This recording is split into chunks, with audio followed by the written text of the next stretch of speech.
extra subscriber here. Thank you. How do we ask us for the thumbnail? You didn't ask. It's live right now. But this is the link that I just shared. Okay. Get the thumbnail up. Yeah, the screen is right.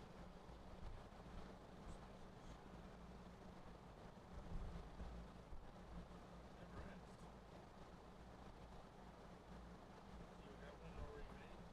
I was going to modify the previous one.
first match of the Red Paddle Summer Circuit Final Tournament.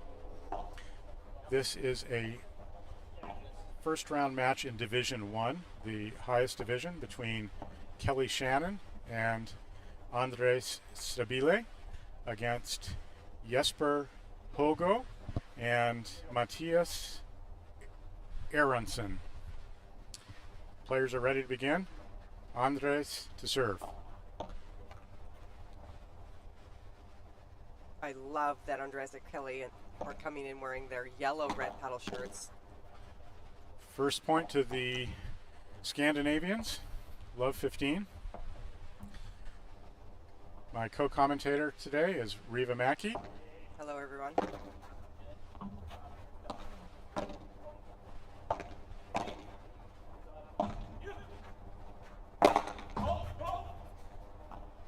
Oh, nice smash by Jesper. Love 30. Oops. Yeah, it is love 30. Yeah. You're right.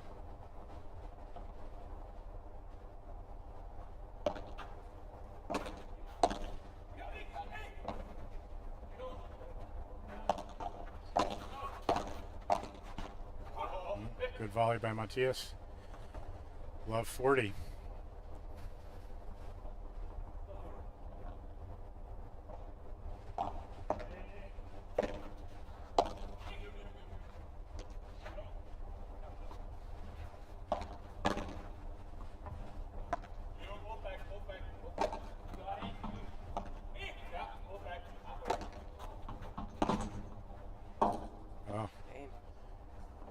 Not a strong start for the serving team there.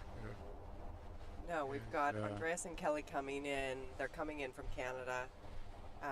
Two young players as far as the population goes there, up and coming, we say, even though they're both in their 30s.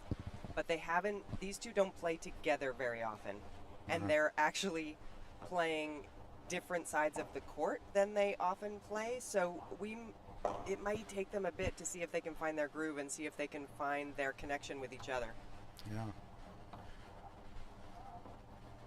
So neither of us have seen the Scandinavians play before. Jesper is from Copenhagen, Denmark, and Matthias Aronson is from Gothenburg, Sweden. Oh, okay. I'm not sure if they play together regularly or not.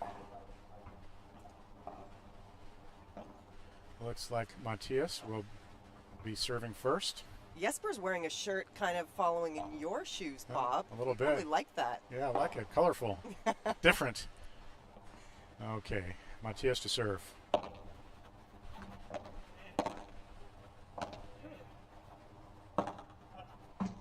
Okay. Misfire on the bandeja there. Love 15. We may see some. Let's see if the sun is playing a factor into some of those errors. It could, yeah.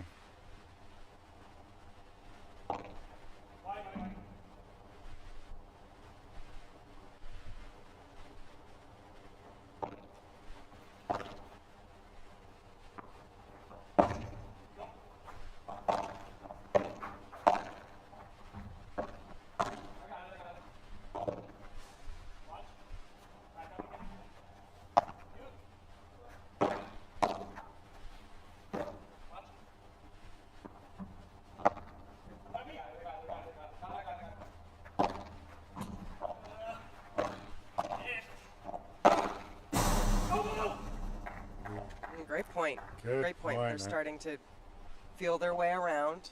A few more shots in that rally. 15 all. Well, every single person has a different style and technique.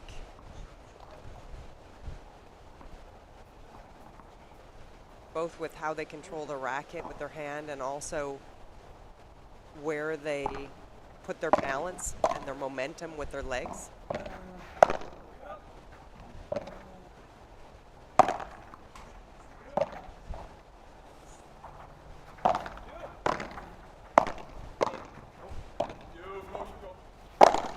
out for Andres. Oof. Almost had a casualty with the cameraman there. Gonna have to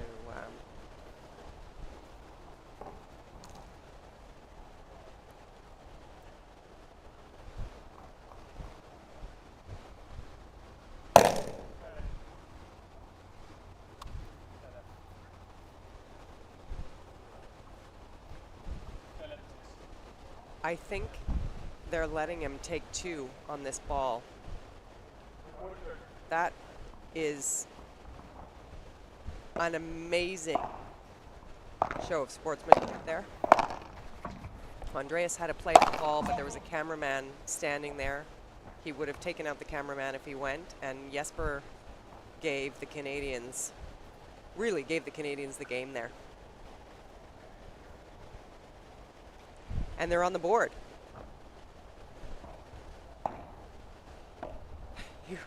Again, we're seeing what people around the world talk about when they talk about Swedish people, Canadian people, athletes from both of those countries. That was really nice to see.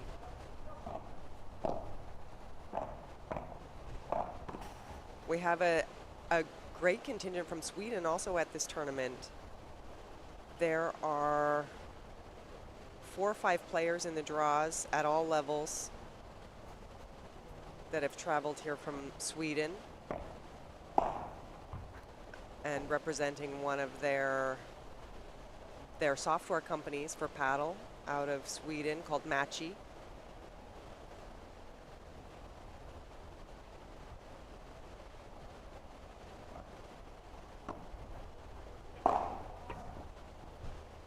It's nice to see right now Kelly and Andreas are on the court. They're feeling ready, feeling a little bit of momentum after getting that last game. Let's see if they can keep that rolling for a little bit and make something of this set and this match. Matthias to serve, 4 games to 1.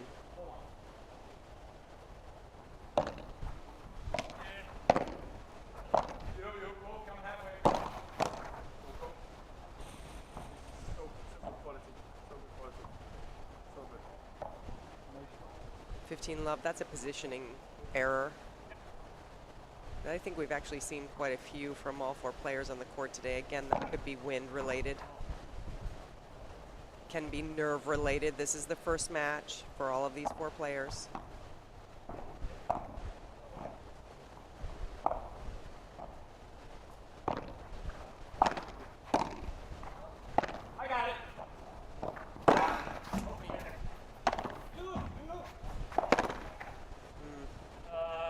Number of counter smashes. Kelly's got to let some fly.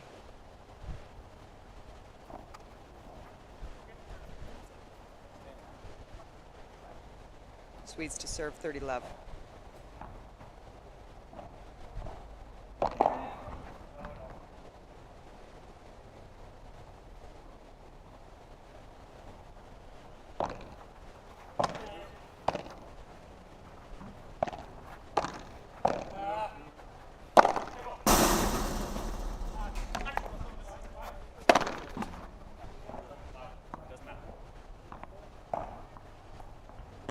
They're hustling. We're getting a lot of retrieving going on in this match.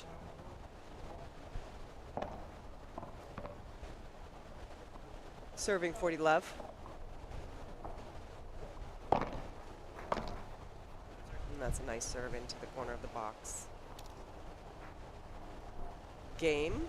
The Swedes lead 5 games to 1. Andreas to serve.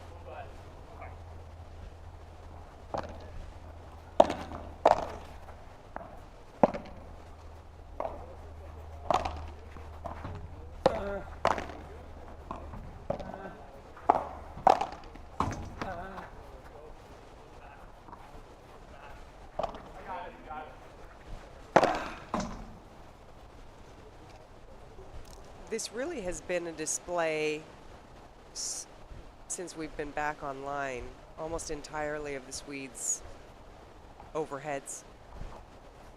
We're not seeing super long rallies. We're not seeing well-constructed strategic points right now.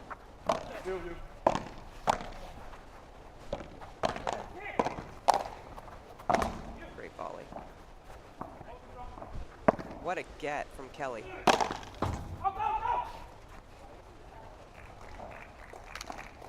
Okay. That was a fun point to watch.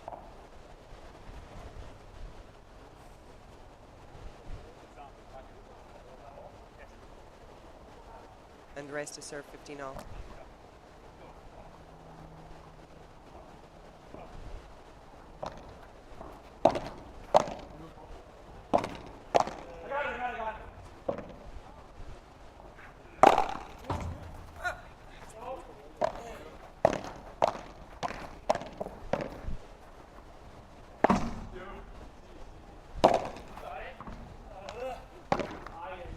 That's another great point.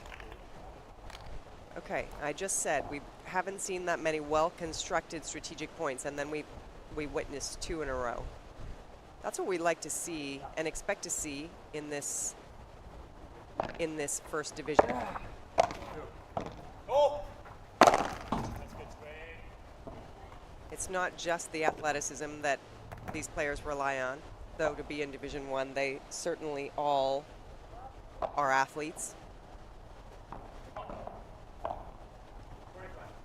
Andres to serve 40-15. Great lob.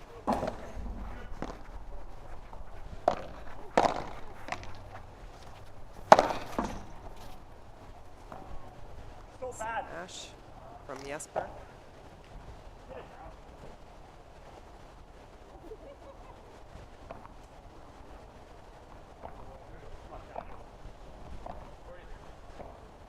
I'd like to see the Canadians able to push the Swedes with some lure, making them scrap balls off the ground a little bit more rather than leaving some high volleys. Make them play some more balls off of the walls, test their game there.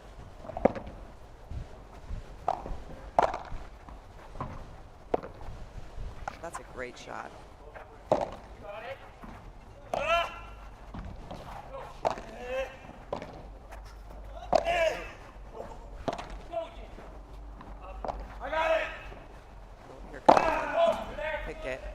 Yes. Okay. Kelly found himself in the right position for that one. That's a game for the Canadians. Score is 5-2 here in the second set.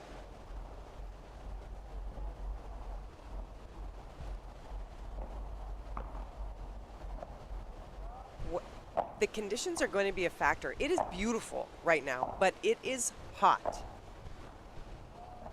There are native Texans here in the draw and some people that came from Miami, which are similar conditions, but it still is different. It is hot outside and humid. We're seeing the players need many wardrobe changes here, even in this match, which is at a score of 6-4, 5-2. You'll see a lot of wristbands, a lot of as the matches get tighter, you're going to have people with towels and ice to try to regulate their temperatures. Certainly I will be doing that. As the Canadian girl, I find the hot temperatures a challenge. I can do it, but I have to manage it well. We may see some cramping. We did see that at our last Red Paddle tournament held here in the Woodlands in the semifinals and finals of Division 1. And a little bit of a funny story. I took 2 of the players to the airport after the finals from our last tournament here at the Woodlands, and both of them were cramping in the car. They were not cramping before we left the grounds. We were trying to hustle to get to the airport, and both of them started cramping while we were en route, without a lot of positions that could help them, or physio teams or anything like that to help us out.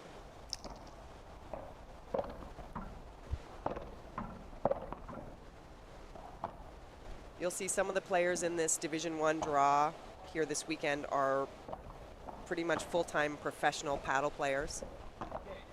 And some of them are more like weekend warriors. I suspect that all 4 players on the court right now fall into that latter category. Weekend warriors. They all have full-time jobs outside of this.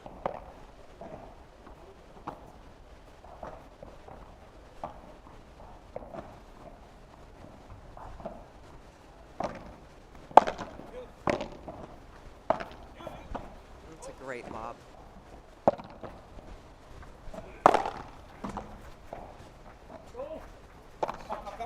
Come. That's a great point.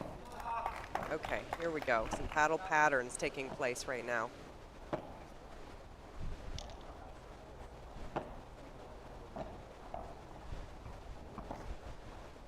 A little huddle.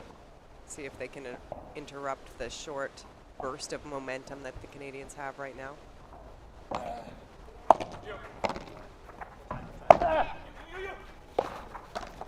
Oh, and Andres was not ready. Kelly, that's a display of Kelly's squash skills.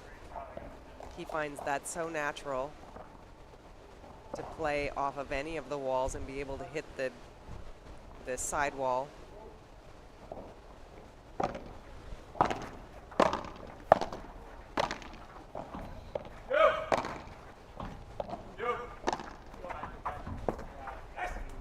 That's a nice volley.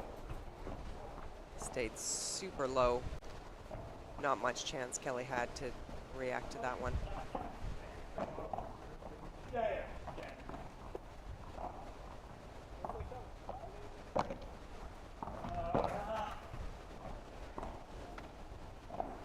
And out of that hole, they come very quickly.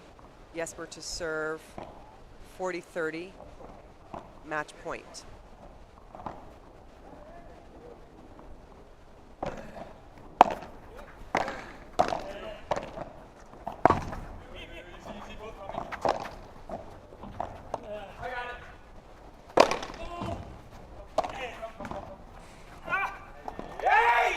Recovery. Nice point. I'll take it. And golden point, which is also still match point for Jesper and Matthias. Kelly says he's going to take it. When it is golden point, the receiving team has the option who will take the serve. That's long second serve.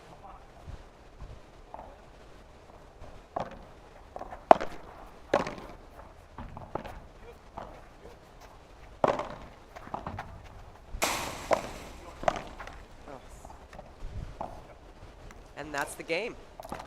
Jesper and Matthias win 6-4, 6-2. Thank you everyone for watching. We're going to have a short break while we wait for the next match.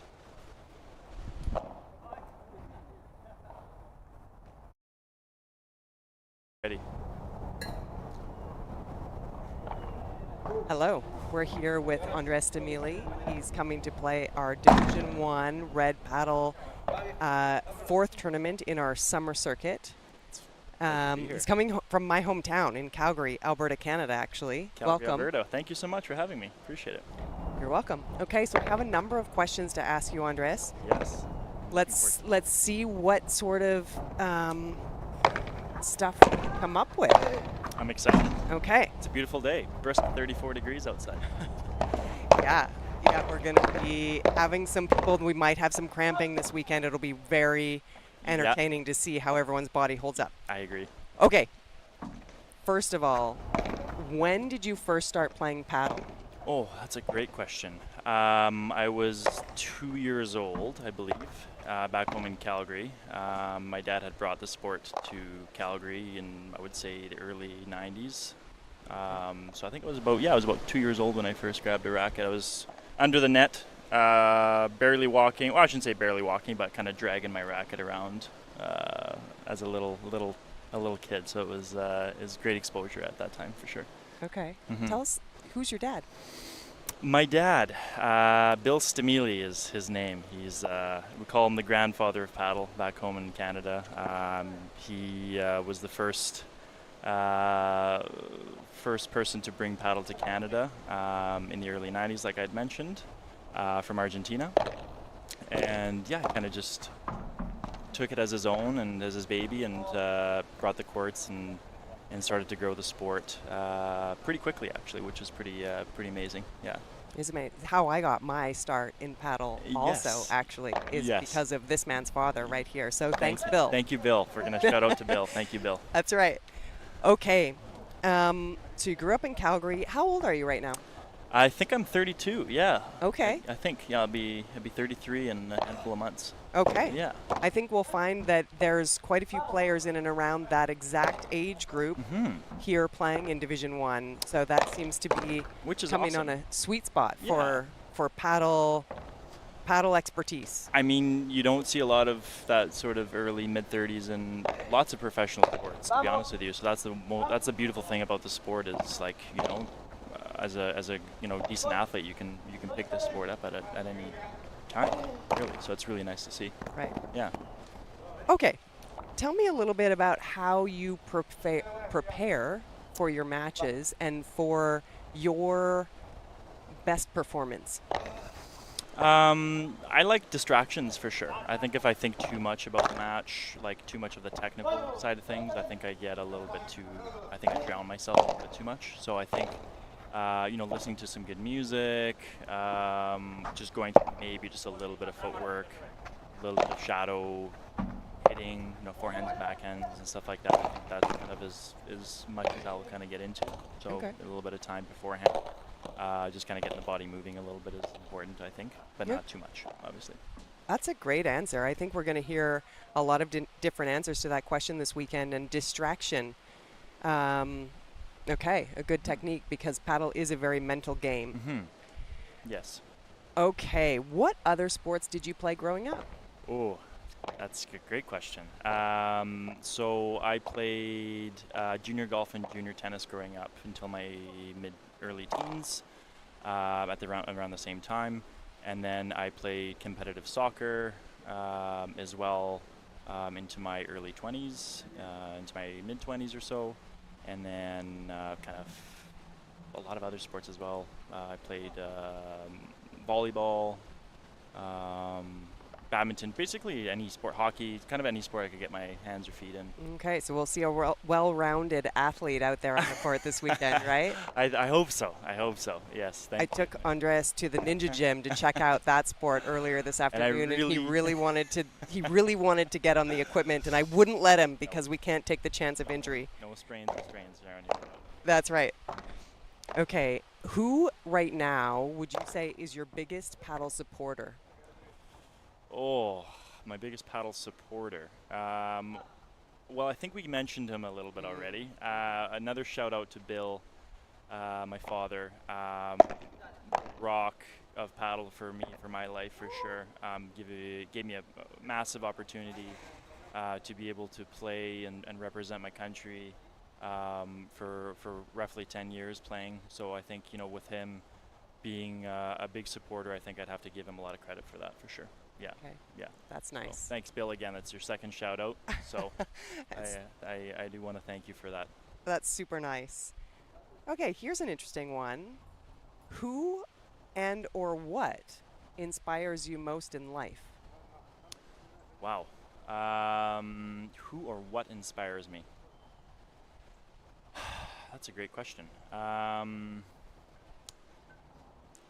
You know what? I'm going to have to say, I'm not going to say anybody. And Okay. the reason why I'm not going to say anybody, because as an athlete, I appreciate every sport and how difficult each sport is. So I know there's a lot of rivalries, and a lot of people have who their favorite tennis player is, or who their favorite soccer player is. But for me, if I think about it as a sport and how beautiful the sport actually is, and how difficult it is to be able to play that sport, and just to be able to understand, there's only a small amount of people that are able to play this professionally. So thinking in that kind of way, I don't actually have a certain person, and Okay. I appreciate how every player and every sport, how long it takes to be able to master their craft and to be able to be there. I think I'd have to just give credit to the beauty of the sport. I mean, obviously there's Roger Federer, and there's players like Djokovic, and up-and-coming players for tennis and golf and everything like that, Tiger Woods, all those players that you can give credit to. But I think just the beauty of the sport, and just knowing how difficult it is to be able to master that craft, is my answer to that question. That's a pretty great answer. Okay, so following up on the heels of that question, do you have a favorite paddle player? Do I have a favorite paddle player? Well, I grew up watching Mr. Diaz, Elastigine playing as a kid, so I definitely idolized Juan Martin Diaz. Definitely just his just his craft. You know how he chose his shots. You know, he had some flair, but he also had some. You know, he had good control. He was a very well-rounded player. Though he was a left-handed player, so it's difficult for me to be able to, you know, pick it as from that point of view. But I think when it comes to that, I think he's definitely the GOAT. I'd want to say for paddle that I just got lucky enough to be able to meet. I got to play with him on court, and just an amazing human being. So. Okay, we're hoping that he might actually spend some time in the U.S. Yes. We're hoping that maybe he'll join us here at a Red Paddle tournament at some point in time. I think so. There's some rumblings about some stuff in some of the leagues, so that's super exciting. Yeah. Okay. What is your favorite paddle shot? Ooh, my favorite paddle shot. Well, I have the bajada off the back wall is something that I usually love to hit. And then my just like irregular overhead power smash. Okay. Yeah. Okay. Which this in kid these is conditions- super athletic. We're going to see a lot of athleticism from a number of people on the court this weekend, but this kid is super athletic, so watch out for that. Thank you. I appreciate it. Yeah, I'm hoping not to let you guys down. And so, adding to that, what do you think you're most well known for in the sport of paddle? Like just in the sport, as in playing the sport, or just okay? Yeah. Probably defensively. I think the walls. Okay. Yeah, I think defensively, understanding the walls is probably my best part of the game for sure, or strongest part, or most well-known part for most people that know me. Definitely complement that most shots that they hit thinking that they're going to win the point, the ball somehow comes back to them. I've had that a few times, and so I appreciate that. And it means that, you know, I've learned a couple of things over the years. So Right. just a few. Thank you to some since of my the coaches. time that you were 2 years old. I learned it when I was 3.5. So hopefully, yeah, that's good. Okay. So here on to our next question. How important to you is the element of partnership in the game of paddle? Oh, massive. I think having communication obviously is incredibly important in most things in life. So I think having strong communication on the court with your partner, positivity is super important. You see a lot of sort of like head smacking into the rackets, you know, somebody misses a shot, you see a lot of that kind of going on. And, you know, maybe some people are used to seeing that and it feeds them and it drives them to play better. I don't know, I feel like I'm a very positive person on the court, and I always make sure that my partner is feeling positive, is feeling like they're belonging out there, and they, you know what I mean, even if there's a couple shots that were missed or anything like that, it's a head game. I think you kind of mentioned that earlier about the mental part of the sport. And I think that that's a huge part in partnership. I think having that sort of link together, being positive, is more important than being less technical, I think, than the other players. You know, maybe those players are across the court from you are a little bit more hot-headed maybe, or they're very technical, but they're not close. You know, so I think that just goes a long way to be you know, to have a good career in paddle as well, right? Yeah. Yeah, I imagine that's you embody that in yourself on the court. I imagine that's something you prefer from your partner, is for them to find a way to be positive with you. Yes, it's because you get, you know, you give and you receive, right? So I think if a partner sees you with that sort of personality and they see that, they appreciate that, and there's something that they're going to want to give back to you as well. Right. Right. Yeah. So, you know. Yeah. I'm similar to you personality-wise on the court. I'd like to be I would think so. positive and have a partner that lifts you up. Can say, you know, I can take a little bit of For sure.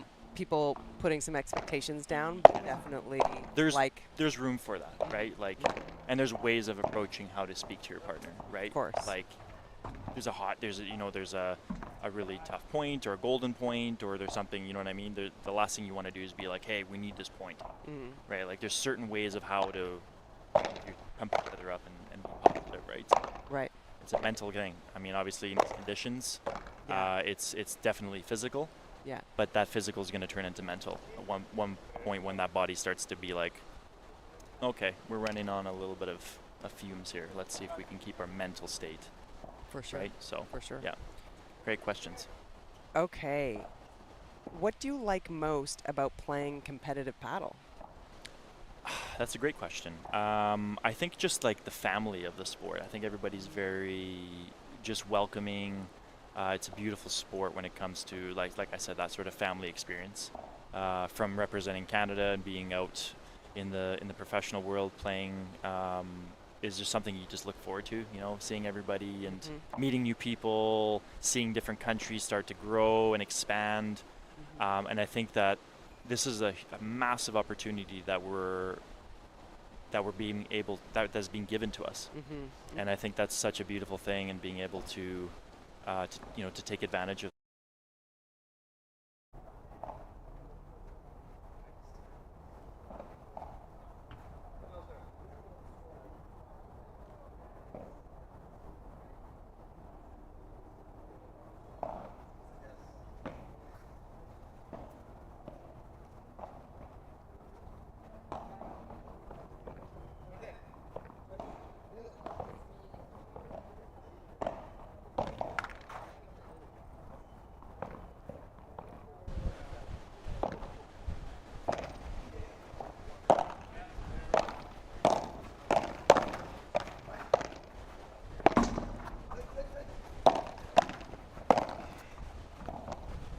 Wow, that's a great opening point from Pedro and Hitori.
Wow.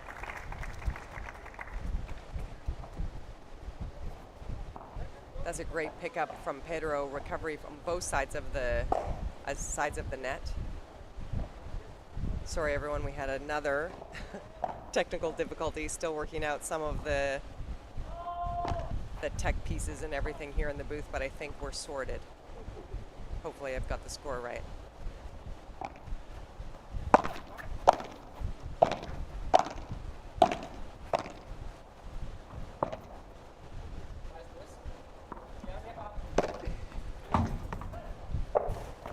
Pedro with another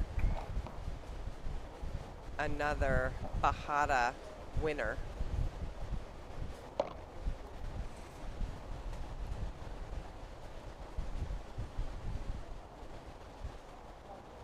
I believe that they're up 2-1 on serve. I'm just going to run and check.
Oh, what great points we're getting to see right off the bat here in this match.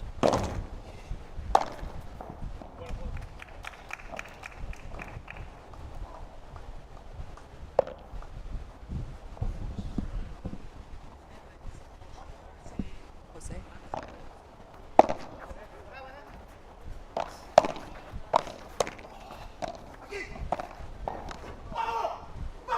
Okay. You want to?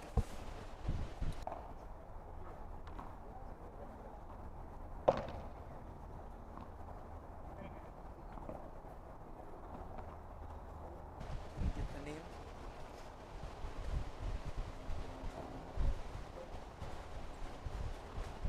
$15.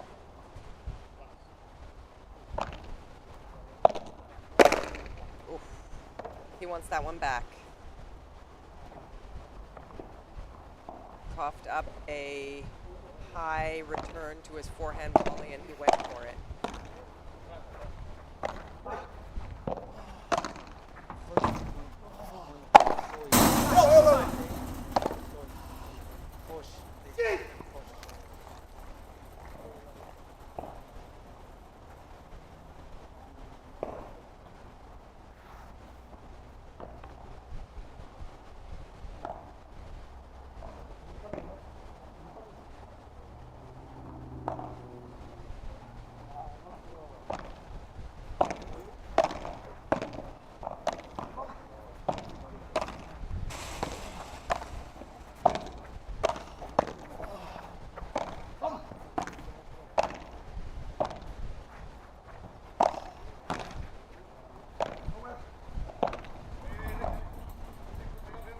He's playing solid there on the right side, but that's a great shot by Max. We have two locals, local residents right now. Max Montano is playing the forehand side for the team closest to us here on the booth, and Hitori Chavez is playing the forehand side for the team on the other side.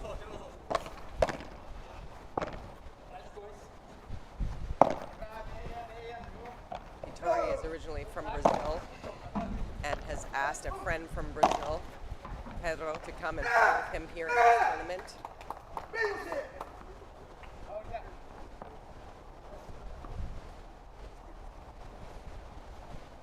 I got to interview Pedro yesterday. We had a lot of fun here in the booth, and he had some really great answers. Watch for that over the weekend. We talked about his competitive spirit. He's coming from a tennis background with a professional tennis player who's only played paddle really the last couple of years. He's playing currently for the Brazilian national team with someone I met at World Championships many years ago, Bruno Naked. I think I mispronounce his name every time I try and say it.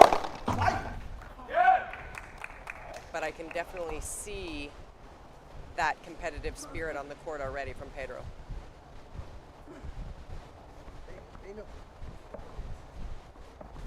What a great player already, only 2 years.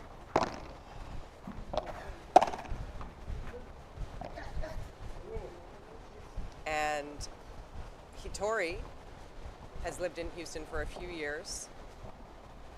He's been out the last year or so with a knee injury. You can see the strapping on his left knee. He's had a couple of surgeries to try and figure out that injury, and says that it's starting to feel more like normal finally. He's still regaining his physique and his strength from that injury, but he's looking to be playing very well so far.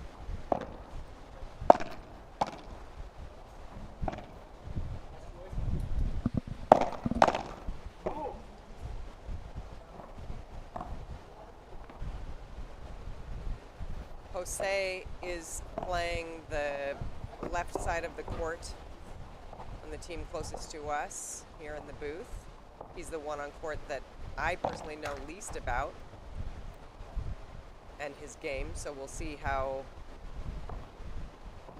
he plays moving forward. I'm welcoming Ehab, the resident paddle director here at the Woodlands, in the booth. Thanks for coming to join me, Ehab. Thank you for having me. Thank you for having me, and welcome everyone. So we have our first discussion. This would be for the game.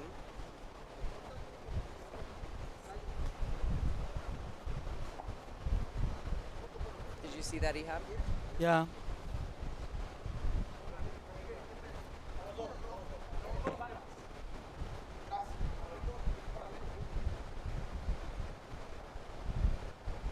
I think they are repeating the point. Okay.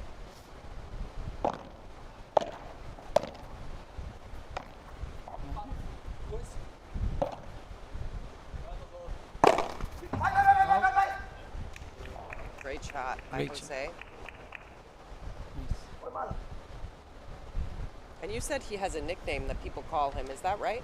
I asked actually the father of Maxi, and he say they call him Goosh. I think Goosh. I'm very bad with the pronouncing, but Okay. I think that's what he told me. Okay, we'll We'll find find more out about now, that. very soon. Oh wow, Oof. that's a great lob, Yeah. staying super tight to the glass.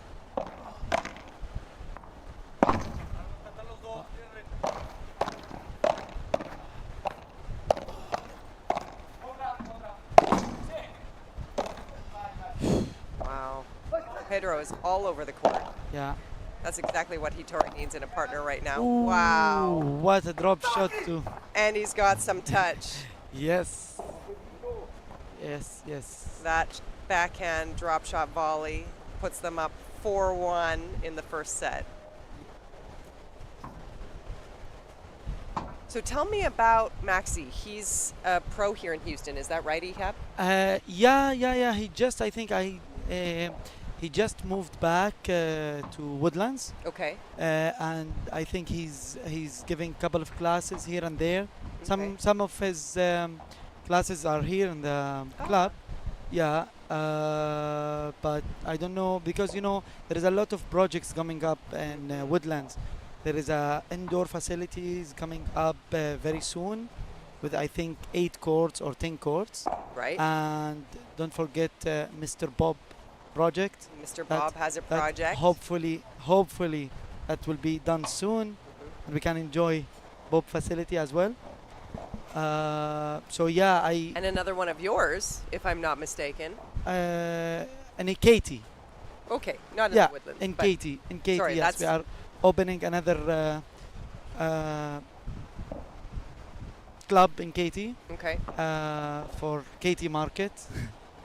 So hopefully, the more clubs are there, I think, my point of view, to work together with all the clubs, that we can have more and more numbers that they are joining paddle. You know, so the availability of the courts can help with that, definitely. Yeah, that's exciting to see some of this development finally taking place here in Houston. Houston has had paddle courts on the ground for many, many years. Was the beginning of paddle here in the United States. But it's taken a while to have that development really moving forward. Yeah.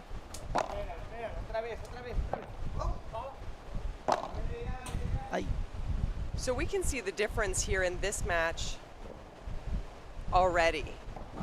It looks to me like we have more pure paddle players on the court rather than Definitely. players coming from tennis. Even Pedro, who's a self-proclaimed, professional tennis player who hasn't played that much paddle. Wow.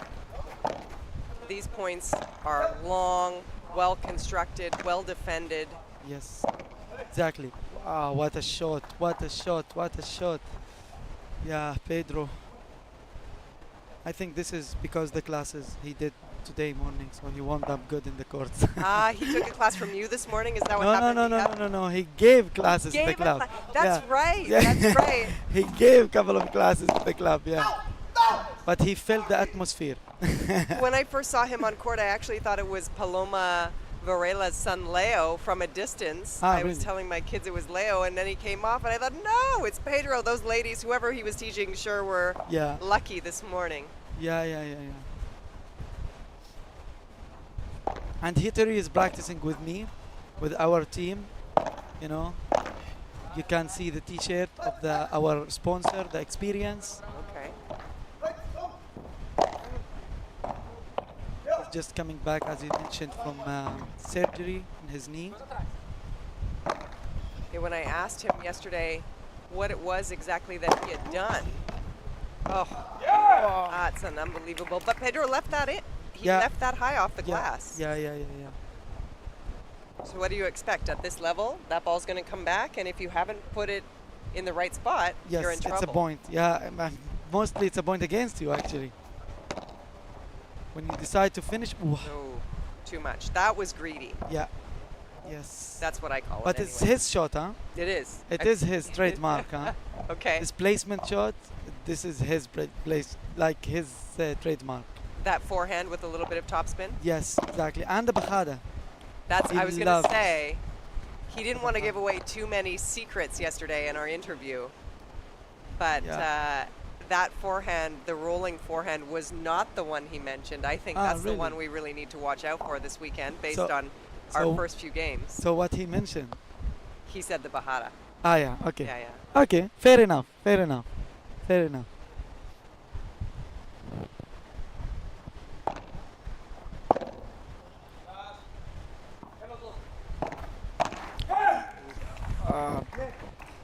That What a is waste for a golden point.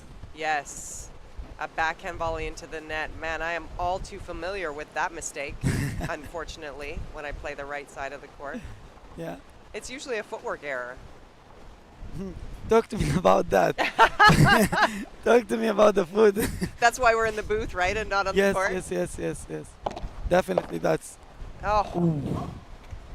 Maybe let's add the drop shot to the. to the arsenal? Yeah. Maybe. He has quite the arsenal that we're noticing. Oh, Oh, that's a great shot. Good shot, Just good bounces in.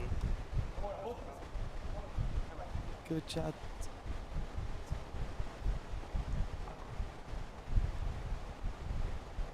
We've known a few of the Brazilian players over the years, and It's interesting. They all have a similar, Wow. different personalities, of course. Wow, that was quite a shot. Yeah. Recovery from outside the court for the winner. What do you call that? When someone goes outside the door and hits a winner through the Yeah. court, what do you call that? Very nice shot. We're having too much fun here in the booth, ladies. yeah, and yeah. gentlemen. A Definitely. very nice shot. Yeah. A very nice shot. Could be, yes. But they all have, the Brazilian players have an embodiment of energy that is similar to each other. I like it. They fight hard. Wow. This is exactly over the booth. Oh, might be Let me get it. right in front of us, actually. Ehab's going to go on a reconnaissance mission. Love 40.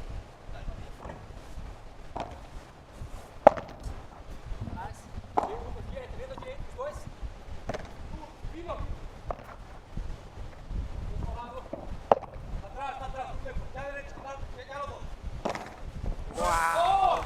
Okay. Jose. Okay, that's a Takes very that important game. break, huh? Yes. Could Yes. change a lot in the match. Yeah. We're here. Is that right? I think, yeah.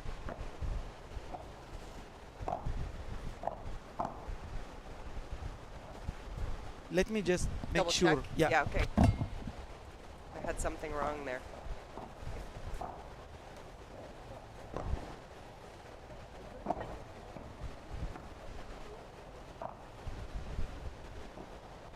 The action has been fast-paced so far, with a lot of defense, a lot of offense. Jose, do you know where he's coming from, Ehab? Mexico. They're both, and is Maxi originally from Mexico as well? Yes, yes, yes. But I think Jose is like one of the top players that they are playing in Mexico. That's what I heard about. I'm just like you. The least one I know anything about is Jose. He in does the look court. familiar. I'm trying to remember the team that came and played in Miami. We had a qualifier to see which team from this area of the world went to World Championships. The Mexican team came and played the U.S. team, and the Mexicans won that one to go to the last World Championships. And he does look familiar. I wonder if he was on that team. When was that? Because he's young, huh? Yeah, it was last. It was a year ago. Mm. Maybe a year ago, August. I think it was for the World Championships that took place last fall, which was in Qatar, Dubai? No, I think the last one was in Dubai. Right, The previous one was in Qatar. Qatar. So the American men did not find themselves at the last one. The American women were Oof. there. That's a great shot by Great shot by Maxi. Maxi. And Maxi is how old? I have no idea. Ah.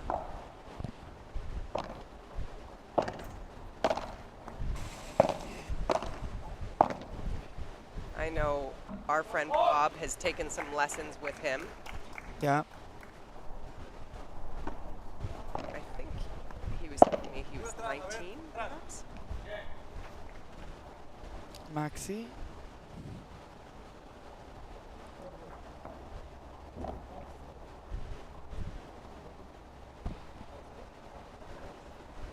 They lead 40-15 in this game. It's a great serve. And a game to even it up here in the first set, 4 Yeah. games all. Now it's getting intense.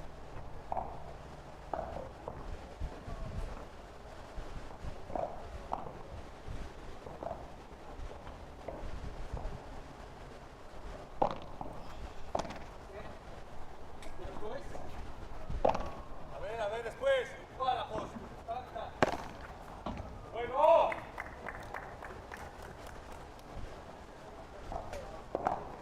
20. Yeah. Thanks for Red Paddle system. That's right. We're doing Yeah. some of our research on our own website. Maxi is Direct. 20 years old. 20 years.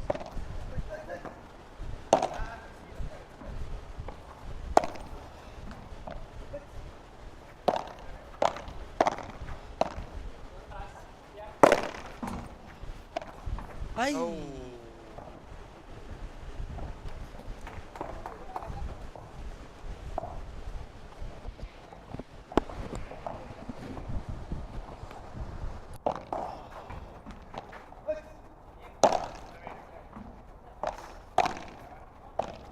Huh?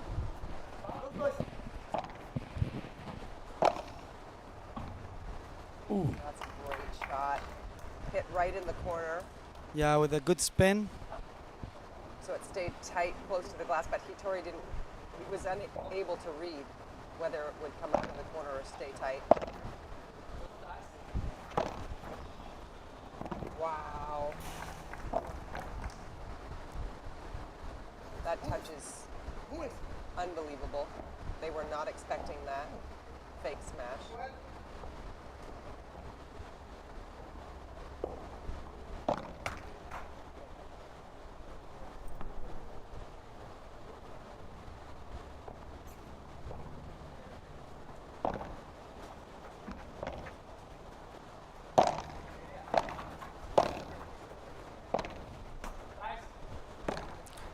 Wow. I think that might have been the sun. Yeah.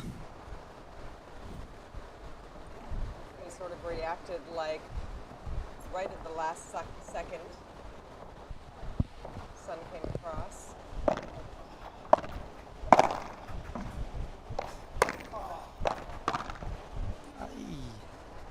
Oh, that's a break, huh? That's Aha, a break. That is a break. Yeah. So it was 30-40. Ah, Hitori really, really wants that backhand volley back. yeah. Yes, yes, yes. So the kids Huh? have taken the lead in this first The kids set. are coming back, huh? I say kids. I know that Pedro is also, he's 31, I believe, and I call him a kid at 31. He said thank you yesterday. Okay. But in the paddle world, that's still a relatively young age.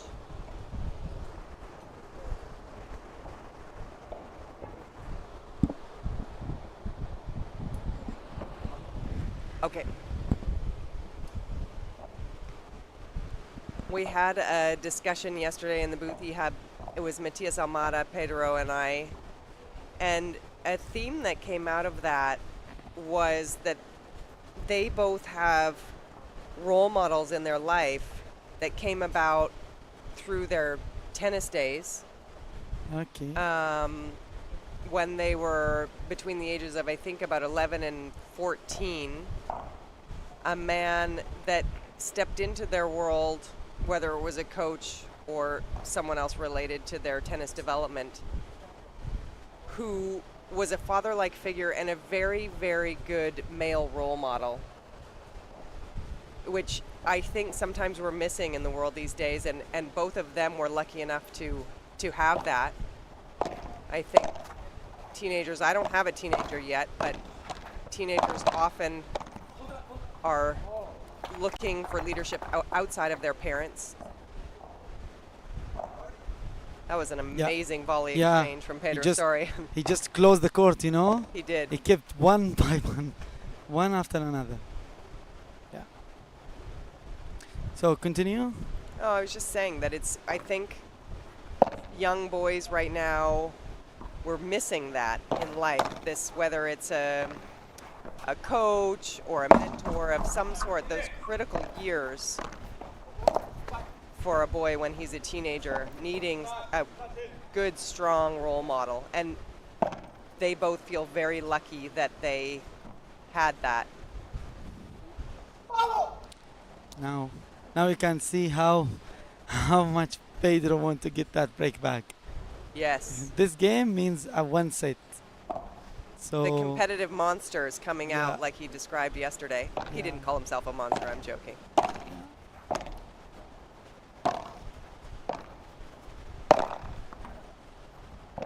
Wow. That's, Ooh. I think it was a miscommunication between Jose and Maxi. but this get off the back Yeah, here, Pedro, yeah. you do not see that from tennis players that have only been playing this sport No, for 2 years. no. His think- feel is unbelievable. Yeah. And once again, what we said, his footwork. His footwork.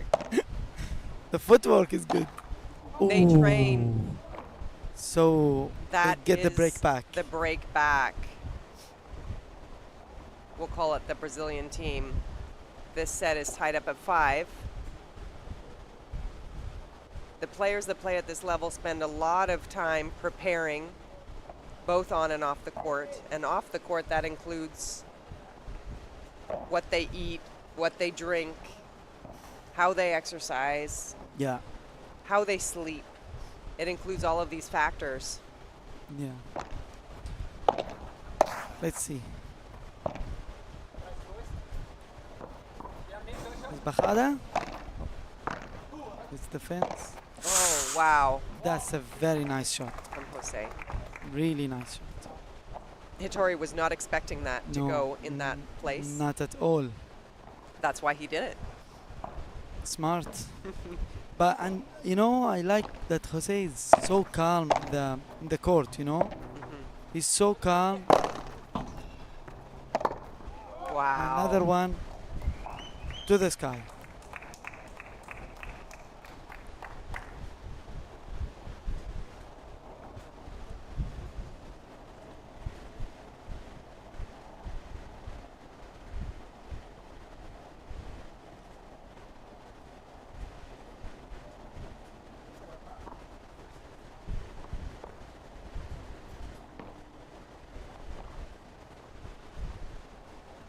Love 30. Yeah. They need to do a comeback. Yeah, they don't want to go down another break here. Yeah.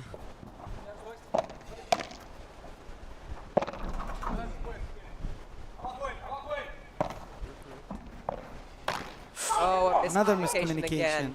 Another miscommunication. It's working well for Hitori and Pedro. Yes, no kidding. Yeah.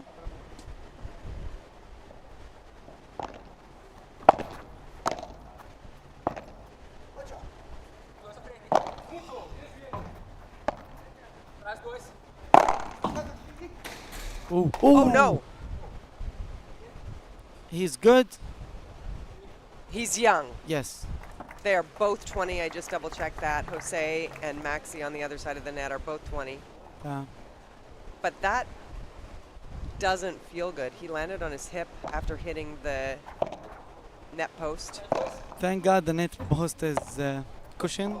Yes, but the concrete beside it is not. Yeah.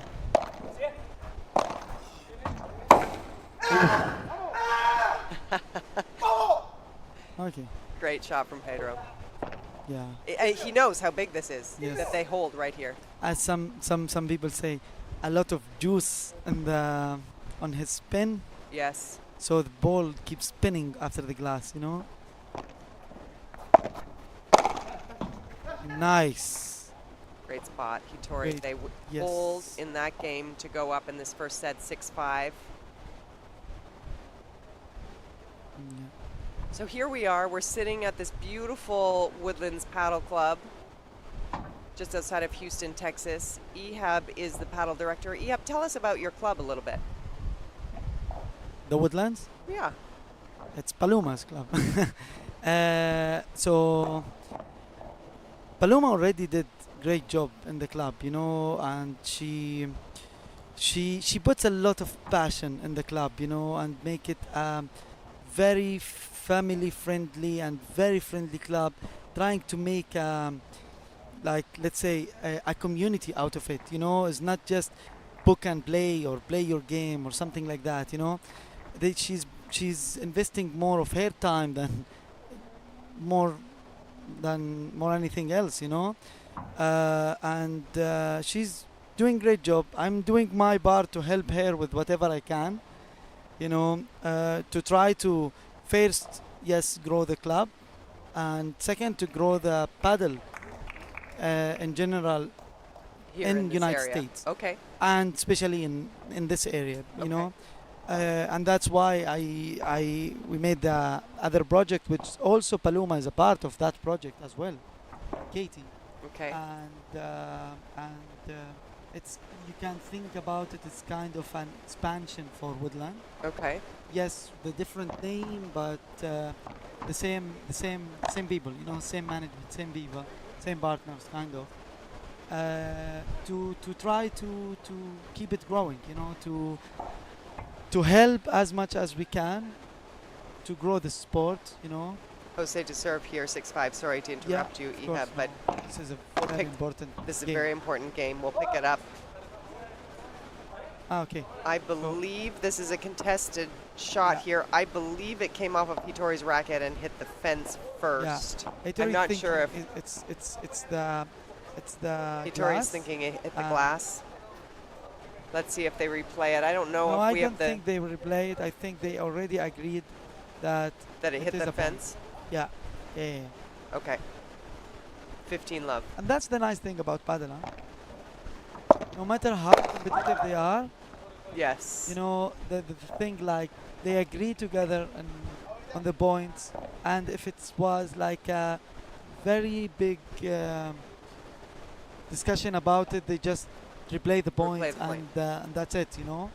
And I don't think there is another sport professional they do a reply for the point, no? A replay for the point. Well, there is another sport that I forget what they call it, but in ultimate frisbee, it's another one without referees, or it used to be, where the players on the field made all of the calls and good spirit.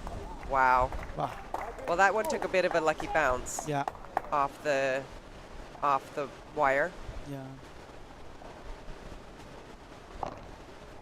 So a similar sport in that they'll have conversations to determine the outcome rather than from a referee or a judge or whatever.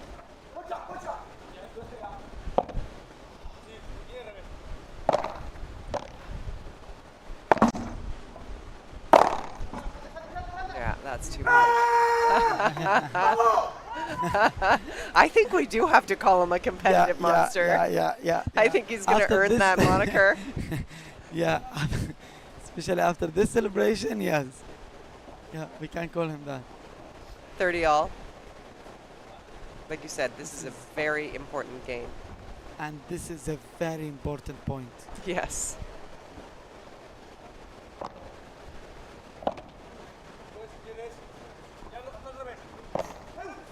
Oh, you do not. I imagine I was just going to say something, but thank God I didn't say it.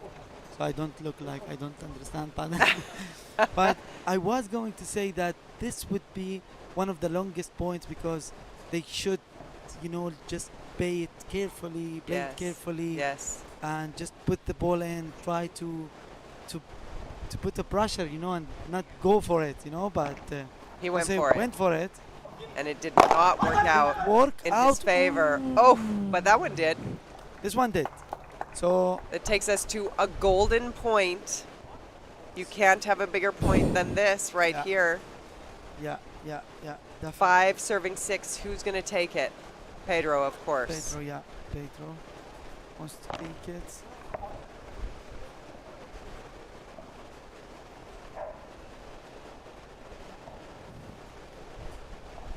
Very stressful point, huh? Are you stressed out, Ehab? Yeah. Hmm.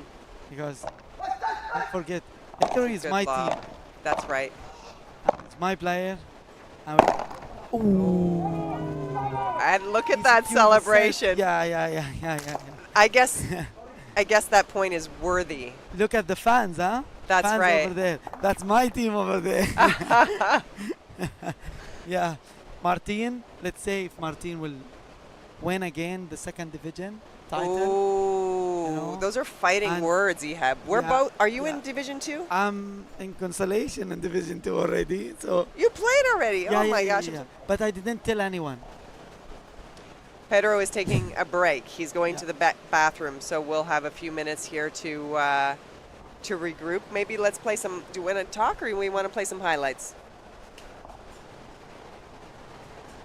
We're going to Let's talk. talk. Okay. Let's talk. Yeah, let's talk. Okay, I don't so- know why he didn't ask me about the break. I'm the tournament director, no?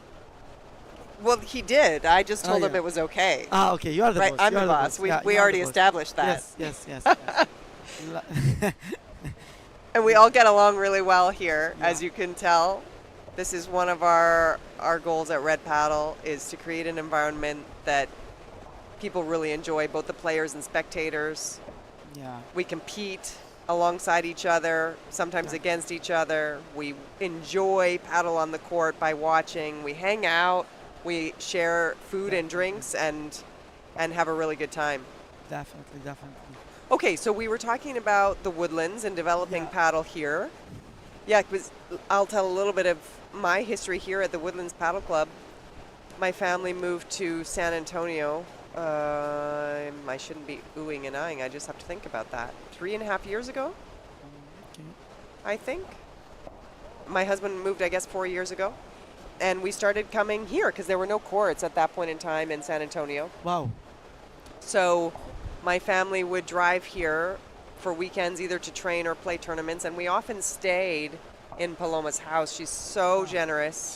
She's the most like kind and generous, honestly. You know, since I came last September, she just opened every opportunity for me. You know, and now my relationship with Paloma is just beyond the club and all that. She's a family. We are both like a brother and sister now, you know. And Well, that's you can't help but be drawn into that circle, that family of Paloma. That's just who she is. Exactly. Yeah. She's always welcoming everyone with the open arms, and she always tries to, you know, welcome people and invite people, and being so, how you say, so generous, as you said, you know, and that's why maybe it took her couple of years to grow more. I think it's just because she thinks way more of kindness and Yeah. opening things for the people than she's thinking about business. I think Yeah. so thinking about business, Paloma doesn't think about 10% business-wise in the club. You know, not even 10%. I don't think, honestly. You know, I think more. Right. Well, But, that's why you make a good team. But yeah, I think yes. But as I said, you know, she just wish that she makes everyone plays for Happy. free. You know, and Right, everyone right. just enjoy. Yes. And yes. if she have 10 houses around, she will open the houses for the people I and know. just stay there. You know. And my kids remember those times we would come and stay, and they have memories of Paloma's dogs that we would take care of and play with, and you know, moments in her pool. They hadn't been here in at least 2 years, maybe even a little bit longer. And my daughter, who's 6, didn't have the memory of being here. It took her until we were on the grounds, and then these memories started flooding in, and all of those memories for my kids are with Paloma and her family, and those shared fun moments. You know, it doesn't have anything to do with the paddle. Yeah, of course. But remember, you came because of paddle. Yes, So but I can't talk about that too much to my family because Okay. sometimes it goes Yes. overboard. yeah, of course. We have to maintain balance. Yeah. I understand. Okay, here we go. He's back, Set. starting the second set. Looks like Pedro to serve. Yeah. Change of the shirt. Yes, we talked about that earlier. It is hot, it is humid, and we will see a lot of wardrobe changes. I- Let's see what these kids what they're going to do with the second set. Yeah. Let's see. It's a great pickup. And volley. Very good block.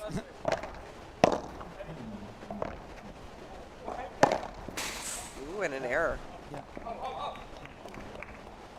Trust me, I know the heat. I played at 3:45. Oh, Yeah. I feel it, and I'm in the booth Yeah. With the fans. with the fans. Exactly. The fan.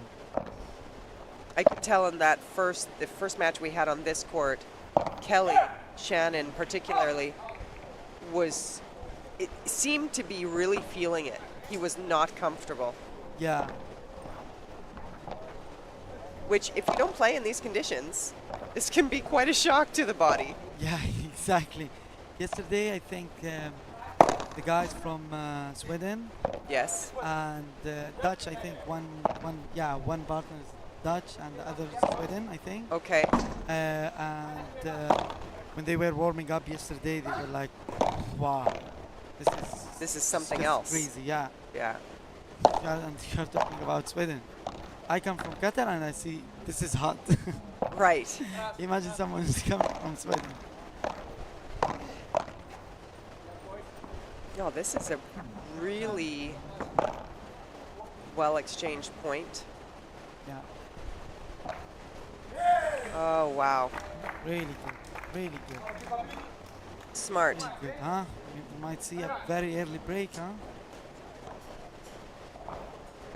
This was not what I was expecting, I'm not going to lie. Yeah.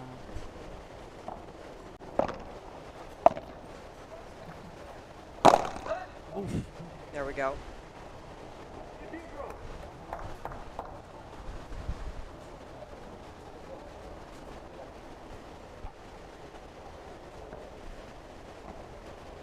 $15.40. I wonder what they're discussing on the other side of the court. Positioning? Technique? I think tactic. I don't think any player would go with technique In with the his middle of a partner match? In the middle of the match, you know. You're not going to tell him how to hit your volleys, you know, or something like that. Wow. Yeah, I think That was mostly very well very placed. nice. Yeah, very nice. It just looked the way Pedro was gesturing.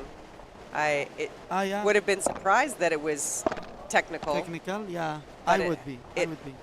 It had a look like it might be. Anyway, we can ask them. We can.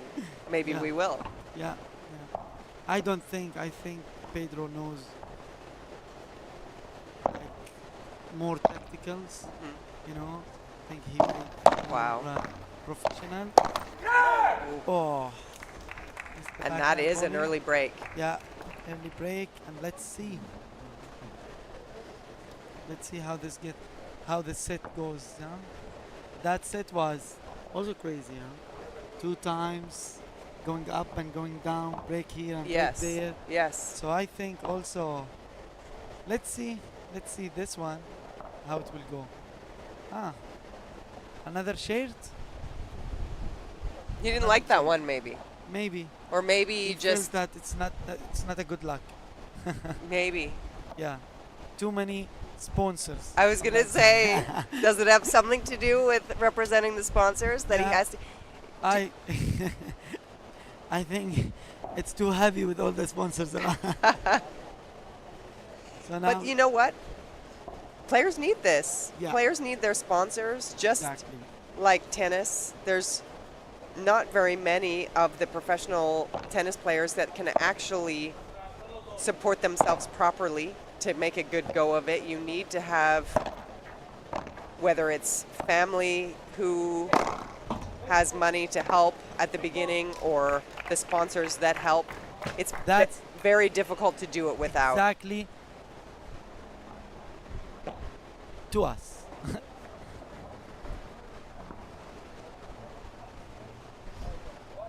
Yeah, and the other thing I think the advantage of the sponsors in paddle that they have than tennis players is that I think the size and the number of the sponsor you can have, you can put in your t-shirt is way more and way bigger, than attract sponsors more. Right. As you say, that you need some Oh. advertisement for that. The hands Yeah. that are being displayed here, and you can see that the volley is different than a tennis volley if you're coming from a tennis background. No, I come from horse background. I know It's you. I'm irrelevant. talking to our general audience. Okay, sorry. That Yeah. one, that point was, Lucky. yes, yes, just dribbled over the net. But they're serving to win this game without contention. You know, clean game or not? Let's see.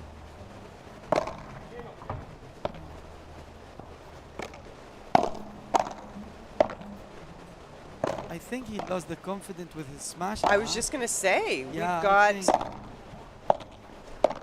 This game is so mental. These shifts Yeah. can happen so quickly. Yeah. Or maybe he's tired. Or maybe both. Could be. 40-15.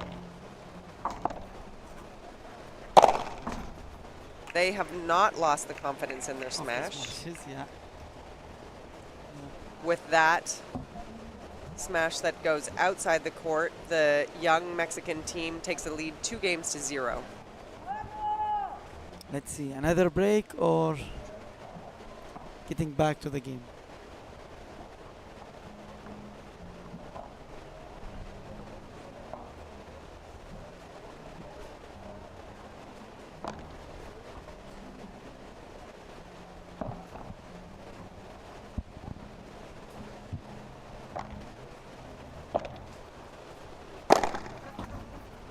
That's not going to do it. Yeah, it's not going anywhere for them.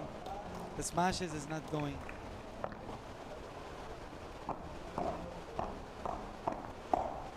Yeah, let's pay attention to which side of the court players are finding an easier time smashing from, or if it's simply a condition of confidence.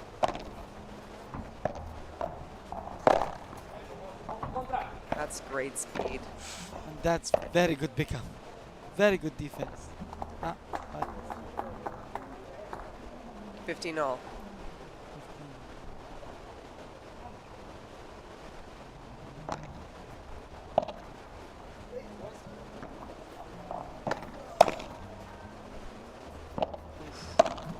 he waited so much. He did. I thought that might have been going out, actually. That's a... Oh! Maxi crossed. I didn't Fine. see him Yeah, coming. Yeah. Neither did Hittery. No.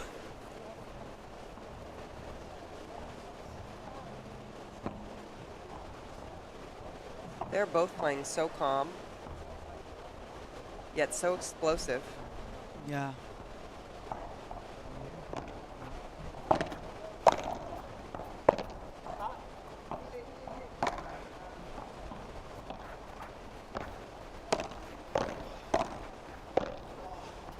I imagine that this match is a bit higher level than many that Hittori's been playing lately.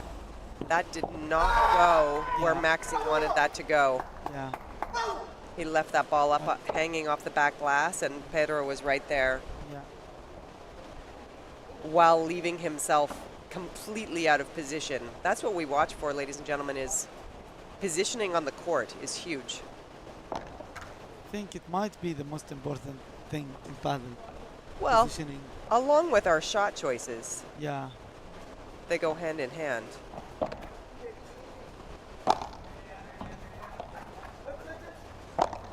Ah.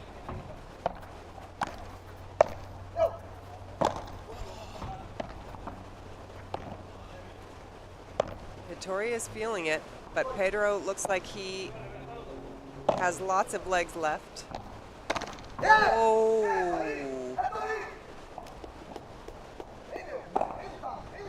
Way to hang in there. Yeah. Jose had really big eyes on that last shot. Too big of a swing. Serving 40-30. This is an important point. It's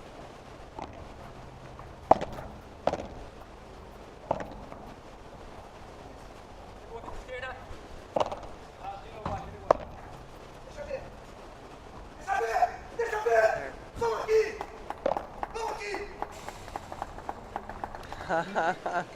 we can call him Tacafundo el Monster.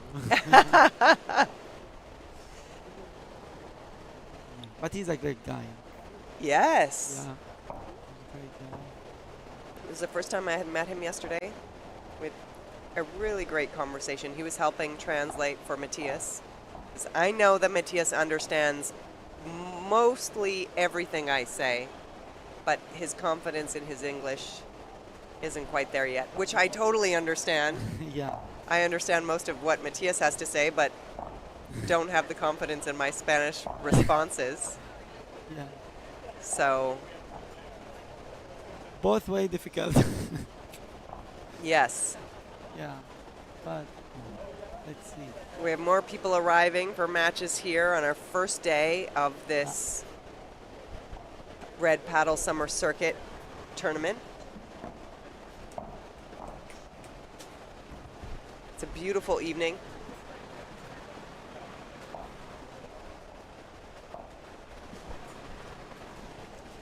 I'm cheering for Bob. Yeah. I was asking for his match result, you know, and apparently he won 2-1. So Okay, we yeah, have he killed them.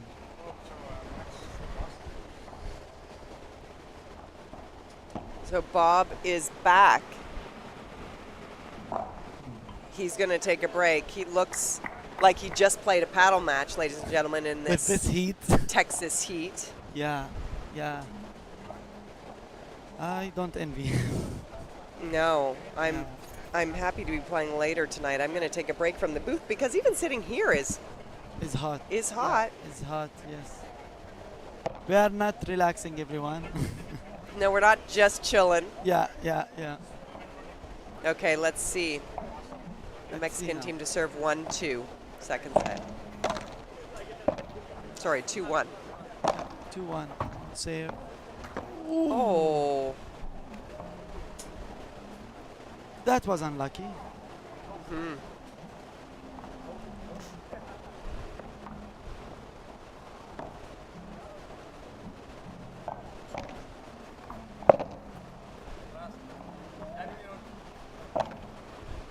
That's a nice high lob right in the sun. Yeah. Wow. Good block.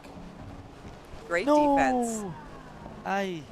He blocked it so well. He then did. He He was, was like, so yeah, in. Yeah.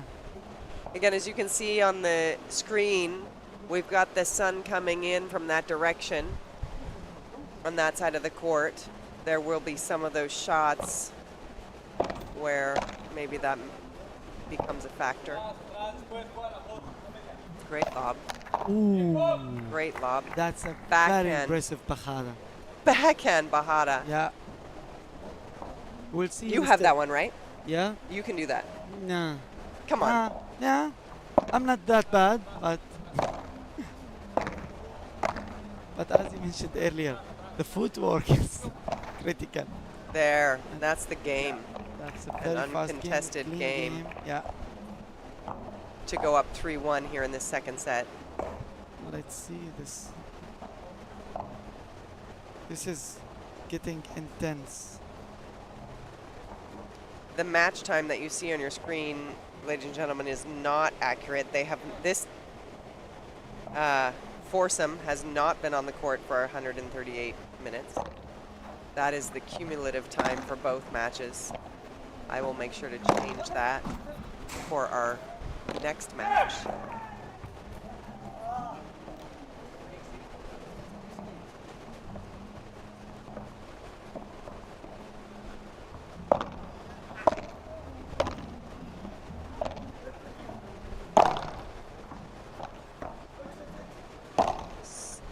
There we go.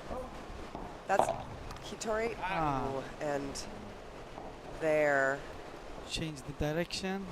Pulled and it paid into the for net. that. Yes, he did. I was just going to say he was doing such a nice job in that point.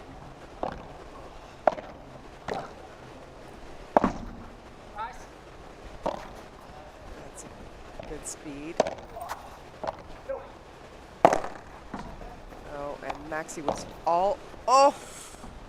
Oh. Maxi was all over that, but then I don't know Yeah. where Jose was going. Jose took himself basically out of that point and opened up the opportunity for Pedro to hit down the line.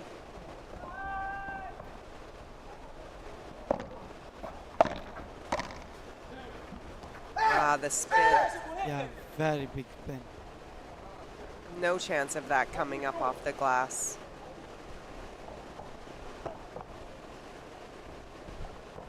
Sets up 30 all.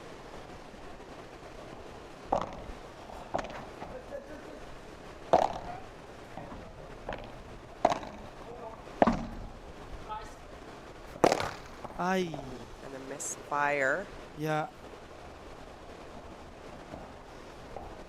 with the overhead. Serving 30-40 again, break point.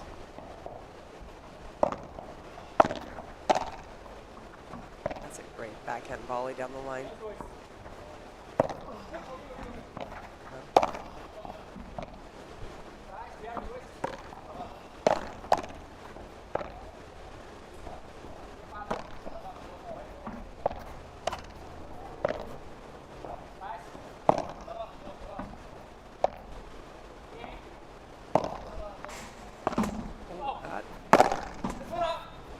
That's out. He's flexing. That was quite a point. I don't know. He didn't even get it out of the court for that flex. I'm not sure it was Yeah. warranted. But it was a fantastic point. Yeah.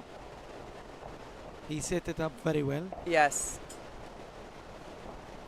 And now we have a golden point. Yeah. Who is choosing to receive? Let's see. Maxi. Again, a very, very important golden point.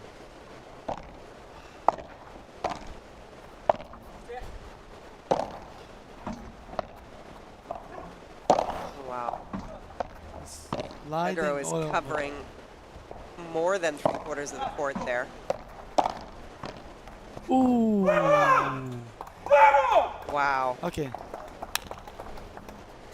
In my opinion, they're lucky to get that game. Yeah. That Yeah. point. Yeah. He opened so much court, you know, going over Hittery and getting that shot. He opened so much court, and it was not like a winner. you No. know, and so they can say thank you for Maxi for Yes. the unforced error.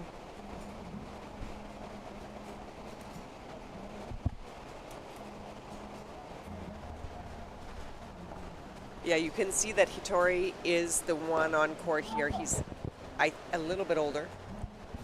And he has a job. He has a day job. Yeah, definitely. And coming back from that injury, you know, he's got a few things. But he have a great coach. That's right. Yeah, Right. me personally, you know. He's No, yeah, as I said, he's just coming back from an injury. from his injury. We are, as I said, mentioned the team, you know. We are practicing together 2 times a week, you know. That's what we can do. Look, now Martin is there. Is Martin going to give some coaching right now? Martin is going, you know. Oh, no, he's Martin- coming to the booth. Oh, Martin is coming to the booth, but Hey, Martin. so yeah, Martin is the one who puts the experience in our T-shirt. So we thank. Towels. Hang on 1 minute, ladies and gentlemen.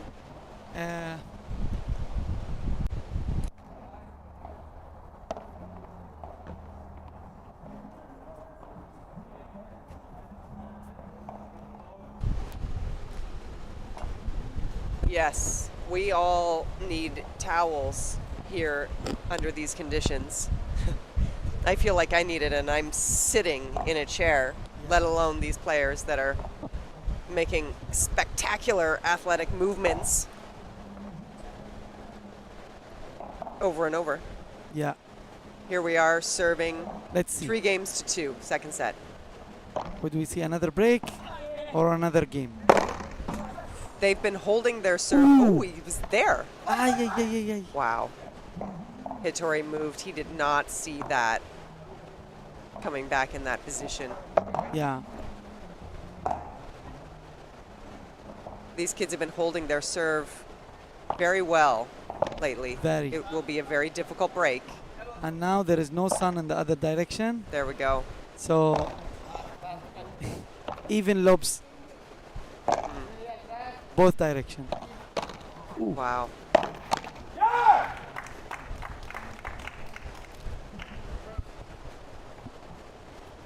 Hitori's just under fire at the net with those reflex volleys. I don't envy him to be in his position right now.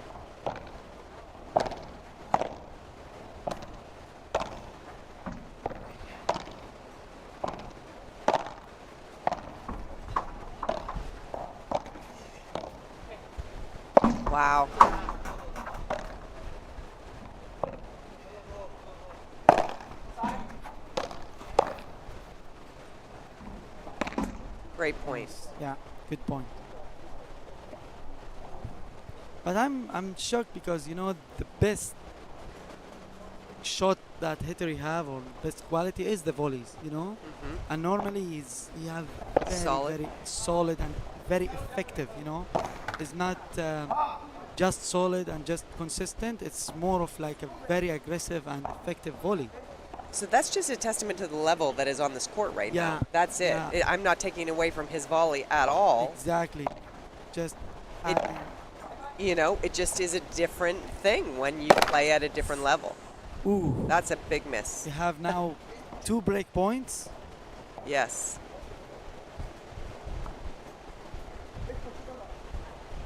Oh, you're right. My bad. No worries. He's got He it. got it. Oh, and he went the other direction. I. He's got it. Oh my gosh. Ooh. That is Ah. unbelievable. That's okay. They still have a break point. We're not cheering Yeah. for anyone, ladies and gentlemen. It's just Yeah. good points. But that was, everyone was all over the court on Yeah. that point, Yeah, yeah, yeah. doing all they could. Let's see. Who's going to take it? Pedro? Yeah. Here we go. Golden point.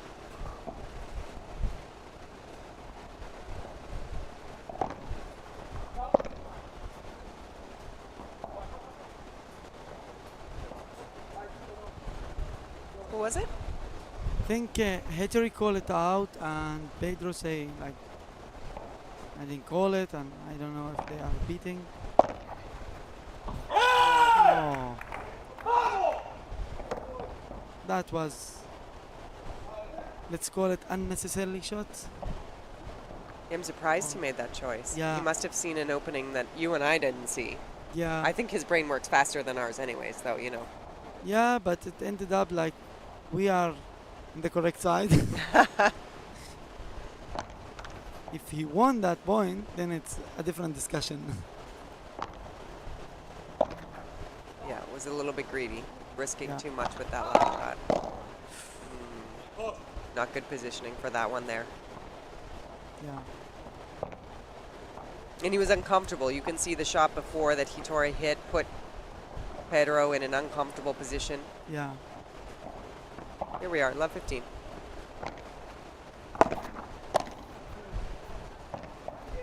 Needs to trust more his. Come on. ¡Bien, No, Paquito! okay, come ¡Bien, on, vamos. Paquito! ¡Vamos! Hey, Love 30. Ah, yeah. unbiased commentating over here? No, You no, have- no, Oh, no. no, you Okay. mentioned. He's on your team. Okay, Yeah, yeah, we'll, yeah. we'll Okay. forgive you. Thank you for that. I'll go back to be equal with both teams. That's okay. You know, I'm That's great. That's a really fantastic lob. not Yes, nice shot. that won them the point right there. Yeah. Hitori serving 15-30. Oops.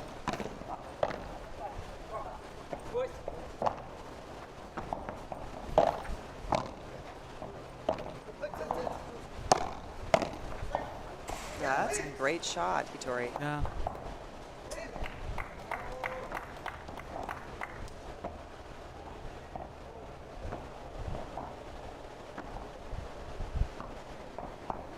Switching sides, I wasn't sure how that was going to work for them, but he managed that very well.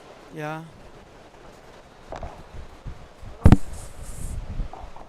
That's it.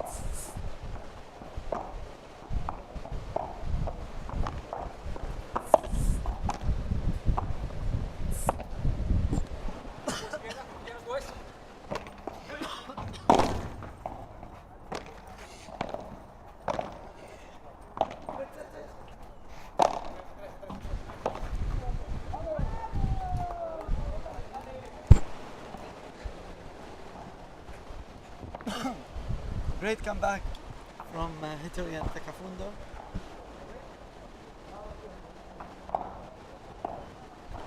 $40-30.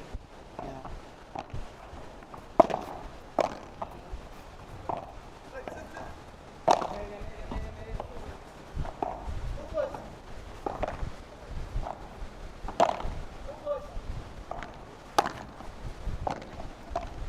There's that rolling forehand. It did not help him on that point. Maxi read that well. Very good drop shot. Now, golden point. Jose's going to take it.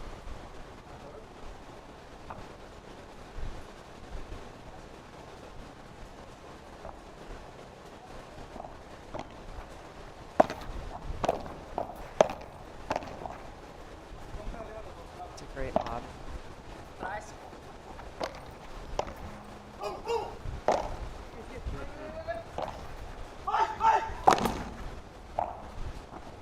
In, dropped Oh. in.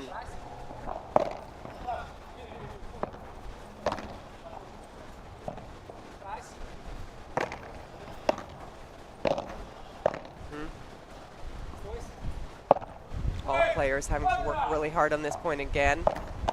Yes.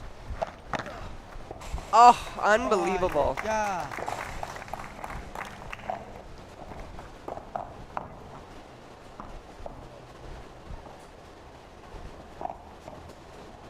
Max and Jose have gone up 5-2 here in the second set. It's looking like we'll have a third. Yeah.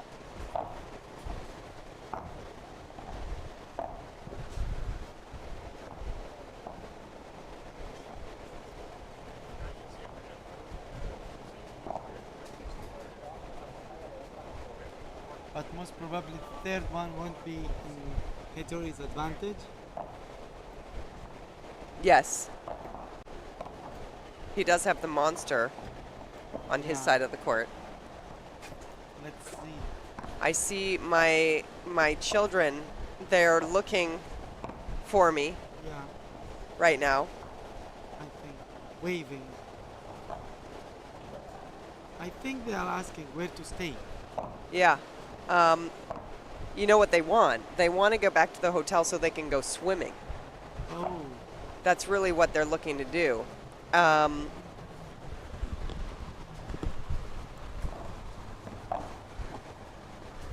I'm not going to take them to the hotel to go swimming. Don't worry, ladies and gentlemen. I will not leave you but because they really care whether I leave them or not, right? you are leaving us. Yes, definitely, definitely they can. I'm going to send a message to see if someone will take them.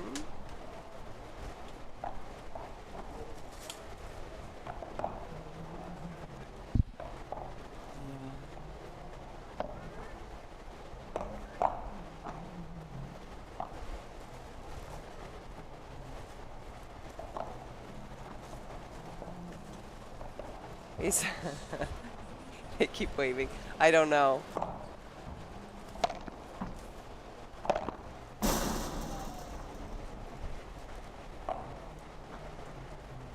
Sorry, ladies and gentlemen, I'm just trying to see if I can figure that out quickly. Give me a moment.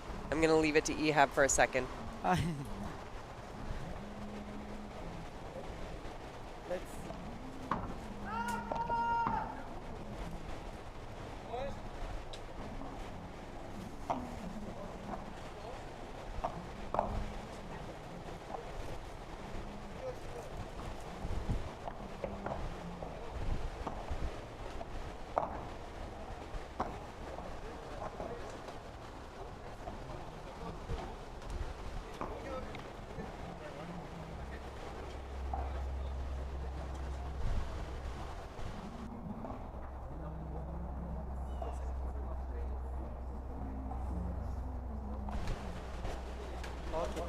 Jose on serve.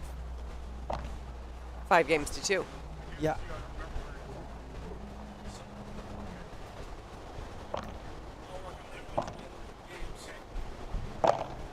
Ooh, Ooh, a misfire. love 15. Could be the return game. Could be. Could be.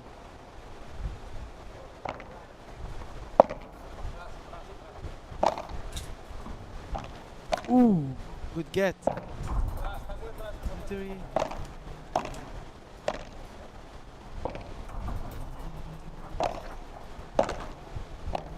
That's a great backhand.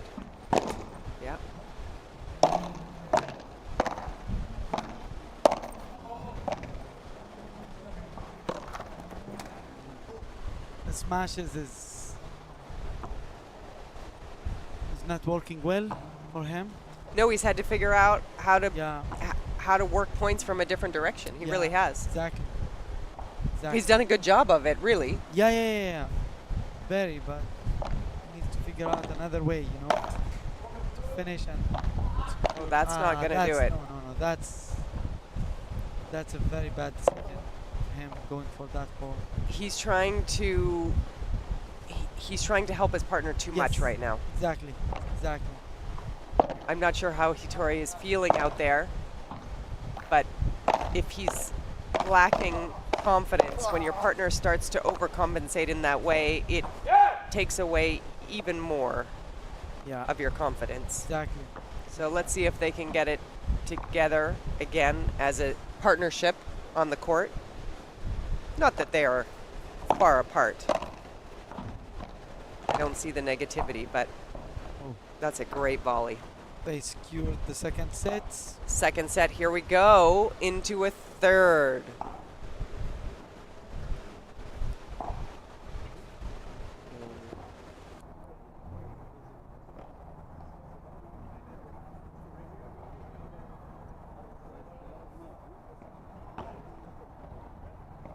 On it.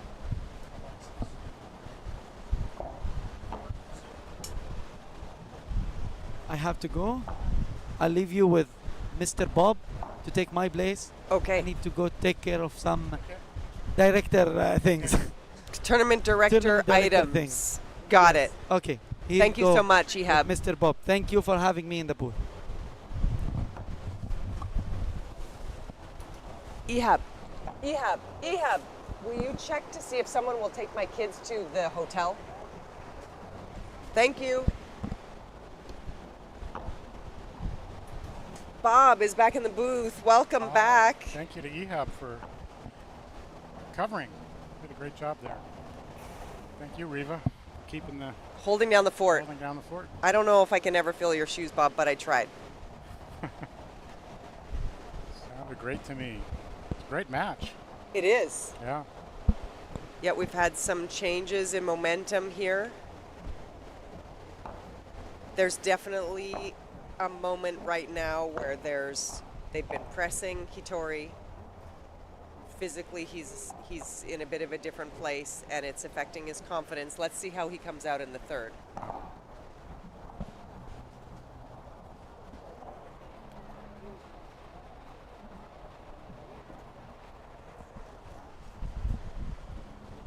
You can see that the boys from Mexico have some good momentum right now, playing very confidently, They are. moving the ball around very well.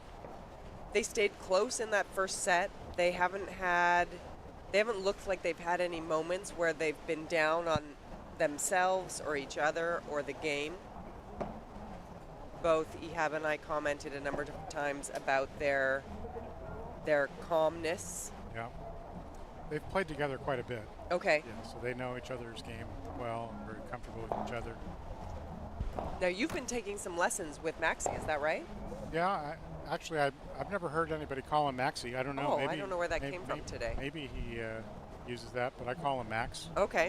Most everybody that I know calls him Max. I think Ehab started that, so I was following along. Okay. Sorry, Max.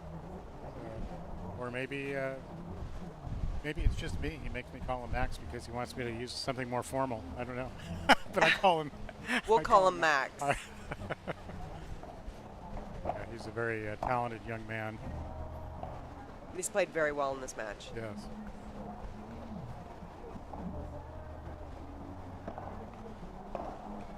Yeah, he's played on the right side his entire paddle career, So such far. as it is. Yeah. Okay. You know, talk about a career. I think he might be 20 years old, if that. He might even still be 19. So. Well, I remember But, you telling me yeah. that he was 19, so we looked it up. They Yeah. are both 20. He's 20 now. Okay. Yeah, he just moved to the United States permanently from Mexico. Max did. He's looking to be one of the top players in the U.S. That's his goal. Okay. You and I have had some discussions about him. I have never seen him play before now, Yeah, and I certainly see the potential for that. yeah. Look at his legs. They look like tree trunks. He's doing some work off court.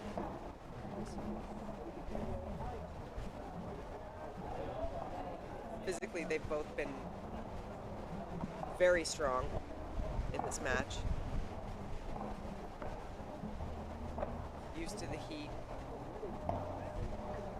Jose, I don't know if we're supposed to call him this on air, but people call him Hush. Hush, yeah. Okay, for his nickname. he was talking about a nickname, Yeah. and he got it, he butchered it entirely. I think Okay. he said he thought it was goosh, and that didn't make any sense to me.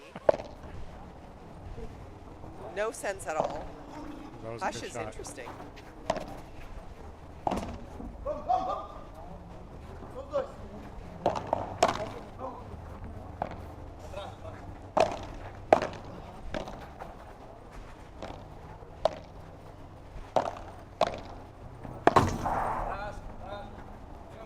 Great shot, but Good shot, Jose.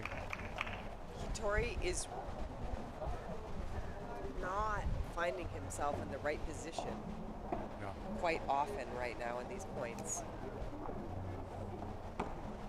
Because it doesn't take much. You don't have to be very far away from where you need to be. That's true in this sport. One step. Or different- less. Yeah, or less.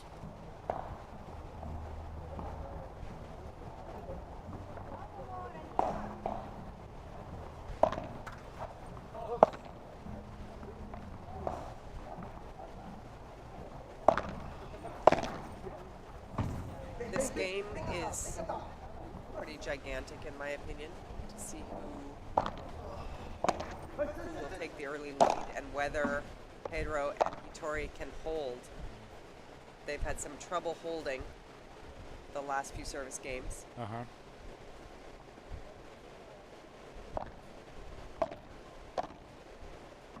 Nice backhand volley.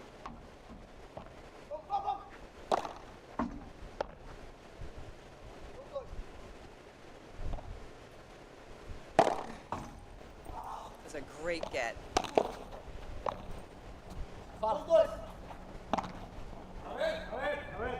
Bueno!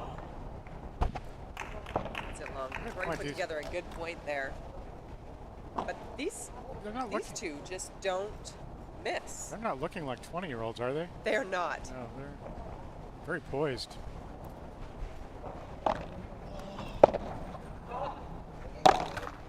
Oh, Ooh, lucky. they needed a little bit of luck. They did. They got it. Was that game? No, No. Okay. 30-40. 30-40. Still break point.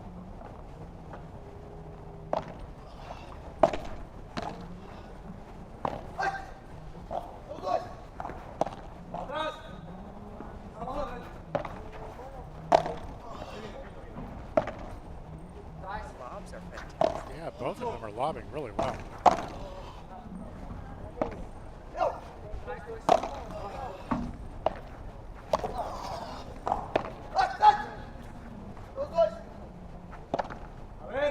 Juan, aposta atrás él.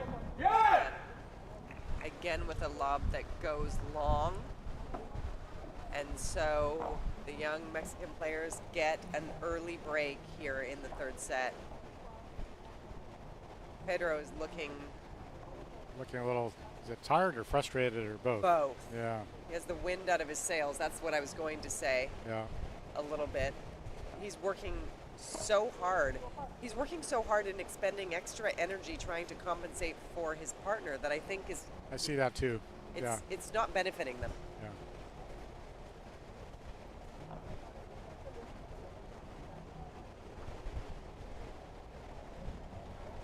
He's shown a fantastic level here on the court. I was very impressed with his game in the first set. Pedro? Yes. Yeah, very high level player. Do you know if Pedro and Hitori have played tournaments together before? I don't. I suspect that they have not, because Pedro's only been playing 2 years. Oh, okay.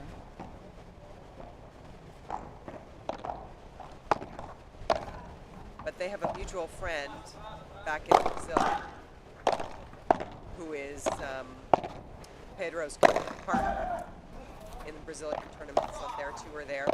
Wow. He's going to get this too. Yep. That was a very good point.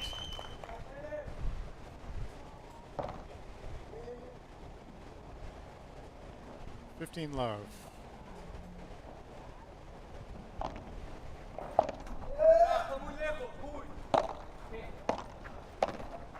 Wow. Wow. Very fine play there. There have been very few unforced errors and poor decisions that I'm Almost recalling right now. In the second set Almost till none. now. Almost sure. none since I came back into the booth. Yeah. Very few. Very patient. Ooh, there was an unforced error. Speaking, I think we jinxed him. We may have. The broadcaster's cursed. That's right. Left that ball high.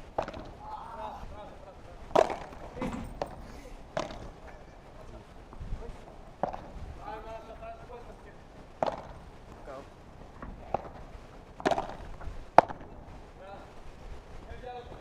I actually think Tori may have asked for extra help from Pedro. He's looking really, I don't know if it's tired. I don't know if he's protecting that knee.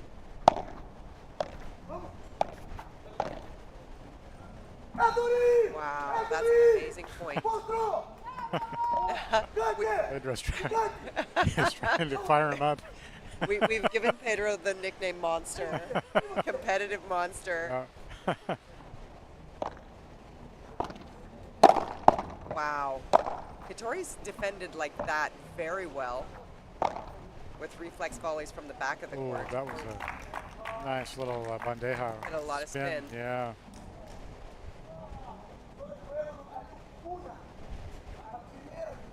Yeah, look, he's just, is that tiredness or knee, do you think?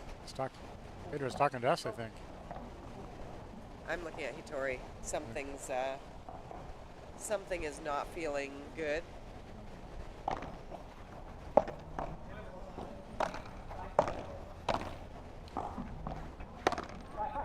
That gives Pedro an opportunity. You don't want to leave a ball up there on him. He will put the ball away, which brings on a golden point. I believe Pedro will take it.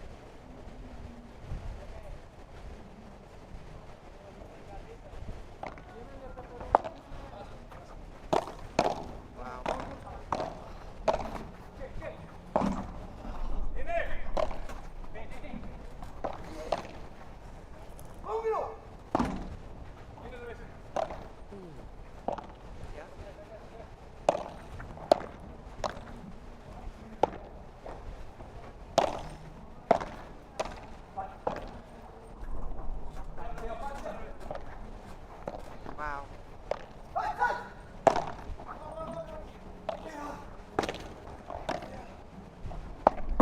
This is maybe the point of the game. Oh, that's 3 fakes in a row for the two. Wow. They got it. And It that worked. was off It worked. speed. That was an important point there. He did not hit that Bajada with a lot of speed. But he got it down to the feet. He took pace off, and Pedro was not ready for that. That point was fantastic. All players huffing and puffing after that one. Pedro is bleeding from his. Oh, it sure is. That's blood. Huh.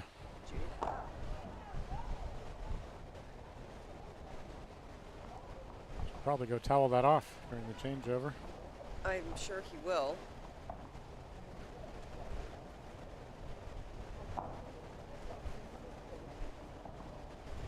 It's what they do, ladies and gentlemen. They leave their blood, sweat, and tears on the court. I think that actually might have been a sentence from our interview yesterday that he said. It might very well have been.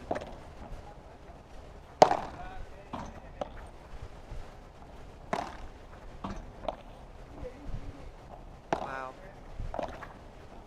So patient.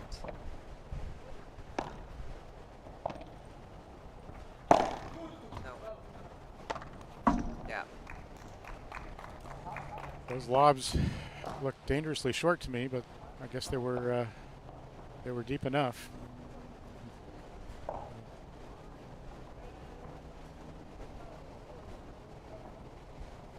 Love 15. Yeah. Love 15.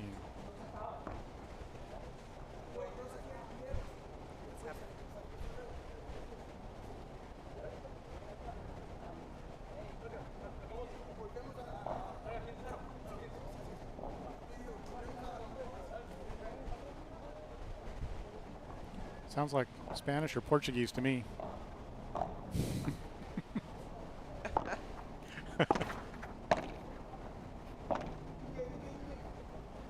When I was talking to Pedro and Matias yesterday, Pedro spent 2 years, I think he said, at Volunteers. He was a teenager. Oh.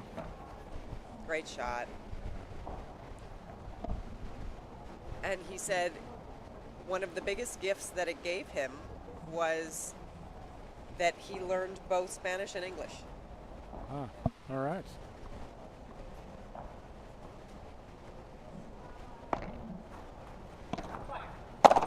Goodbye. They really have to win this game. I agree with you there. 30-15.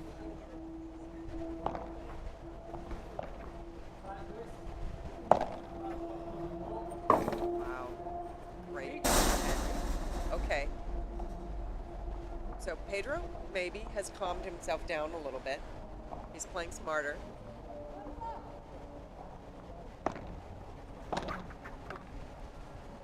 And 2-1. an error. That was an error.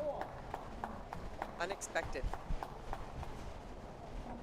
So something I've noticed here since they took over in the second set, the young Mexican team, when they're defending, they're hitting great lobs. Mm-hmm. They're also hitting, when they do hit low, their ball is never, okay, there was one in that game, but almost never popping up to a height that would allow Pedro particularly to attack on his volley. They're doing a very good job of that. Keeping the ball low over the net. Yes. Without taking any risk, it seems. Mm-hmm. I wish I could say I had that level in my pocket. Is something that I'm trying to learn, Yeah, to be patient and hit that ball lower over the net without a lot of extra speed. Yeah, they look like they're being very intentional about it. They're not just out there slapping the ball around. It's nice to see that kind of high-level paddle, Well, especially like with you 20-year-olds. Yeah, poise from yeah, the 20-year-olds. yeah. A friend of mine just walked by. Giuseppe Palmisano has come to play the tournament from Miami. We played. We actually played a Pro-Am together about a month ago. Had a blast together on court. I hadn't ever played a match with or against him before that. And actually, I asked him to be my partner at this tournament. Oh. But he's playing with his usual partner from Miami. Mm.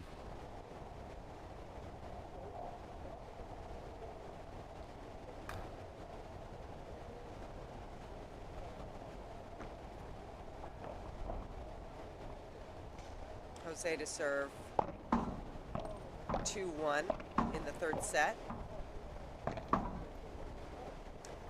Pedro is asking for more energy from Hitori. Let's lift the energy and see what we can do here. This is the time to do it.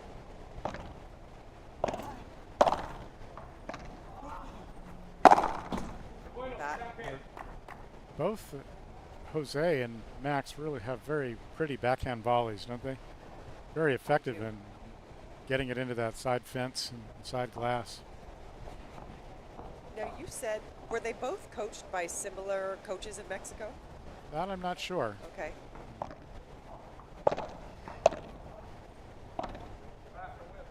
It looks like that could be the I was thinking the same case. thing. It looks like they hit a very similar backhand volley anyway. Well, the way they construct their game. Very nice. That's a great drop shot, drop volley. We've seen some very well-timed drop volleys in this match.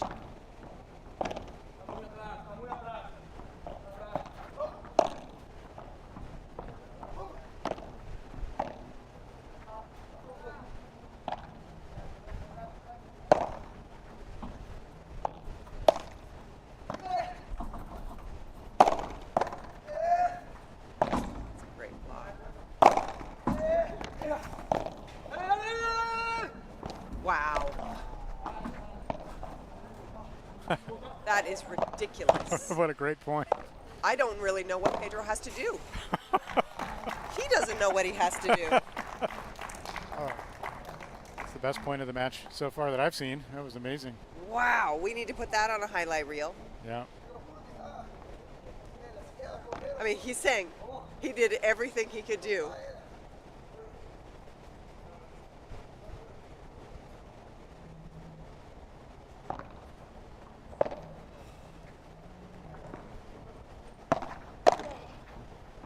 It's great volley.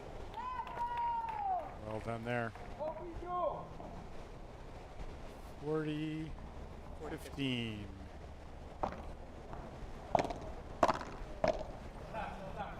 Good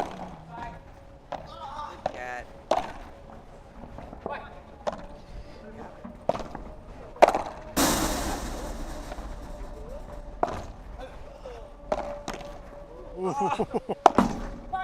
Don't worry, it's coming back. You can just put that on record from these kids. Every ball is going to come back. Wow, another great point. Oh! I'm clapping in the mood. This is getting exciting. Such great play.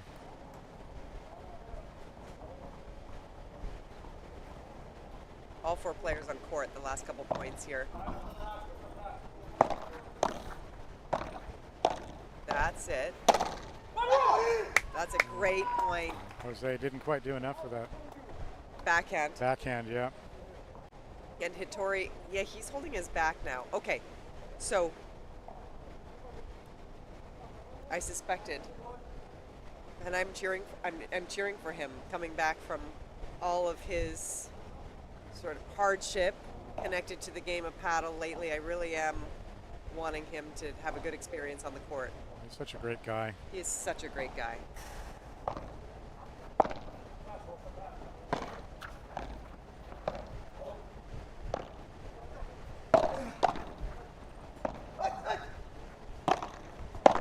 Wow, I have no idea how they got that game back. I think Pedro's happy about that one.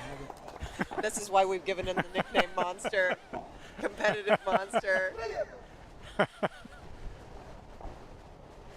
But he's a joy to watch. He is fun to watch.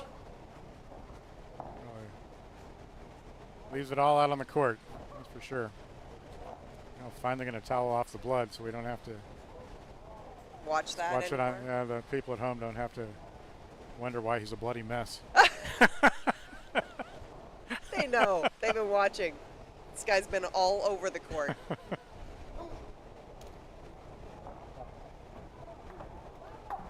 And 2 now all in the third set. to serve 2 all.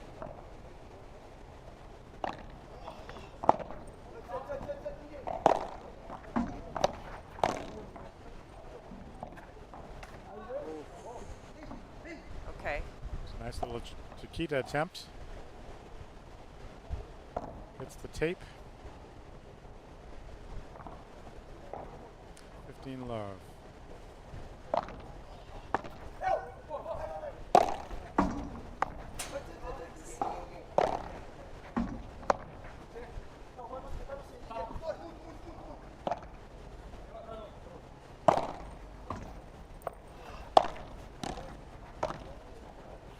Nice get.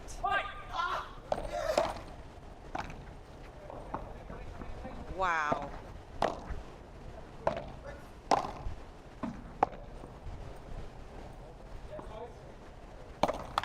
Oh. Another very good point. They all want it. Yeah. They really do. It's nice to see this in the third set. Both teams raising their level of play at the maximum.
point there.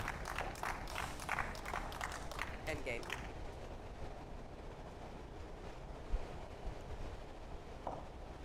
Wow. I'm very impressed, Bob. You've talked about Max a number of times Yeah. over the last 6 months, I think. I have. He's he's showing his A game here. This is very good. You can see. Mentioned that he plays at very high level and speculating a little bit about how does he compare with our top guys here in the U.S. and who could he potentially play with, and talking about his goals. Wow, now I'm finally getting to see him on court, and I'm impressed. His technique is beautiful. Oh. Now, who was his coach in Mexico? He's had a lot of different coaches over the years. That's one of the reasons why he looks as technical as he does. He's had a lot of high-level coaching. Currently, his coach is based in Paraguay. Okay. I don't remember his name,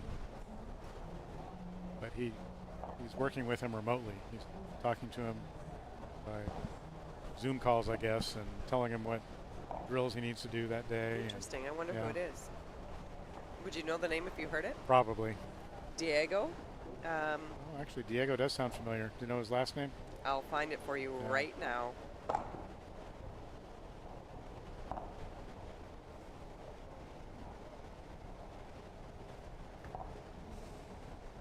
Oh, if my internet was working. Let's see if I can actually get that to work. I'm curious.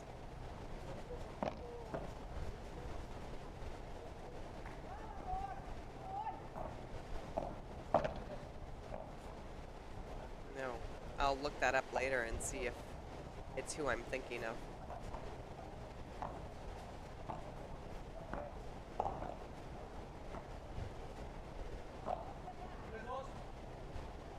All right, Max Montano to serve.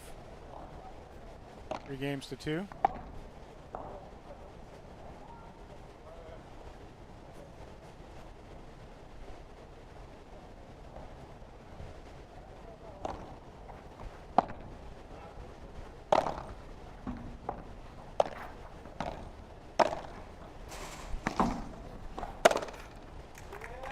Great flows by Max. My internet's not working. We'll figure that out later.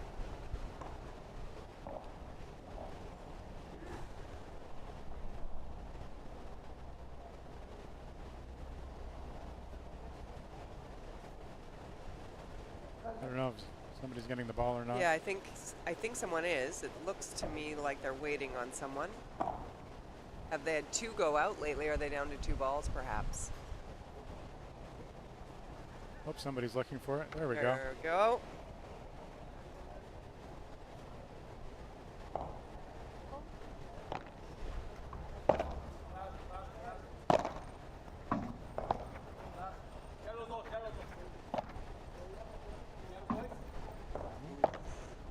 A rare misfire there. Yes. 15 all.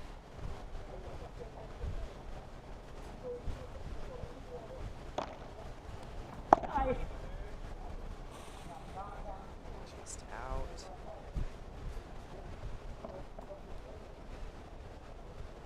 To serve 30-15.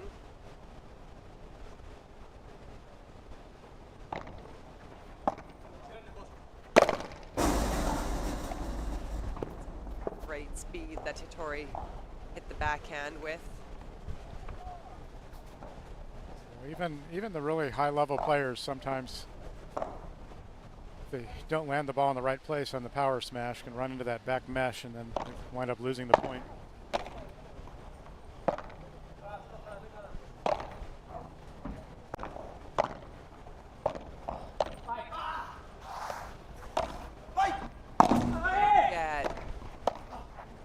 And just overcompensates with the backhand. Titori made a great get off the back glass.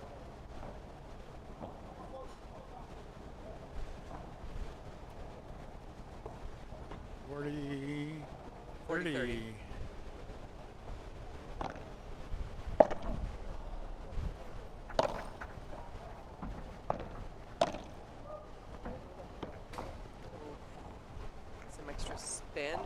nice, on yeah. round one? I don't know.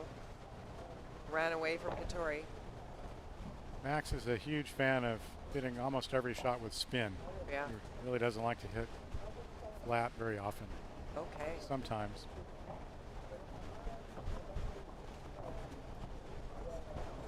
Unless he really wants to kill the volley, he'll usually hit a fair amount of backspin.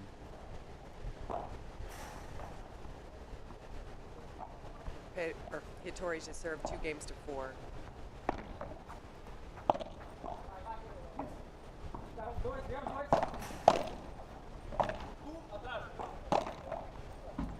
Oh my gosh. Yep. There's a discussion that's been had on this side of the court. I don't think Hittori's able. I think you're right. I think he's having to try to restrict himself to about a third of the court. Yep. Which is tough at this level. Really tough. Tough on his partner. And I just saw the realization from Pedro. Pedro's been really trying his all, but he'll continue to do that. I don't think it's in him to not give it his all. That's a great shot. Smash by Tori. But he's not pushing his partner quite as hard as he was for a while. I think he has the realization that Hittori actually can't put forth more than what he's doing.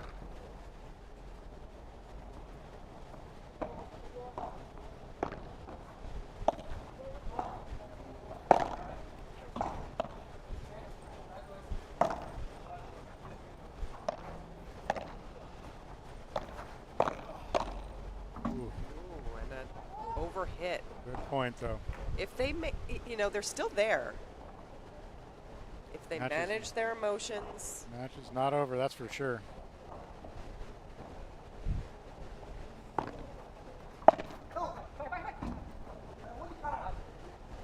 Okay, wait, did I misscore there? Is it 40-15 for Hittori? I'm not sure.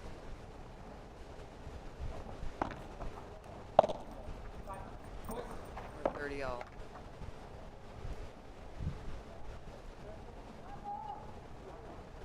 I don't know.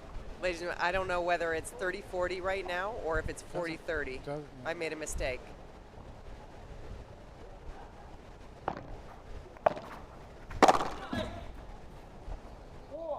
It was 40-30 evidently. 30. Well, I'm going to fix that. There we go. A good hold. very good hold. Important hold.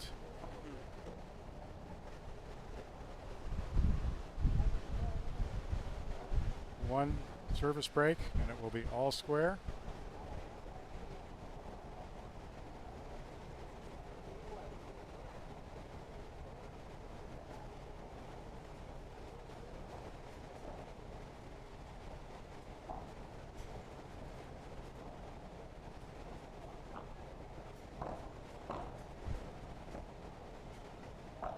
Just checking in with my kids, everyone. Like you wanted to know. But they've been running around. They want to go back and swim. Just checking to see if they were able to get back to the hotel so they can do that.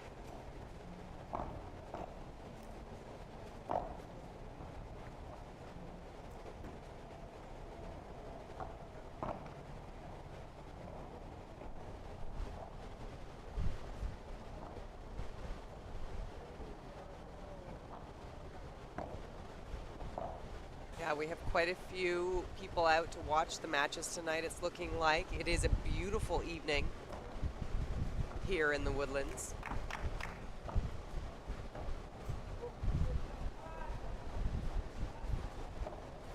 Have we really been going 192 minutes No, for this match? for that's okay. since the beginning. I didn't know how to change it, Bob. There were a couple things I didn't get from you when you ran off to your match, and we did our best. Okay. With the help of John. John has joined our team this weekend, and my goodness, he is amazing.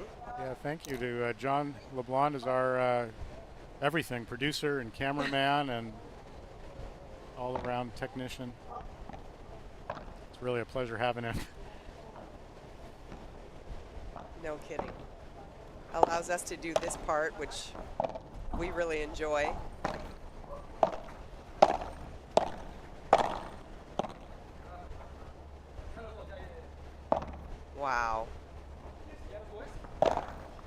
That's a good. That Nice is a shot. great smash Nice off shot of by that Pedro, lob. yeah. I was going to Smart- say, there's smart not play much he's going to there. be able to do with that lob. Love 15.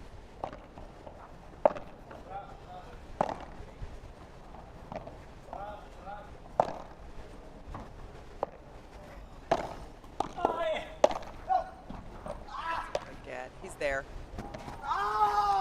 He's there. This kid is all over the court.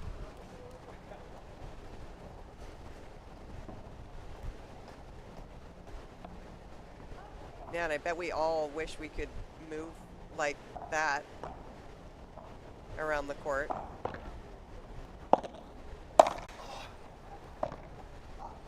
Great lob. Look at Oh, what a well played point there by Jose. All very smart. him.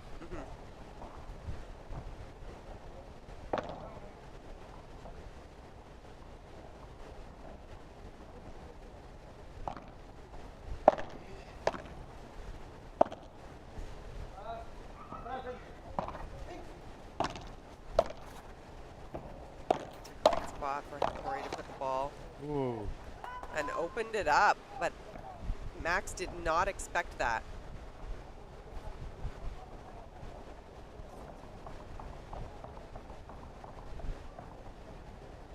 When we have these quick reflex volleys in the game of paddle, if we don't really manage our hand well or read the ball, our chance of hitting that ball out towards the fence is very high. Max loves the shot that he just hit. Ooh. Wow. Look at this point. Good lob from Hattori.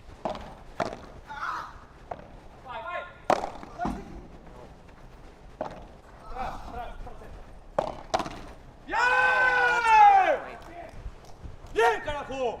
Okay. That was Max. That was Max? That was Jose? Yelling? I thought it was yelling. Max. Oh, yelling. Okay. But is Hattori cramping? Uh-oh.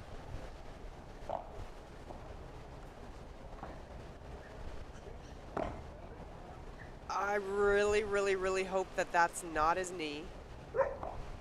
I did not see him go down.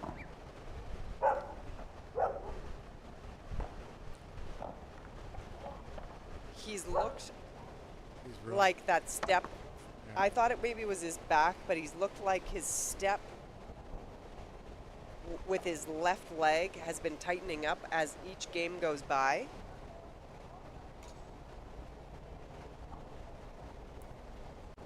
People will ask how I can possibly know that. I did used to do some body work a long time ago, and one of the things that was part of it, I was a rolfer, was watching people's movement in space, watching people walk and seeing where. But he's back up. Yeah. So that tells me it's not the knee, because if it was, I think he'd exit the match. 40-30. 40-30.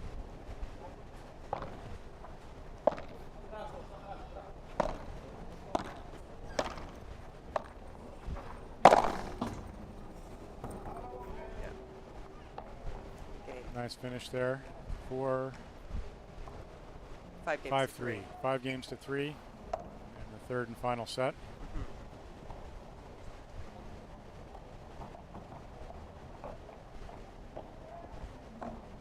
After this set, Bob, here we are. Pedro's about to serve 3, serving 5. That's a really good overhead. Bandeja.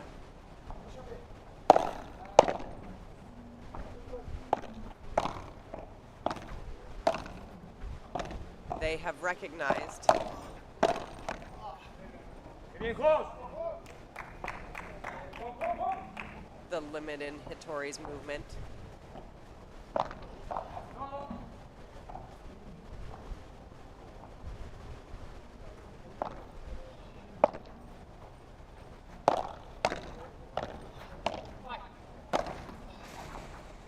My my gosh. Oh, good volley by Tori. Good volley. He's been pretty bold there, parking himself close to the net. On He some of has those. to. Yeah. That's yeah, exactly what he has to do. And Yeah. Ehab was telling me before he has the hands to do it. Yeah. He's proving that. Yeah.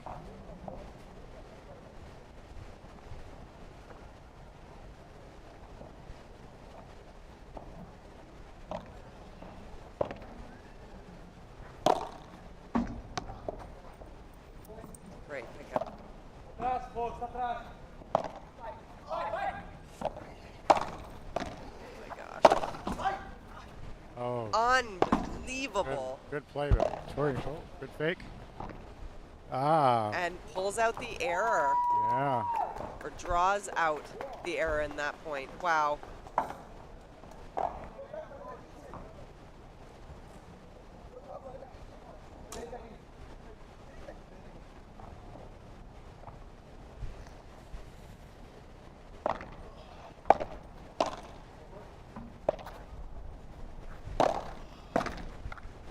And again.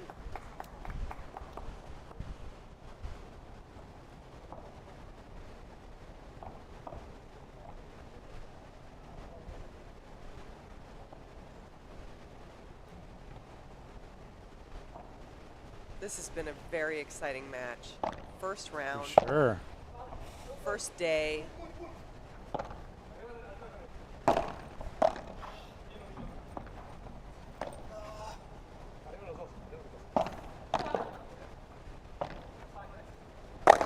No, too much. That wasn't the spot to do it. That sets up match point. Is that correct? That's correct.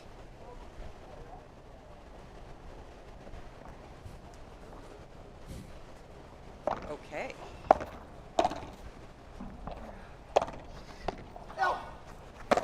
That's deserves it. Yeah. Here we are. We find ourselves at golden point and still match Oh. point. No. No. No. No. No. The game is over. We were wrong. We were wrong. Okay. All right. No, it's not at 200 minutes, Bob. Sorry, that was my own. You're going to have to teach me later. That's okay. I see over here something.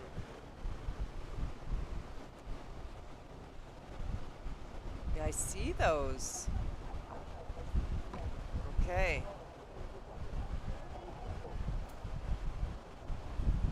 Yeah, our scorekeeper from our 3 previous tournaments that we live streamed together is out of town, so we're having to pick up the pace here and I'm take learning over some and new substitute. skills. Yeah.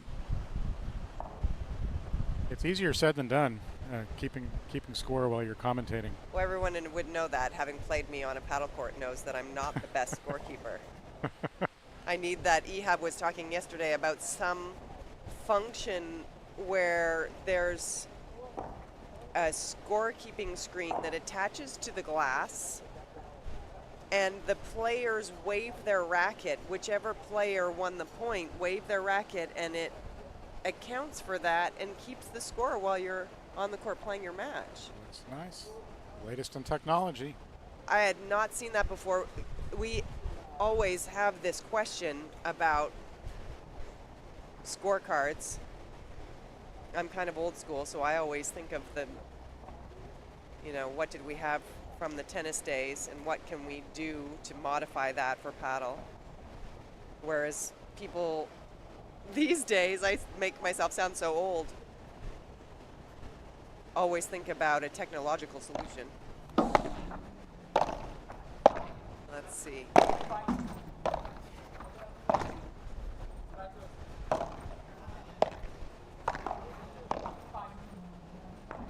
Out.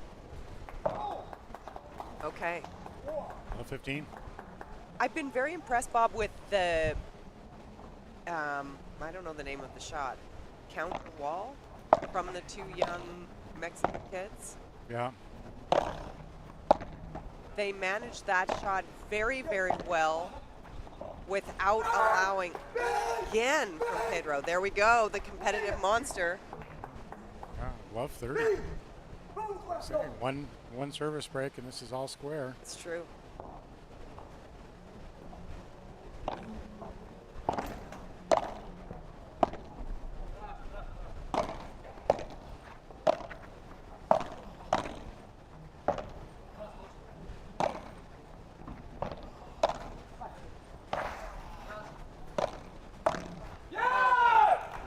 He read it.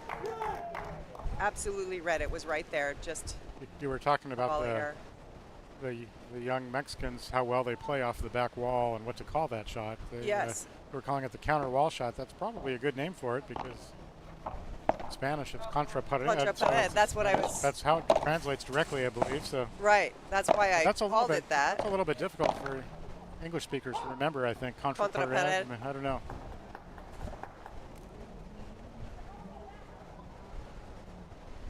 They They sure do it well, though. they do it very well. They don't leave it coming back to the other side of the court, giving very much opportunity off of it, ever. Now, they have given some opportunities in this game.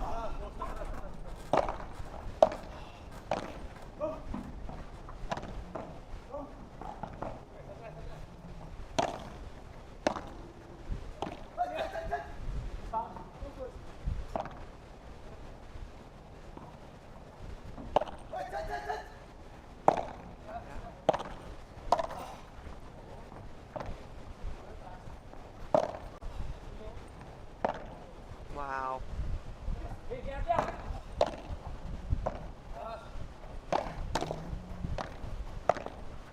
Yep. Tori saw an opening. Unbelievable.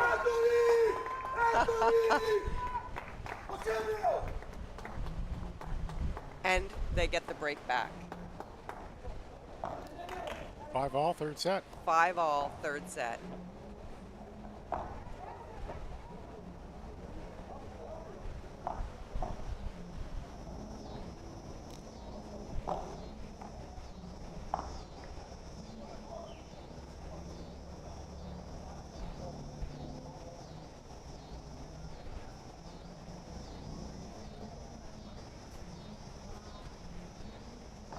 Really gritty effort by the Brazilians here.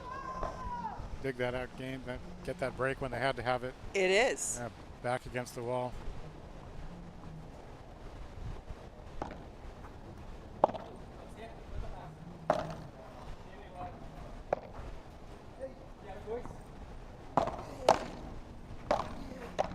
Oh, yes.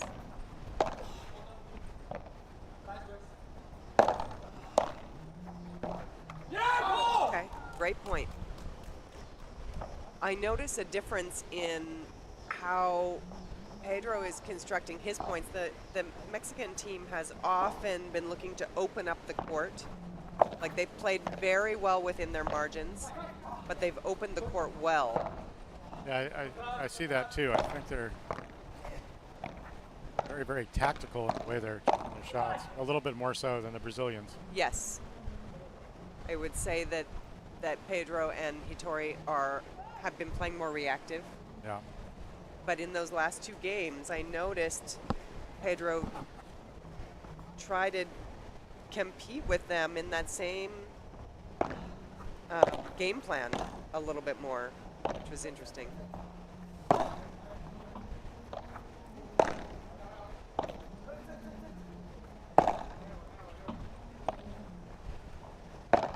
Oh, wow. That was very lucky.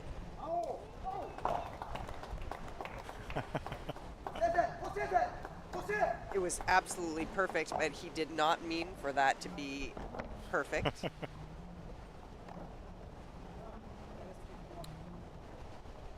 $15.30. I know it's very dark. There you go.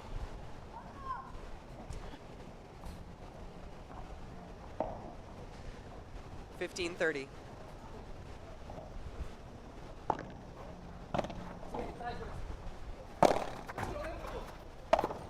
Yeah, that's fantastic. Fine shot. Absolutely perfectly executed. The top players in the world on the Premier Paddle and World Paddle Tour, they all have that shot down, but you don't see that every day in these tournaments. No. Actually, very difficult. The timing. Yeah. I have not tried it, Bob, so hard. I don't know. I'm still trying to cover the basics. Nice. Talk about playing it off the back wall. That was a well done time to do it. There we go. So that was a service break. Was it not? Who was serving there? Satori serving? I think so. Yeah. Break and a break back. They did not solidify the break. Max and Jose will once again try to serve out the match.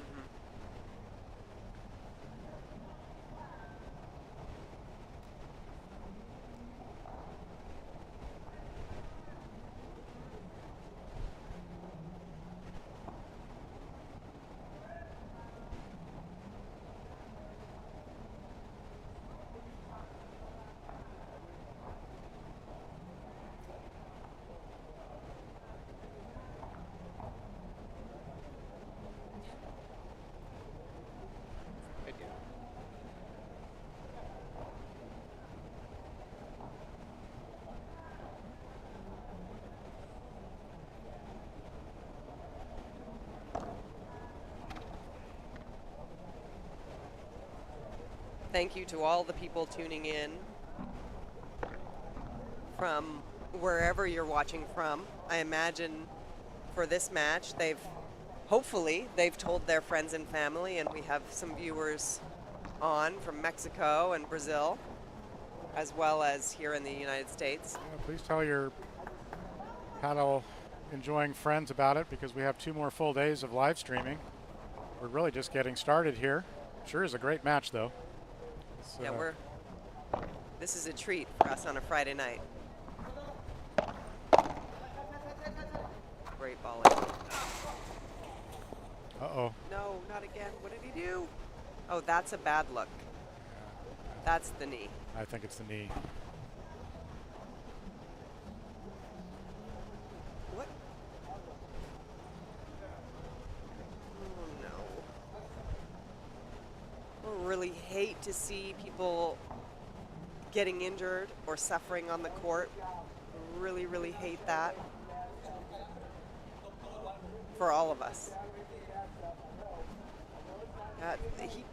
That looks like pulling an ab or something.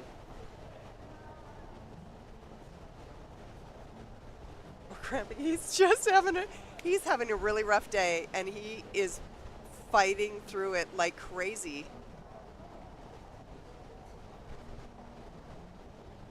Is that Andres? They're giving some.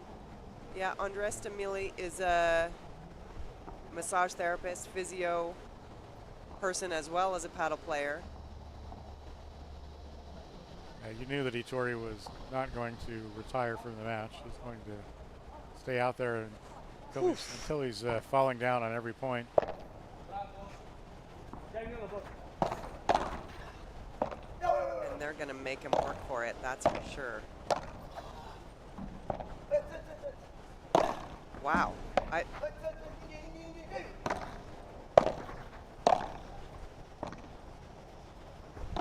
We're hitting every ball to Itori. Yeah, not surprising. Getting to the end of the 3rd set. Oh my goodness. Oh my goodness. Ooh. Wow. Oh, and that's... What a great point that was. I think Bob and I are holding a lot of tension here in the booth, everyone. We're so excited. And, you know, you can't help but live out these moments with the players that are on the court. You just can't help it. It really is a privilege to be here. Wow. Does not bounce in. I thought it might. Here they are. They have 4. That's right. 4 match points.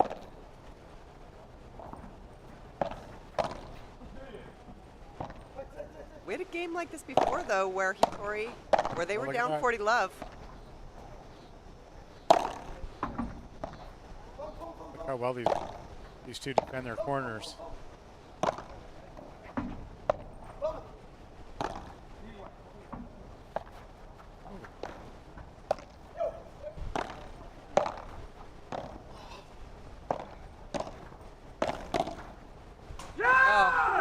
is. That's the match. Game, set, match. No? No. We have it wrong again? Okay, let's take it back. What are we pausing? Okay, At 40-15? I don't know. 40-15, yeah. Good volley by Hitori. He's Diving there when It looks a little bit like chaos right now with what's and they've switched they're all sides. trying to do. Both teams have switched sides. There we go. Hitori is going against Max on the backhand side. Oh my Hitori gosh, and clears he hits on it out of the court. on match point. We don't know what the score is, everyone.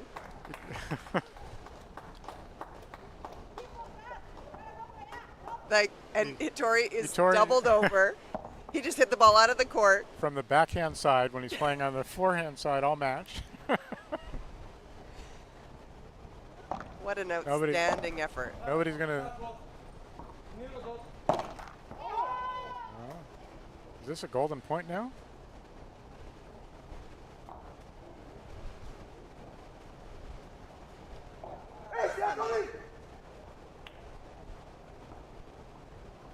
Huh. Here we are. Oh, he got... that was a very short lob. Okay, there we are. There's the match, everyone. Game, set, match. What a fantastic display from Jose and for Max. Great sportsmanship and great play. We really, really enjoyed that, all of you. Thank you so much. And what an amazing effort from both Pedro and Hitori. Yeah, it wasn't 215 minutes, but that was a long match. That was... Yeah, very... We've been in here a while. Yeah.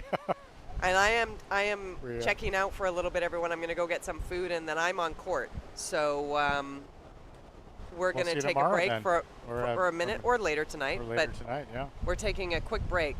So we'll talk to you Well, in a thank you, minute. Riva. Great job. Thank you, Bob, as always.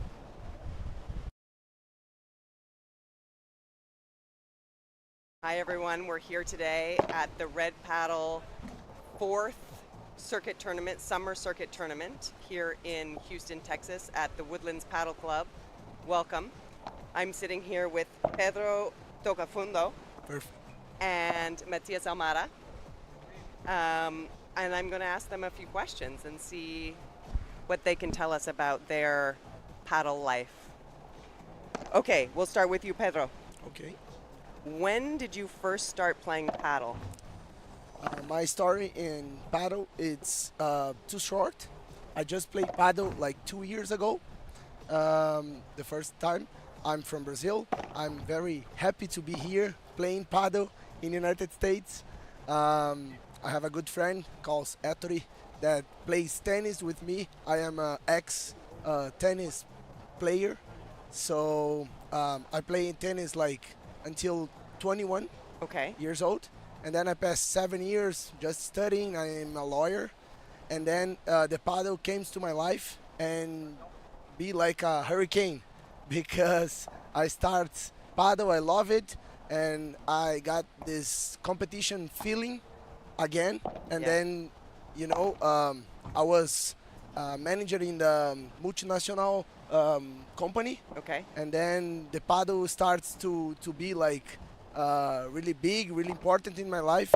And then I said, no, I just have right now to play paddle, to play professional. So today I don't do anything other than play paddle. Perfect, yes. And I'm so glad and I'm so happy to did that.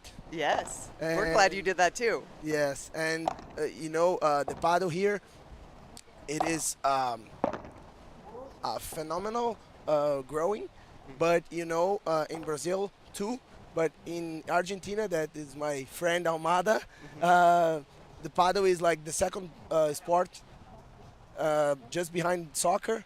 El segundo grande sport. El segundo sport más practicado. Sí, crecimiento en el mundo. Wow. See, in España too. So that's why I did that decision. Okay. I make that decision, you know. And So, so do you live here in the U.S. or you live in Brazil? no, I live in Brazil. Okay. I just came here to play this tournament to know the paddle in the United States. I already talked to one coach, the PPL coach too. Yes. So What I team? I know Las Vegas, Las Vegas. Yeah. Okay. but you know I didn't came Not to not this next year, PPL. Mati. Not next year. No, next. No. No. So that's why I'm came to know the people, to know the paddle, Okay. and I'm very happy. And let's play the tournament. Let's see. Let's see. Great answer. Okay, can you translate for Matias Yes. that same question? When did he first start playing paddle? Mati, ¿cuándo inició jugando pádel? ¿Cuál fue la primera vez que jugó? 10 years. Habla ago. español. Hace de- En español. 10 años atrás, jugaba tenis antes, profesional tenis, y después empecé a jugar pádel cuando dejé de jugar tenis y me metí, bueno, a este deporte que lo practico ya hace 11 años atrás. 11 years. 11 years ago. Yes. Wow. And he is a pro tennis player too, like me, and be in love with the paddle too. Yeah, yeah. And now Matias vives en México, Sí, ahora ¿sí? vivo en México, también hace 6 años que estoy en México y bueno, hace 3 años que estoy viniendo a jugar a Estados Unidos, por eso nos conocemos con todos aquí, con Riva. Casualmente la primera vez que vine a jugar a Estados Unidos fue en Houston, después fuimos a Miami, Las Vegas, así que muy contento de estar aquí y de ser parte de Red Padel por tercera vez, ¿no? Segunda vez. Segunda vez. Sí. And Matias and I are on the same PPL team. Oh, I don't know if you knew that. No, Go Stingrays. Go estamos en la misma. ¡Vamos! Vamos, Stingrays. Yeah, Era y ustedes están en la misma equipe. sí, así es. Okay, on to another question. Pedro, how do you prepare for matches and your best performance? My best performance in the life. How do you prepare Oh, on okay, the okay, paddle okay, court? Okay, perfect. My preparation starts in the week of the tournament. You know, I normally go to the gym 2 times, Okay. and in the day behind start playing, I just practice a little bit, like today, like 40 minutes. Okay. Just feel the court, and I do some a lot of stretching, Stretching. yes, and dynamical stretching to be like so less not heavy for the day of the match. Mm-hmm. And actually in the day of the match I just eat just a little bit, not too heavy food, not too heavy. Don't drink. I drink a lot, but the preparation starts normally in the week of the tournament. Okay. Two times in gym, 1 time just running in the park, in the in the gym, and the day before a little bit just for feel the court, and in the day of the match the food, yeah, I care about the food, and 30 minutes before I start warming up. up. Yes. We have true professionals on our hands this weekend, everyone. So let's see what they can bring on the court. Okay, now can you ask Matias the same question? How does he prepare for his matches and best performance? Mati, ¿cómo te preparas para los partidos y para llegar en tu mejor forma para los partidos? Y bueno, empiezo, la verdad que estoy tratando de cambiar mis hábitos ahora que está muy competitivo el circuito, te lleva a entrenar cada vez más, a comer mejor, entonces estoy empezando por ese lado, comer mejor, entrenar más en gimnasio y en cancha, así que en la semana me preparo con todo, digamos, comidas, comiendo saludable, gimnasio y en cancha unas 4 horas en total. por día y después cuando llegamos cerca del torneo bajamos la carga, entrenamos 2 horas solamente de pádel para estar más ligeros para los torneos. I think so, yeah. He's preparing with what he eats, he's preparing in the gym, he's preparing on the court about 4 hours a day until the day before. Yeah, not the day before, some days, More days before. and then he put low the hours, yeah, just 2 hours in the day, before. Yeah, before, and then let's play. Right. Okay. Nothing more. No, that sounds perfect. Okay. Let's see. Okay. What other sports did you play growing up other than tennis? Okay, it's not that hard, this question, because I am Brazilian, you know. So, obvious, I play soccer. I love soccer. My team is playing right now, so I just looking at the phone. What's the score? So, soccer, I played like tennis and soccer until 14 years old. Okay. That I came to Nick Bolletary Academy. Okay. And then just start playing just tennis.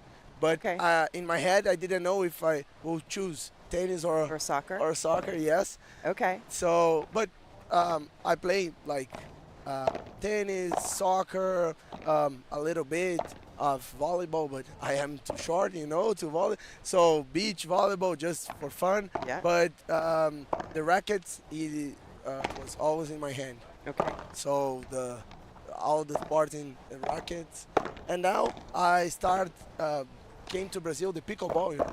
Oh no, we don't like to hear that. Yes. No, actually, I Just didn't joking. know if I like or not. I never played, but the pickleball just It's coming. yeah, to Brazil. Okay. We'll get back to you about that, how it's going in Brazil. So how many years did you live at Bollettieri? 1 year and a half. Okay. Yeah, I was 13, Okay. 14 and a half, you know. I was a huge experience in my life, the best one, Yeah. because I didn't say one word in English, and after 1 year, You spoke everything. I spoke Spanish first, Yeah. because I Right. had to do a friend from Spanish to work in a high school, Okay. and after that I spoke English. Okay. Yeah, was a Man, I huge wish I had experience. done that as a young person. I only played my tennis in Canada, which at high altitude, it was not a good, I mean, it was okay, but it could have been better. Can you ask that same question of Matias? What other sports he played growing up? ¿Qué esportes practicó en cuanto tu infancia Cuando era toda, sí, cuando chico? My first sport is basketball. It's my favorite sport for me. It's the best. And bueno, after I practice tennis so much, jugué mucho tenis profesional y de ahí me pasé al pádel. Únicamente básquet. Mi deporte favorito es el básquetbol. Okay. Sí, sí. Amo el básquet. It's so high. Of course, it makes sense. He should play basketball. Yeah. Okay, remind me, how old are you, Pedro? I am 31. 31, and you are 33. No. 29. Why would I thinking 33? I don't know. The white My hair. gosh, The white hair. No? 29. I know the answer to that question. That's the problem. I've asked him that many times before. Okay, all right, here is one. Pedro, who is your biggest paddle supporter in your life? It is a hard question because I had a team, I had a good friends that helping me. But today, I think it's called Bruno Nakidi. That I is, know Bruno. You know Bruno? Mm-hmm.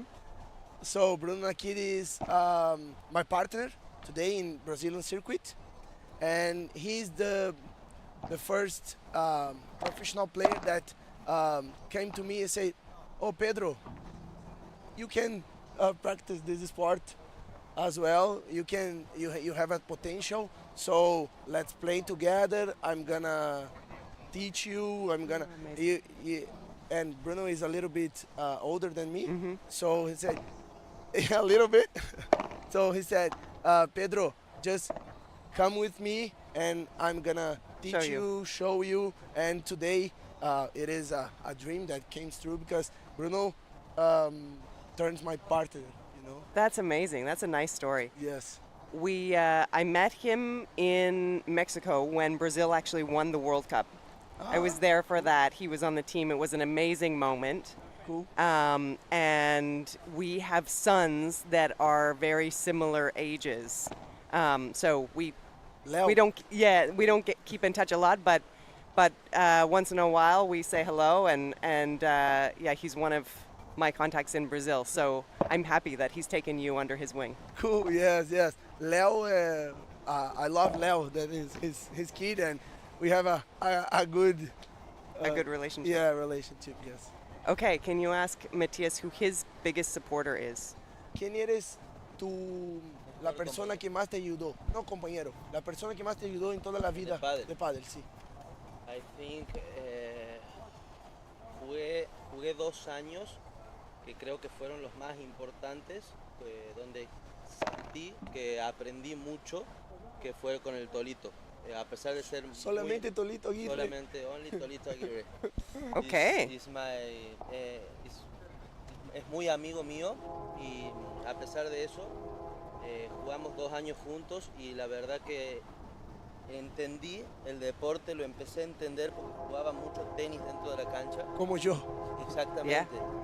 Y con él me marcó cosas que otros compañeros no lo hacían, y lo entendí muy fácil, y creo que ahí empecé a jugar, a mejorar mi nivel. Yo creo que él fue una de las personas que más me ayudó dentro de la cancha. Por sacar una foto. Okay. Okay, here's this one might be a difficult one. Let's see. Who and or what inspires you most in your life?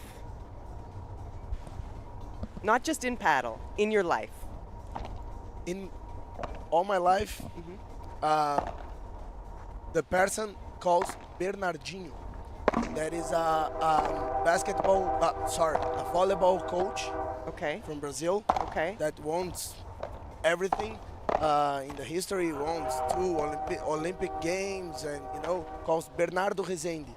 I'm not okay. Yeah, he is the most important coach in Brazil ever, and he inspires me a lot because I have a really close relationship with him. Okay. He is, a really good friend from my dad, and he always came to my house, and we passed like all nights talking about the sports. Okay. And he is like one of the biggest sport person in Brazil to the history, and he's the person who it's inspiring me, and I am he's my idol. That's amazing. I think I need a person like that, Matias. Where do I find a person like that? No, I'm kidding. Okay, can you ask Matias for me what and or who most inspires him in life? ¿Quién eres la persona que más te inspira en toda la vida, en todo el deporte, y por qué? En el deporte. Sí, en deporte, en la vida, ¿quién eres la persona que más te inspira y más te ayuda, y bueno, tu referencia? Puedo hablar, creo que en esto vamos a coincidir. No sabía que jugabas tenis, pero a mí me tocó viajar de muy chico, vivir lejos, fuera de mi casa, desde muy pequeño, desde los 10 años a 11 años ya vivía con mis entrenadores, y creo que las personas que más me inspiraron o más me enseñaron en la vida, en todos los aspectos, fue Leonardo Bordón, que es un coach mío de tenis de Buenos Aires. Con él, o sea, todavía cuando hablamos siento una conexión que parece como si estuviera hablando con mi papá.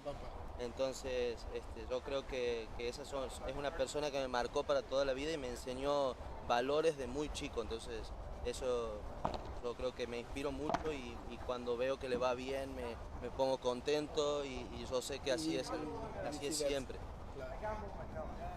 Okay, I understood that. Yes, so you both have an inspirational role model who not only each of them are different, they were both friends of your father's, if I understood that correctly, and at a time in your life where someone other than your father became a very influential male role model. Do I understand that correctly? Yes, just one thing that his coach is not a friend from his dad. No. No, not friend, just his tennis coach. Oh, okay. What he said is because he starts to playing tennis. Yeah. Starts a little younger. Yeah. A lot younger, like 10, 11 years old. Yes. And he spends weeks outside of the house with his coaches. With his tennis Okay, coaches. I understand. Yeah. So he Okay. he see in his coach, in this coach, the connection that he have with his dad. Okay, I understand. Okay. Okay. A connection really close connection. And this is aside from paddle, of course, everyone, but I have a son myself, and he's still young. He's only 10. But the importance of a very strong, good male role model for young boys as they become teenagers is in my mind so crucially important. And the ones who get it are very lucky. Very lucky. ¿Entendió? ¿Entendí? Sí, sí, sí. Okay. Let's move on. This is an easy one probably for both of you. Who is your favorite paddle player?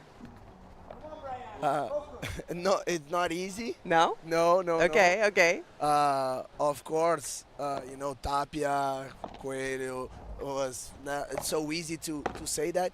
But for me, with the heart broke because Pablo stopped yesterday.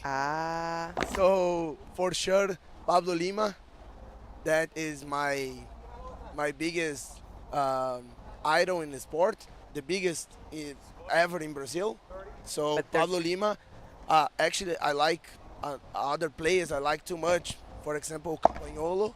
Yes, But Pablo of Lima course. stops yesterday, and I have to say, Pablo, thank you very much for inspire us, Brazilians, all the players, and congratulations to the most brilliant career that you did. Are there not rumors that he's coming to play? Yeah. Okay. I think I was Rumors. going to say Yeah. more than rumors. It's confirmed, Yeah, it's right? confirmed. But we don't know what team. No, he just tell that he came. Okay, so we're going to see him on American soil with the PPL for the next season. We just don't know what team yet. Okay. 10 years number one in the world with Bella. Amazing. 15 WPT titles. A true legend. Yes. Okay, so Matias. ¿Quién era My el best tuyo? player is, I don't know. I can, puedo decir tres. Tapia, I think Tapia, Sancho, and Coelho, Okay. I think. Yes. Okay. LeBron me encanta cómo juega, me fascina también, pero los pongo a los otros arriba. See.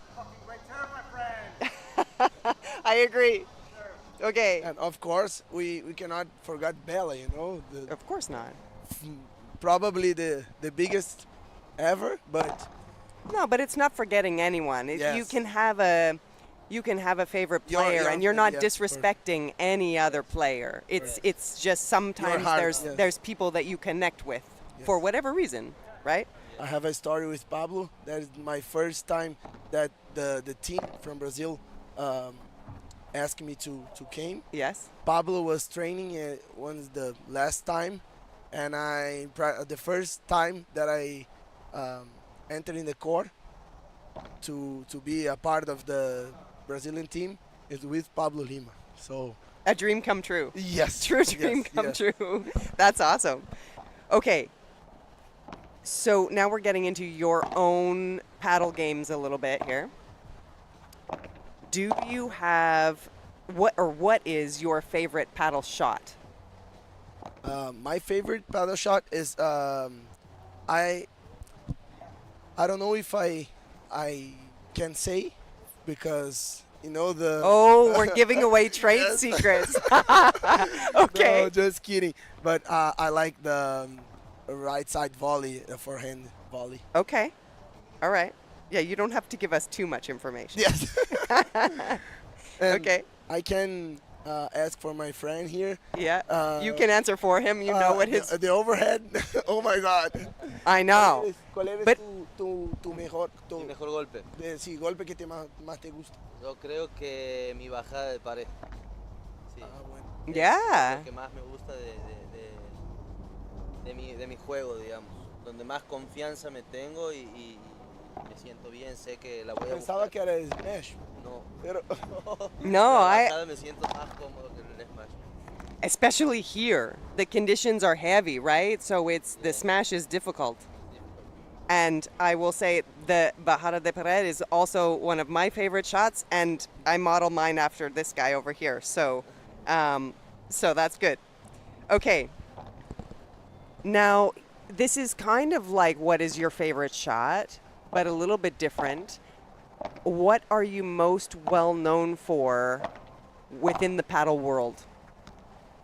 Like, it could be something about your personality. It could be something about the way that you play, whatever. I think to me it's the way that I fight. Okay. I am a fighter inside the court. I play until the last ball. I put my hand in the glass if needs, and I am a competitor. So for me, this part is most important, and that what I have. Okay. I'm really looking forward to seeing that this weekend. We love to see that come out of all of the players here on court, and I can tell by sitting next to you that you've got something special there with your competitiveness. So let's see. Now, I don't know how to translate that question. So Voy a tentar. yeah. Voy a tentar. Esta es la pregunta más difícil. ¿O qué eres, o qué tiene en usted, en todo tu juego, tu vida, que circula el pádel, que es lo que mejor tú tienes en tu juego? No exactamente un golpe o cómo tú juegas, cómo es tu espíritu jugando. Yo creo que mi actitud competitiva. Yo creo que tengo algo que muchos tenistas tienen, es más fácil, o sea, nos enseñan de chicos a competir y eso hace que hoy entrenando, por ejemplo, no quiero perder, entonces como que te empuja a pelear todas las bolas, a luchar todo el tiempo y yo creo que es eso, mi espíritu de competición. Okay. I swear he didn't understand my answer. But he said something very similar. Yes. But you are very different. I know already. I haven't seen you play much yet, Pedro, but you are very different characters on that court. You're very competitive, Matias, but you're also, I don't know even how to say, this is just my own perception, right? But Yeah. you're also sensitive. So the way in which you are competitive is different than him. Okay. ¿Entendió? Que es diferente, digamos, tenemos distintos espíritus de competición. Sí. Tú Sí. es una persona que siente un poquito más. Sí. Que I think he's much calm. No. No. No. I understand. Yeah. Que soy más loco. No. No. No. que No. Siente más. Él Puede ser. tell O a demuestra little bit más. more what he feel more. So, Pedro describes himself as a fighter, you know, like, Como un luchador. Okay. and I can sense that Y él la puede sentir. from you. your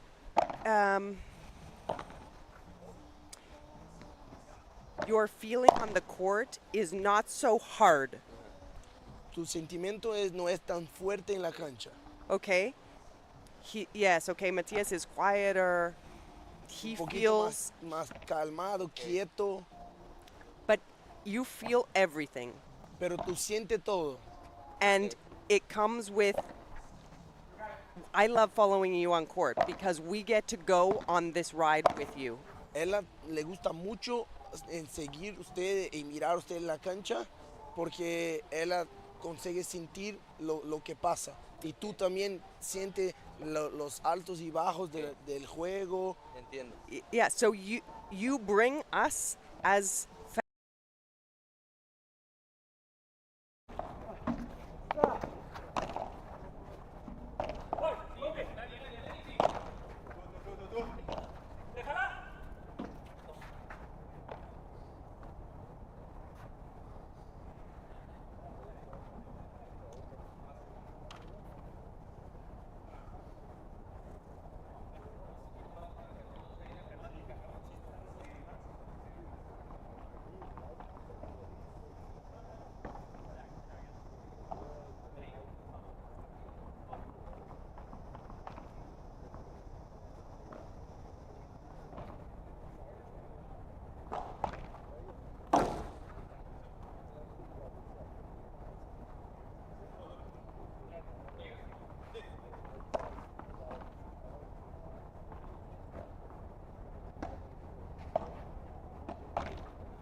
This is the first game of the second set in this first round match of the Red Paddle Summer Circuit Final. And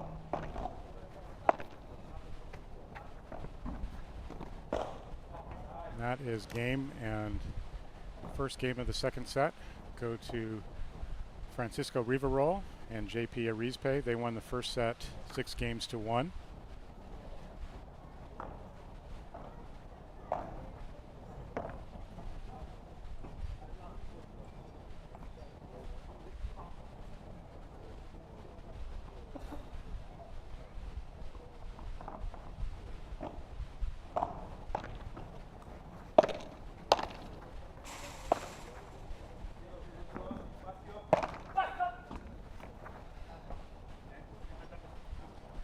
Nice shot by Carlos Garcia, 15 love. Dennis Andrade serving.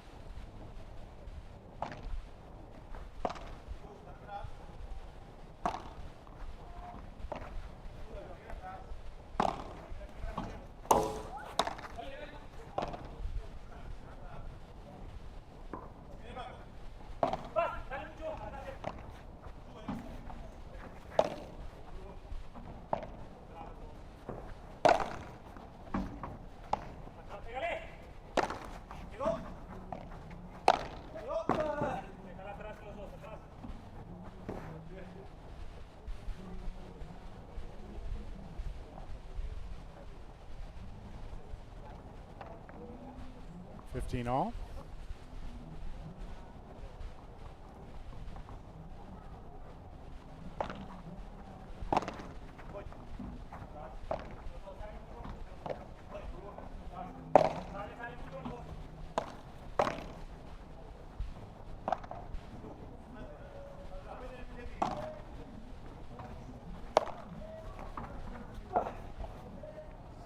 Nice backhand by Francisco.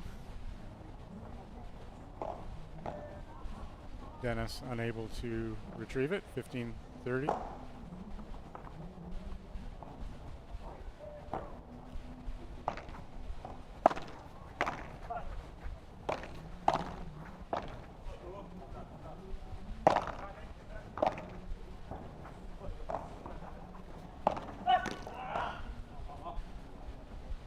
Nice shot, splits the middle, 30 all.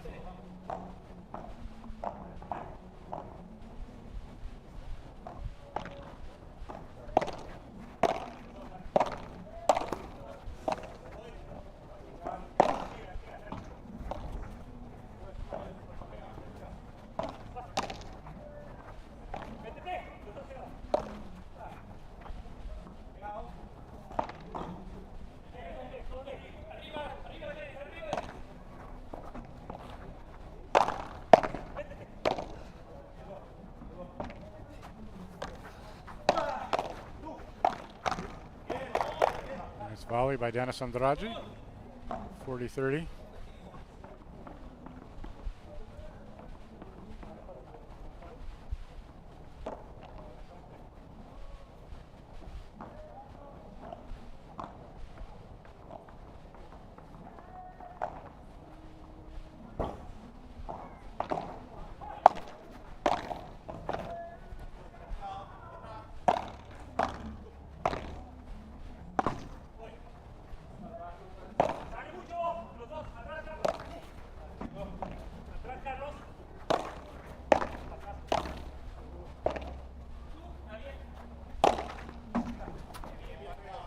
Nice kick smash by Francisco. Also goes by the nickname Paco, Rivarol.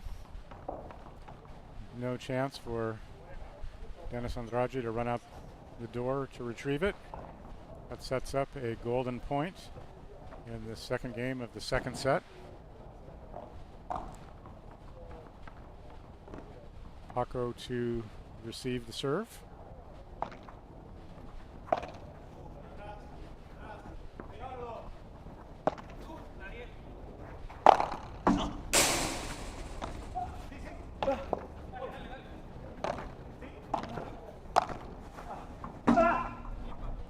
Very nice backhand volley again by Francisco. They lead 2-0 in the second set.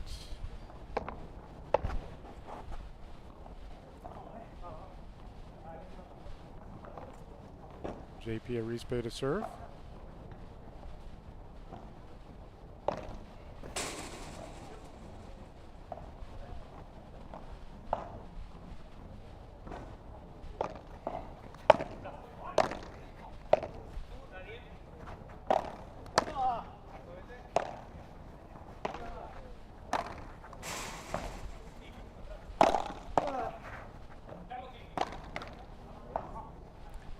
Just not enough forward momentum on that bandeja. It goes into the net.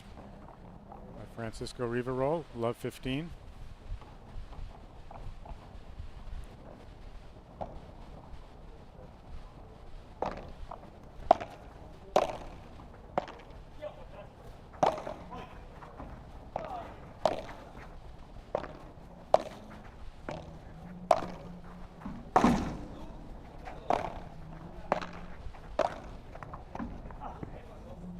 Nice volley by Francisco. 15 all.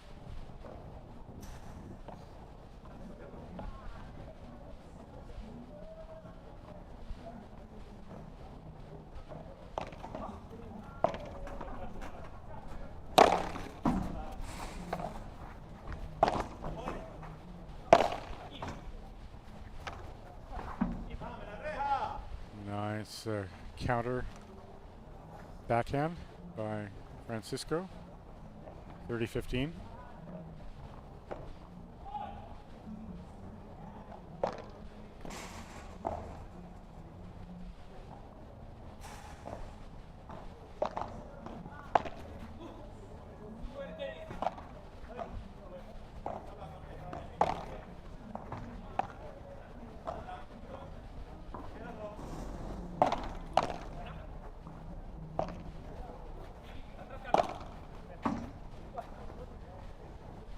Good vibra by Francisco, 40-15.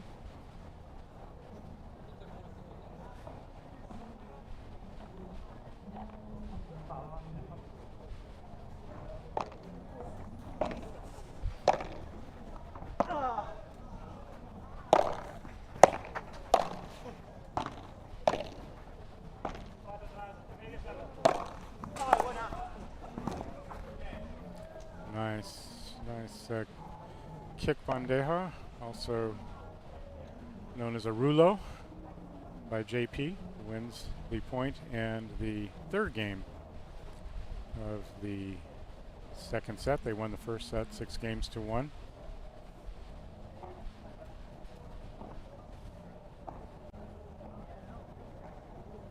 This match is moving at a faster pace than the last one that we witnessed between the two young Mexican players and the two Brazilians.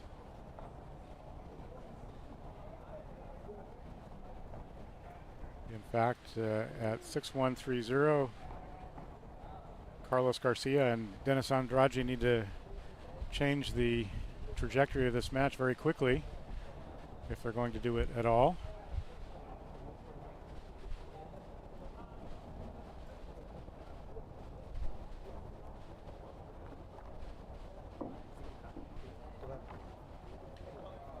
Carlos Garcia to serve. They are only down one service break though.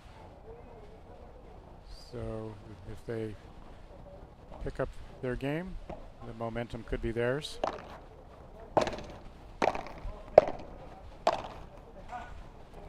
Very nice backhand volley by Denis Andrade into the fence for a winner. 15 love.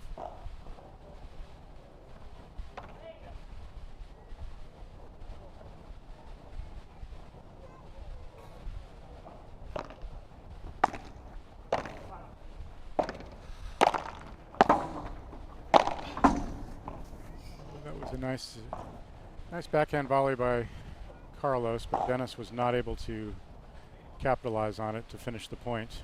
15 all.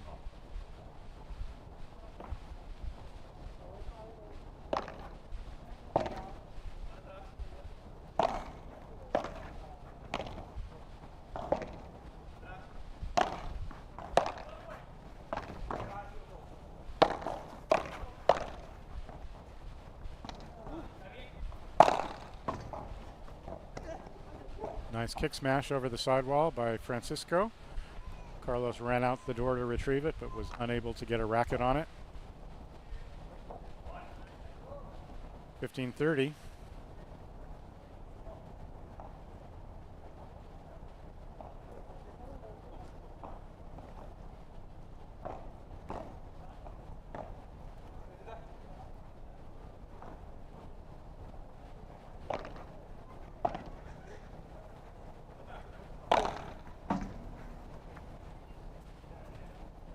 Lots of high lobs being utilized by Francisco Riverol and JP Arispe.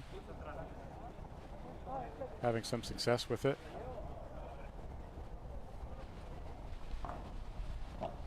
Not on that point though.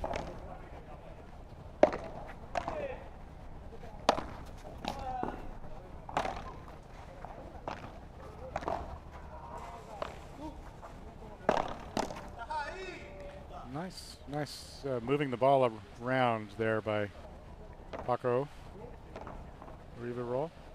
Sets up a break point.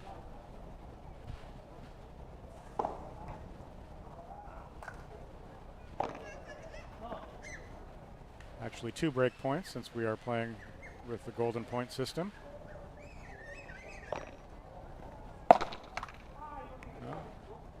One of them saved. That sets up a golden point. Very, very important point actually for Carlos and Dennis if they want to stay in this match.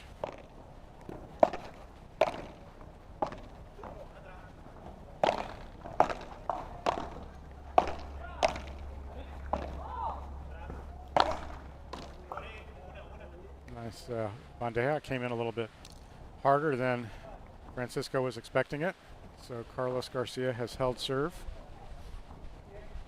They still trail though, 3-1 in the second set after losing the first set 6-1.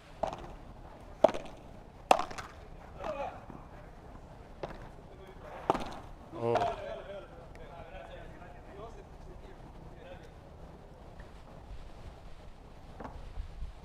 I'm not quite sure what the call was on that. I believe it's 15 love.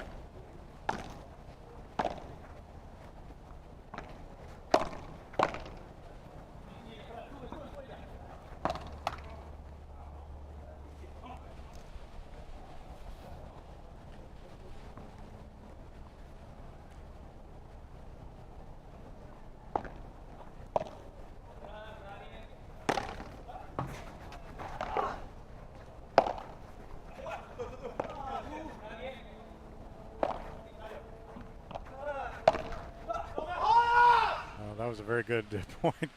Good defensive play by both Carlos and Dennis, but ultimately JP wins the point with a little bit of a lucky shot.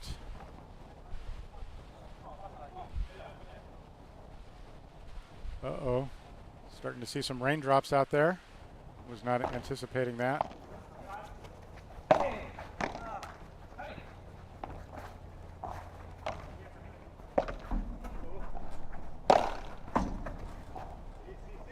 Nice finish of that point by Carlos Garcia. I believe the score is 30-all.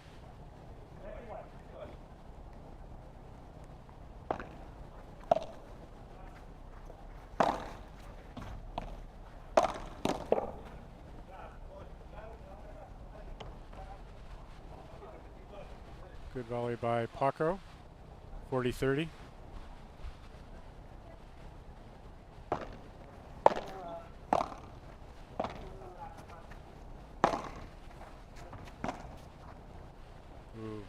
Nice bandeja by JP. Had a lot of spin on it. Dennis tried to field it in the backhand corner unsuccessfully. That means another game for Paco and JP. They lead 4-1 in the second set after winning the first set 6-1.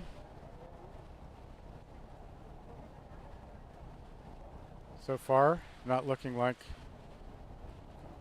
a lot of rain, but that could change. This is Houston. We're known for having our fair share of thunderstorms this time of year. Actually, it does look to me like the rain might be coming down harder now. Hopefully we'll be able to at least finish this match.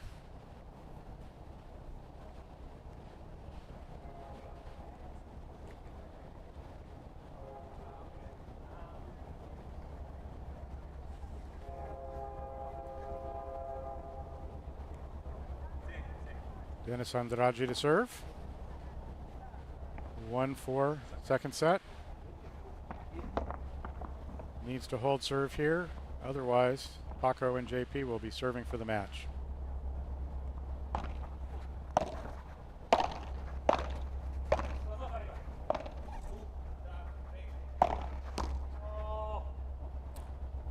Nice volley by Dennis, gets down to Paco's feet, 15-love.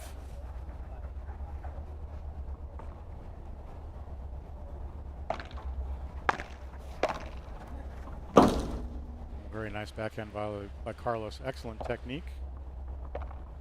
Lots of backspin, difficult for JP.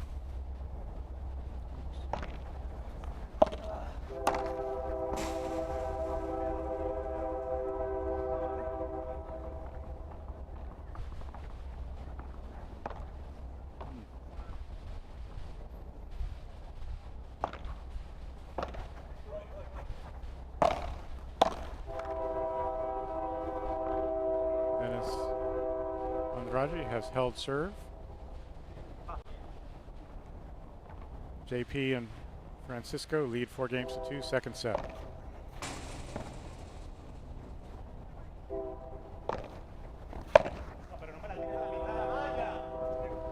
Carlos misjudged that service return. Not happy with it. Understandable. 15-love.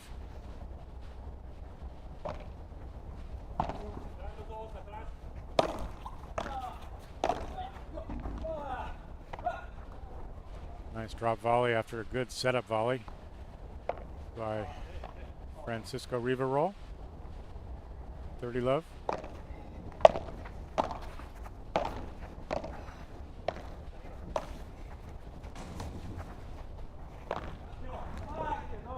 Nice shot by Francisco down the middle for a 40-love lead.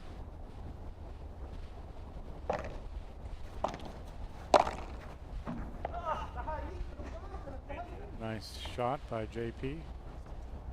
Pulled serve easily. They take a 5-2 lead in the second set after winning the first set 6-1. Paco and JP have played many tournaments together. They know each other's game very well. You can see watching them how comfortable they are on the court playing together. Anticipate what their partner is going to do. That is an advantage. I'm not sure how often Carlos and Dennis have played together. Carlos lives in Dallas, Texas. Dennis Andrade lives in the Houston area in the Woodlands. Paco and JP both from Houston. Dennis is originally from Brazil.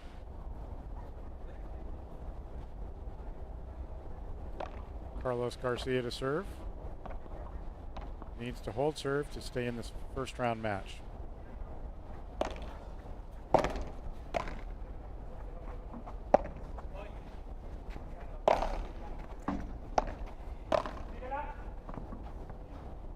That was a rare backhand volley error by Carlos Garcia. Just love 15.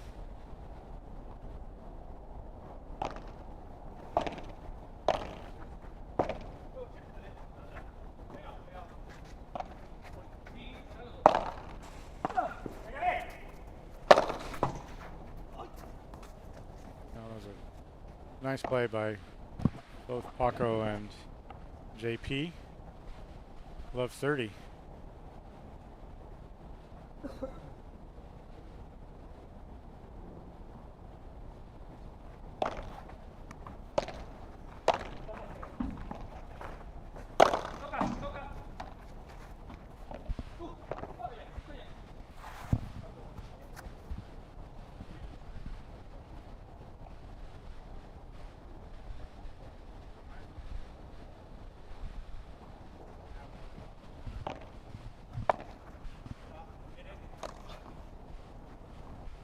That is game, set, and match for Francisco Riverol and JP Arizpe. 6-1, 6-2. Relatively shorter match than we've had earlier today. Very well played, I would say, by Paco and JP.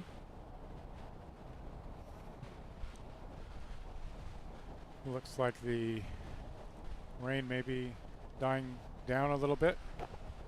Hopefully we'll be able to proceed to the next match shortly. I'm going to be taking a break for now. We'll be back shortly for the next match.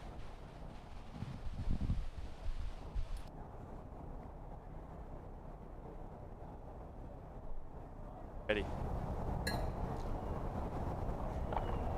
Hello, we're here with Andres Demili. He's coming to play our Division 1 Red Paddle fourth tournament in our summer circuit.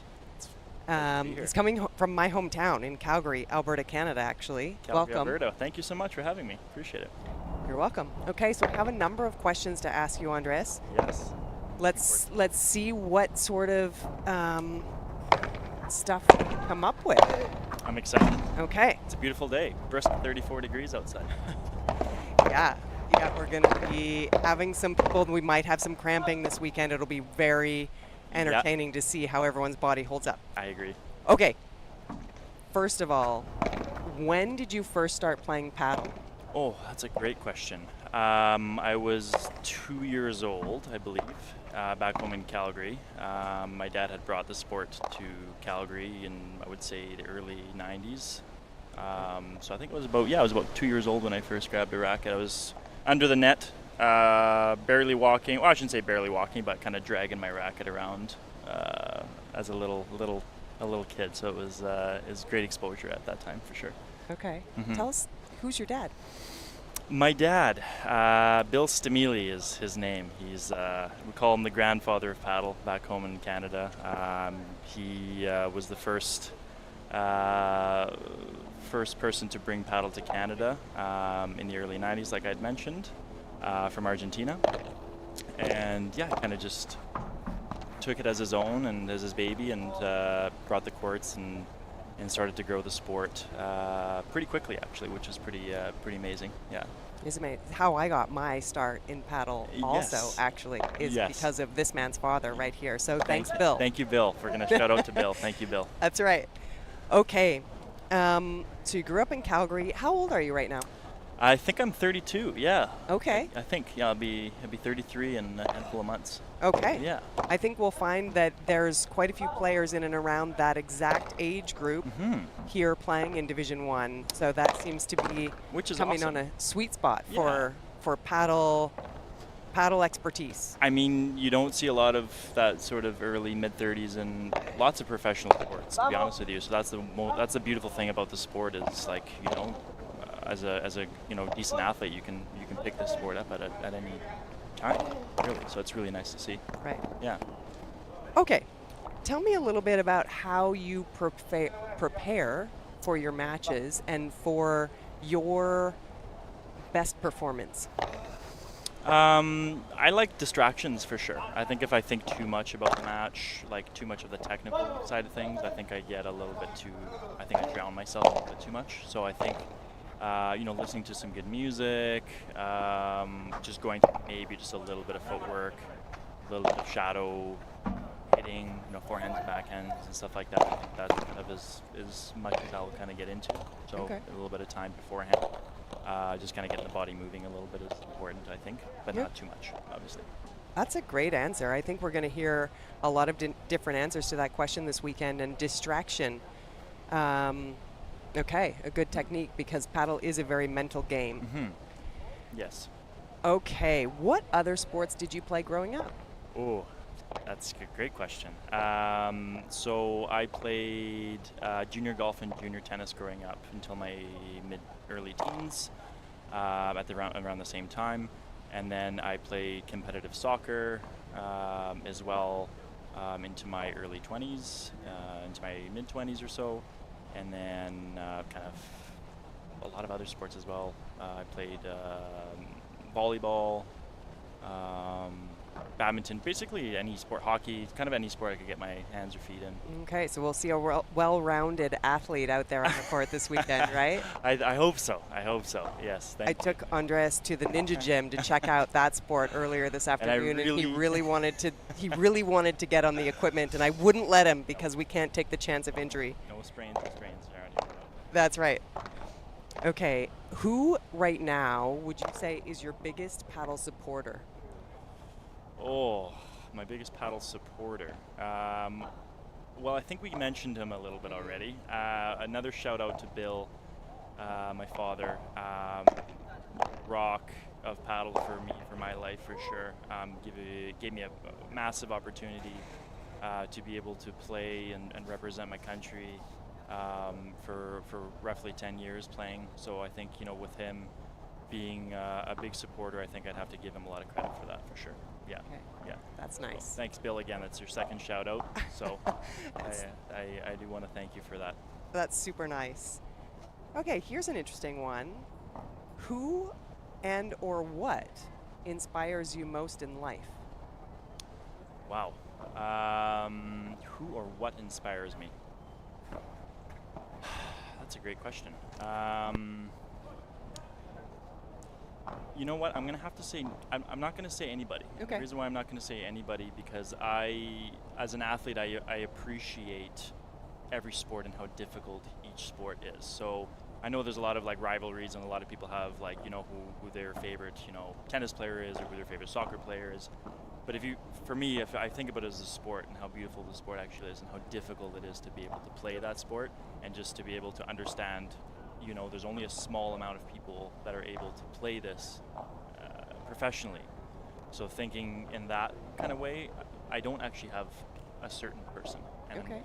I appreciate how every player and every sport, how long it takes to be able to master their craft and to be able to be there. I think I'd have to just give credit to the beauty of the sport. I mean, obviously there's Roger Federer, and there's players like Djokovic, and up-and-coming players for tennis and golf and everything like that, Tiger Woods, all those players that you can give credit to. But I think just the beauty of the sport, and just knowing how difficult it is to be able to master that craft is my answer to that question. That's a pretty great answer. Okay, so following up on the heels of that question, do you have a favorite paddle player? Do I have a favorite paddle player? Well, I grew up watching Mr. Diaz, Elastic Game playing as a kid, so I definitely idolized Juan Martin Diaz. Definitely just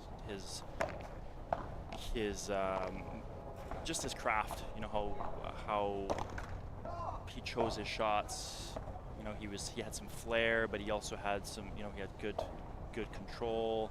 He was a very well-rounded player, though he was a left-handed player, so it's difficult for me to be able to pick it from that point of view. But I think when it comes to that, I think he's definitely the GOAT. I'd want to say for paddle that I just got lucky enough to be able to meet. I got enough to play with him on court, and just an amazing human being. So.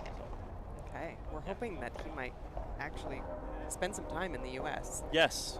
We're hoping that maybe he'll join us here at a Red Paddle tournament at some point in time. I think so. There's some rumblings about some stuff in some of the leagues, so that's super exciting. Yeah. Okay. What is your favorite paddle shot? Ooh, my favorite paddle shot. Well, I have the bajada off the back wall is something that I usually love to hit, and then my just regular overhead power smash. Okay. Yeah. Okay. Which This in kid these is conditions- super athletic. We're going to see a lot of athleticism from a number of people on the court this weekend, but this kid is super athletic, so watch out for that. Thank you. I appreciate it. Yeah, I'm hoping not to let you guys down. And so, adding to that, what do you think you're most well known for in the sport of paddle? Just in the sport, as in playing the sport, or just okay? Yeah. Probably defensively. I think the walls. Okay. Yeah, I think defensively, understanding the walls, it's probably my best part of the game for sure, or strongest part, or most well-known part for most people that know me. Definitely compliment that most shots that they hit thinking that they're going to win the point, the ball somehow comes back to them. I've had that a few times, and so I appreciate that, and it means that I've learned a couple of things over the years. So just a few. Thank you to some of my since the coaches. time that you were 2 years old.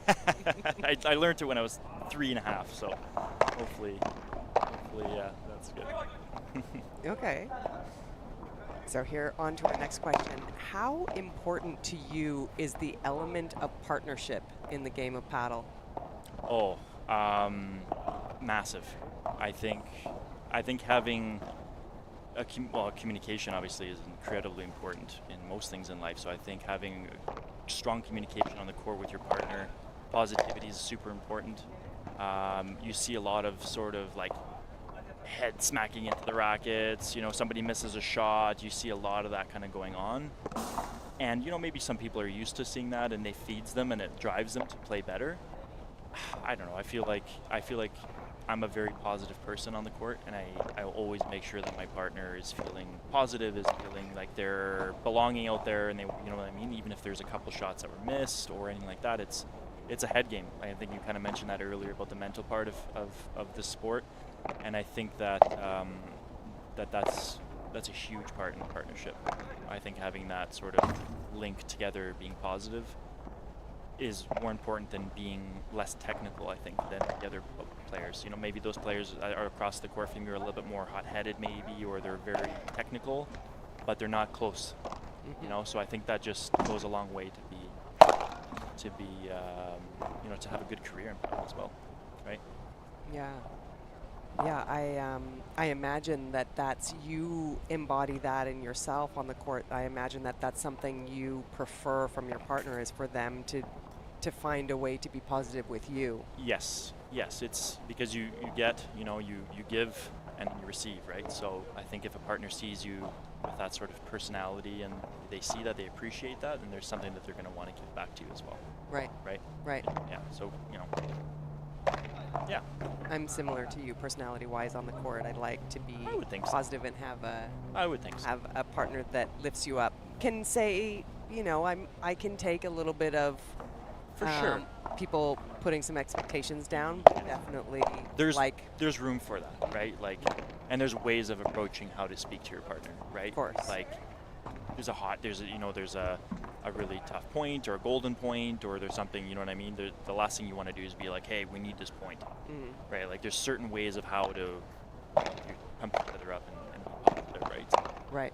It's a mental thing. I mean, obviously, in conditions, it's definitely physical. Yeah. But that physical is going to turn into mental. One point when that body starts to be like, okay, we're running on a little bit of fumes here. Let's see if we can keep our mental state. For sure. Right? So, for sure. Yeah. Great questions. Okay. What do you like most about playing competitive paddle? That's a great question. I think just the family of the sport. I think everybody's very just welcoming. It's a beautiful sport when it comes to, like I said, that sort of family experience. From representing Canada and being out in the professional world playing is just something you just look forward to, seeing everybody and meeting new people, seeing different countries start to grow and expand. And I think that this is a massive opportunity that's being given to us. And I think that's such a beautiful thing, and being able to take advantage of that. And I think that's, I don't think I can add any more. I think that's just, for me, that's just, you know what I mean? We'll get a chance to ask one of the founders of Red Paddle a question very similar to that at some point, and you'll get to hear from him that really is one of our drivers here at Red Paddle as well. So great answer. Yeah. Okay. Do you have a particular paddle goal for the upcoming year, 2024?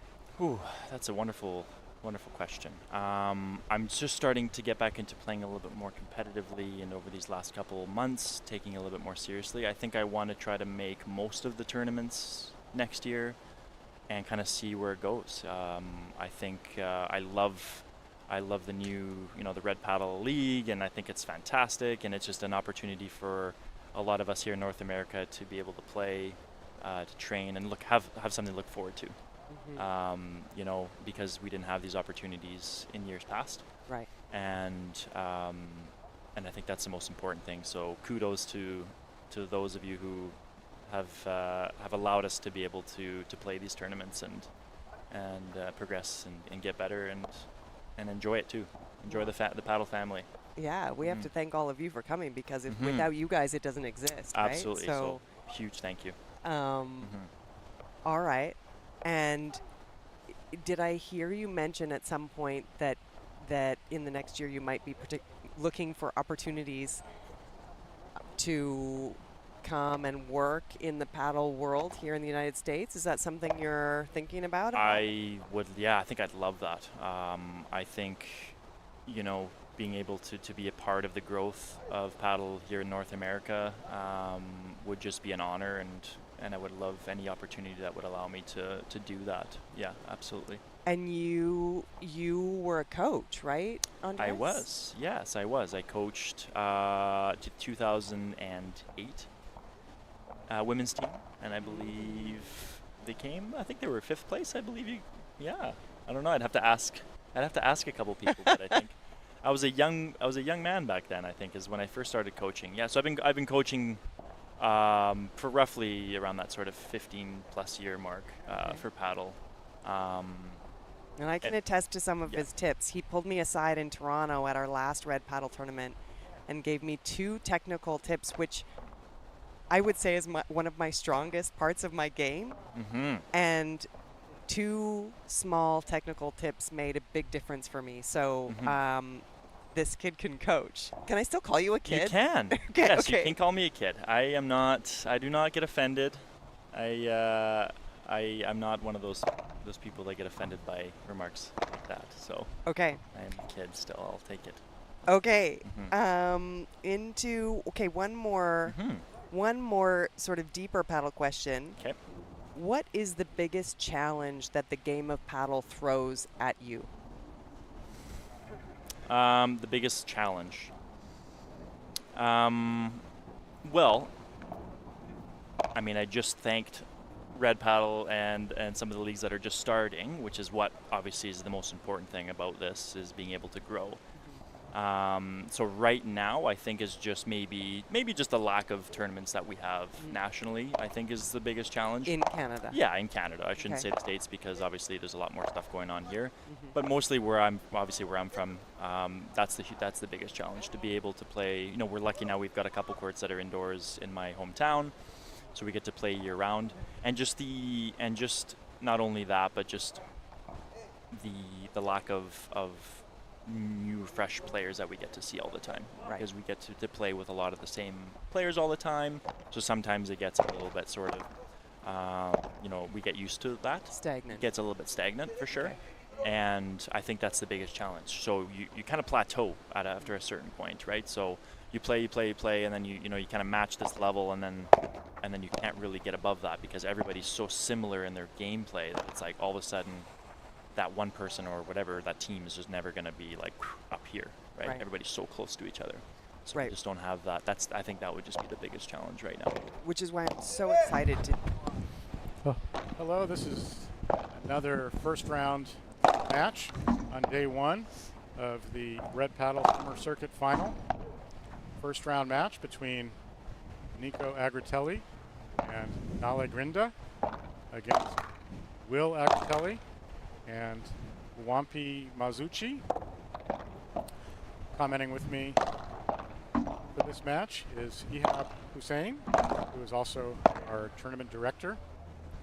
Welcome back, Ihab. Thank you, Bob. Thank you for everything again.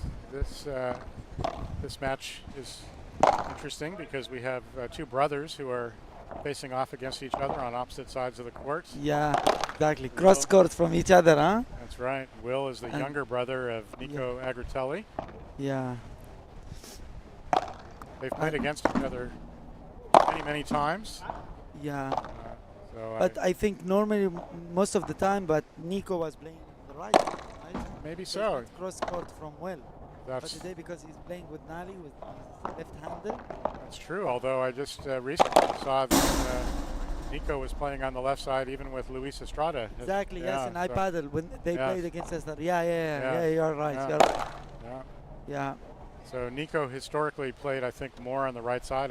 I'm not sure if the change is going to be lasting, or he plays more on the left. I don't know. He's very versatile. He can play either side very well. We know that. Yeah. Uh, Yeah. But he gets more aggressive on the left. yeah, yeah. He does have a very powerful smash. Yeah. Yeah. So I always felt that he could play on the left if he wanted to. Nale Grinda's got a great smash, and he's a lefty, so he is always going to be on the right side. You never want to put a lefty when you're on the left side of the court. Yeah. I don't think Doesn't it's ever make been, any sense. I don't no. think it's ever been done in professional paddle. You do see it in amateur paddle once in a while. Yeah, but no, I Yeah. don't think amateur in professional. No, I don't. I don't think it's It's ever happened. advantage that you lose in purpose, you know, Exactly. like Exactly. you decide to lose your advantage. Yeah. Yeah. Yeah. No. The best combination. Uh-oh.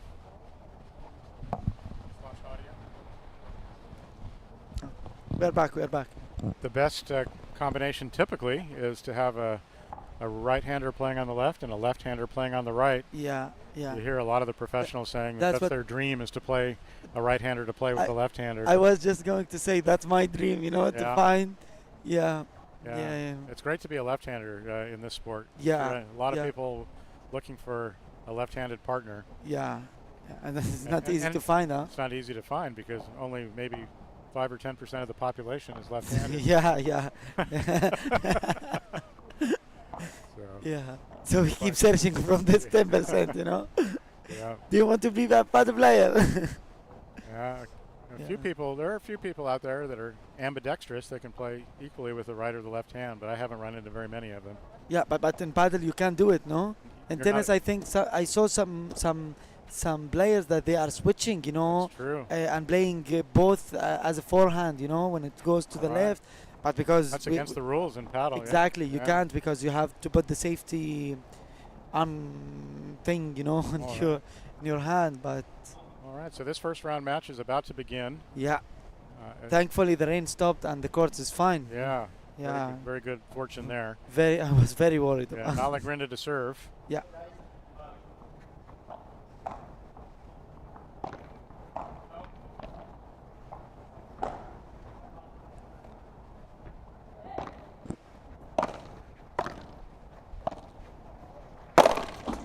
Boom. Ooh, short lob by Wampy and a strong Yeah. smash by Nico.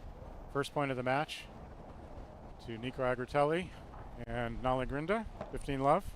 Always good to start with a smash, huh? Mhm.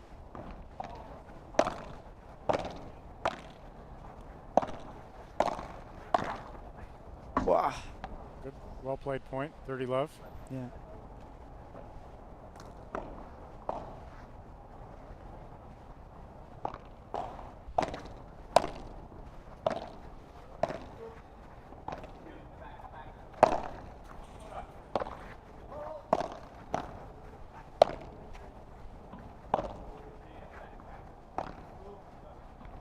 Ooh.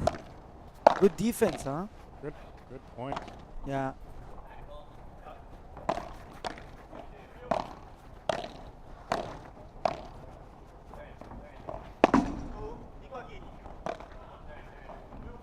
Nice.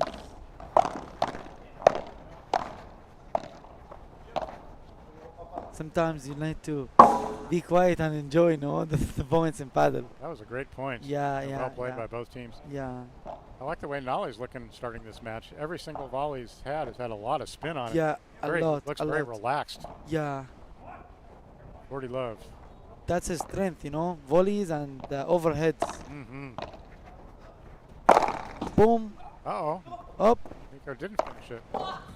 Now we finished it. Now he did, yep. Yeah. So As the tall brother. the first game of the match goes to Nico Agritelli, Nale Grinda. No, it's 14-15. 14-15. Oh, so that point was not won by Nico. That was The previous one was Okay. yeah, it's So it's 40-15 40-15. now. Yes, now it's a game. Now it's game. Okay. Yeah. So now I can say that the first game of the match goes to Nico and Nale. Yeah. They lead 1-0 in this first round match of the Red Paddle Summer Circuit Final.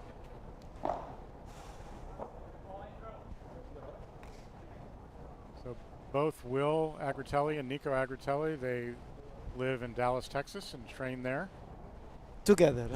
together regularly, yes. Yeah. Will Agritelli now serving. Oh, great lob there. Ooh, yeah. I think the wind's also. Ooh. Oh, that was the first volley that first- Nali missed. Yeah. errant volley. 15 love. Very important to keep hold your serve in the first games in the match. Yeah.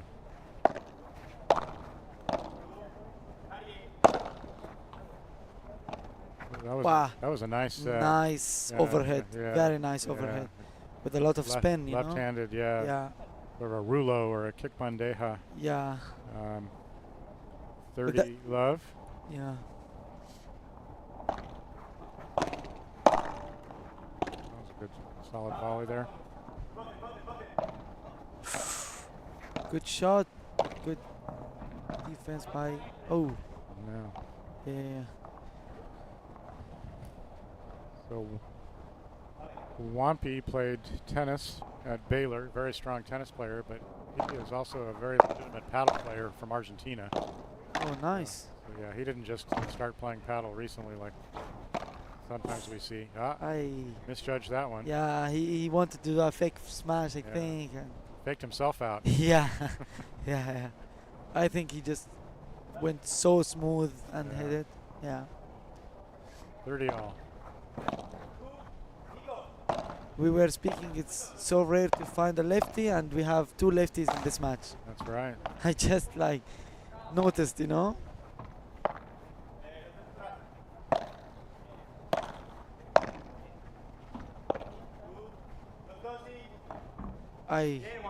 There is a bit of wind, you know, that Yeah, I moving think the the wind ball. caught that. Yeah, Coming. exactly. Yeah. How was the heat So in that your was- match? It was hot, but bearable. Yeah. All right. That was a good lob by Nico. Yeah. Ooh. Good get. Defense. Good defense. Yeah, very good defense. You know, I love that Nico fights for every single point in the match. No matter if Yeah. he's 40 up or 40 down, he fights for every single point. Yeah, sure does. Very strong competitor. Yeah. All right, so this is the first golden point of the match. Nale Grinda to receive. That's a good serve. Yeah. Serve. Good. Why? Misfire there by Wampy. Yeah. That's a game. That's That's a a game. service break. Yeah. There. So A our first break First break. for Nali and Yeah. Nico. Yeah, that's they're gonna regret that one. I think. We'll see. Yeah. Maybe they'll come and break right back. You never know. It's 2-0 though for Nico and Nale. Ooh, nice play. Ooh. Is that a winner? It was it was a winner. For Nico. Yeah. All Yeah. right. Nice point. Really nice point. Yeah.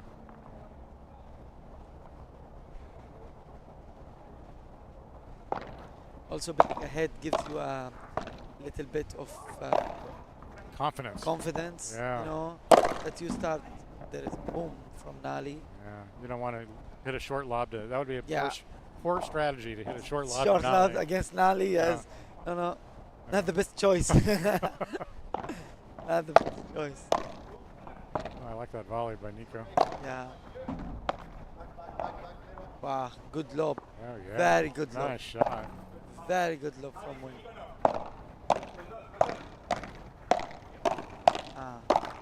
How's that for a volley exchange? Yeah, very nice, very nice.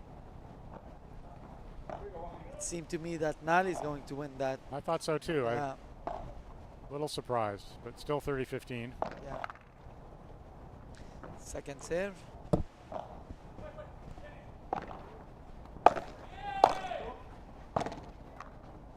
Hi.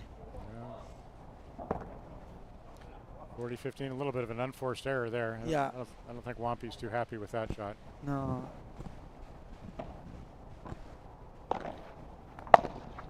It's a very psychological game, you know. When I hope it won't affect him, you know, the golden point that he lost as an unforced error. So I hope it doesn't affect him and he goes back to the game, because very psychological game. That's for sure. Yeah. That's probably at least as psychological as it is physical, isn't it? Yes. So, a lot of it is how good your choices are and how well you control your nerves and just so many factors. Exactly. Because also, you know, playing with a partner, you know, also you need to, how you say, let's kind of maneuver your way with your partner. Some partners, they are like you, enjoying the game. I love playing with you. Are we playing next tournament together? That's right. Yeah. Yep. So yeah, some partners are like so easy to go with in the court. You know, some partners that they just don't click together. You know, like no matter how is the quality of the game that you are doing, but sometimes that one unforced error could change your game with a partner to really bad game or to really good game, you know? For sure. So you weren't here for the last match. I don't know if you saw any of it, but Francisco Paco Riverol and JP Arizpe, they play together so often. They play so comfortably, and you can see that Dennis Andrade and Carlos Garcia, they hadn't had the same experience together. So no, yeah. Makes a big difference. I'm not sure how often Will and Wampi have played together. Nolly and Will, I believe this is the first time they've played together. Yeah, this is the first time. Yeah. This is the first time that they played together. I think because Luis Terada couldn't come join Nico. That's right. Wampi to serve. 0-3. 0-3. Oof. Nice lob by Nolly. Yeah. Oi. Oh, he's... now he got it again. Nolly took that one for granted there. Yeah. And it was a short lob, huh? It was a short lob, but at this level, you really still have to hit a very good shot. Yeah. Because the other team is going to go up to the net and try to counter smash you. Exactly. In this level, when you decide to hit a smash, you need to be sure that it's going over. And you need to put everything you have into it. Exactly. We saw it in the first match, I think, with Hettori and Pedro against Max and Gush. They call him Jose. Hush. Yeah. So you saw how many times, even when Pedro or Hettori smashed outside the court, Hush went outside and did a winner, you know? Nice backhand by Nico there. Very nice. Off the back wall. It's 30-15.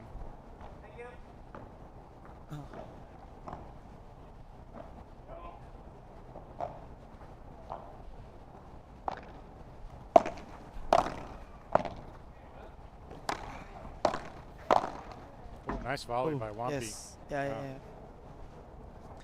He used Nico's soft shot, and that Nolly was not positioning well.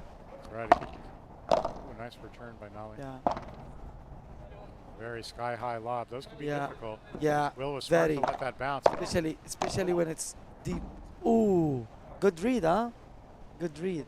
Yeah, good eye. Good eye. Good eyes. Good by Nolly. I thought it was maybe going in, actually. So yeah. It's 40-30. 40-30.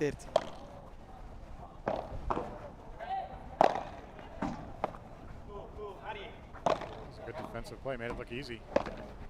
Wow. Well, I don't think that's going in. No. Yeah. All right, so that first game of the match for them. Good. So they are on the scoreboard. Yeah. So Nolly will be serving 3-1 in the first set.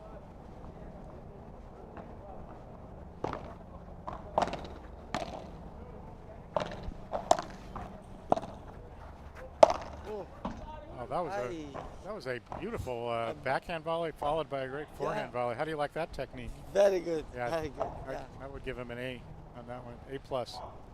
A plus. Yeah. Ooh, that's in. Yeah, that's in. Oh, touched. And Nolly's shot hit the sidewall. Yeah. So 15 all.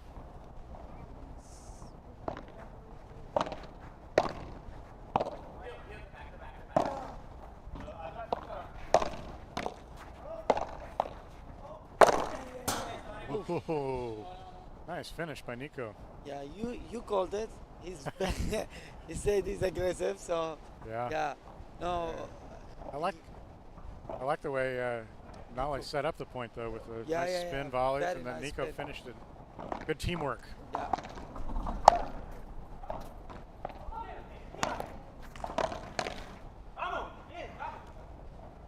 30 all. Yeah, those are the most fun points in paddle, when you and your partner work together to set the other one up, and then the other one finishes properly. Yeah. You know, it's always funny to see the players coming from other sports or other things. Last time in Miami, I met a chess player who plays chess, and I remember him. I met him too. Yeah, you met him. Yeah. Yeah, but not in Miami. I met him in Miami. Ah, a different really? tournament. Ah, different different Miami tournament. tournament. Ah, okay. I was in RED PADEL. Yeah. So he was like talking how he loves paddle because it's like a chess, you know. Yes. You need to know how you go in the court. What's your point? Oh, wow. Nice play. Yeah, Right. very nice play to secure the fourth game for them. Yeah, these guys. Ooh, excuse me. Let's go. There we go. Yeah. 4 games to 1. That's what we were talking about, huh? If it's not flying, your smash, it could be a point against you. There you go. Even if it's outside the box, no? That's right. Yeah. But Yeah, good get from Nico. Yeah, these guys are so skilled at running out the door, right? Yeah. At the lower levels, you don't see it that often. No, they are scared to hit the wall. Yeah, well, first of all, now at the lower levels, people aren't hitting the kick spin over exactly, the ball that often. Exactly. And then when it does, nobody knows what to do. Exactly. It's the fact to get used to that, you know. Like the more that you are playing that level, you get those smashes, you start to read the ball more and more, you know. Yeah. And that's what you need, you know. More time, more games, more practice. It really is a fun part of the sport, though, the ability to run out the door. Yeah. It's the main attraction in this sport, I think. You know, when people ask me, especially it's a new sport around here, when people ask me about paddle, and the first thing I try to show them is a World Paddle Tour, when Tabia or whoever runs outside and put it behind his back and hit the point, and everyone was like, wow, and they were like, oh, this is fun. Yeah, This is new, you know, like this is new. I think this is a trademark only for paddle, you know. Yeah, I mean, they have some trick shots in tennis, but they don't come into play nearly as often. Yeah. Here Yes. Yeah. And it's funny. It was not originally in the rules to be able to run out the door.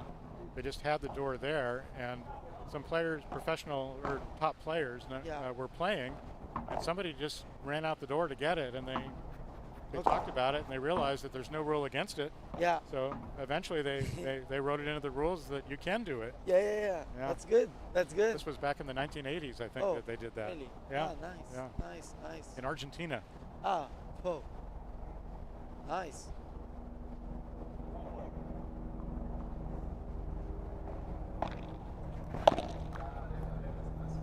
Good point.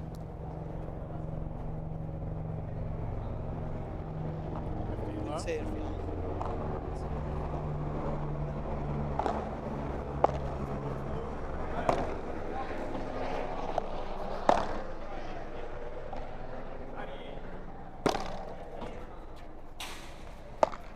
Wow. Didn't get it. 15 all. Good get from Nali.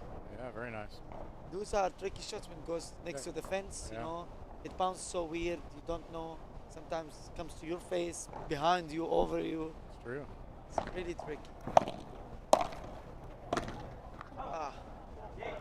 solid volley by Will, but Yeah. I think still would call that an unforced error for Nolly.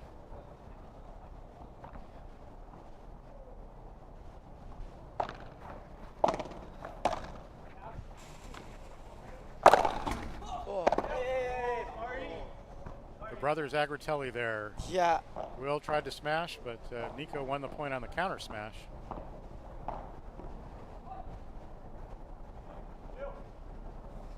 Yeah. That's what we are talking about. Yeah, Whenever you go for it, go all in. Yeah, you you know, better, you don't better. hesitate. for sure. Yeah.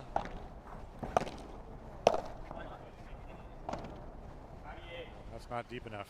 Oh. Oh wow, that is a real unforced error there. Yeah. I wonder if there was wind or it was just a concentration lapse. I think he tried to give it so much kick on it Maybe that he ended up not touching the ball. could be. Even the good players do that sometimes. Yeah. Yeah. Ooh. Good get. Ooh. Oh. Aye. So it's game. So it's game. Another It's service 5-1. break for Nico and Nale. They lead 5-1 in the first set. Yeah.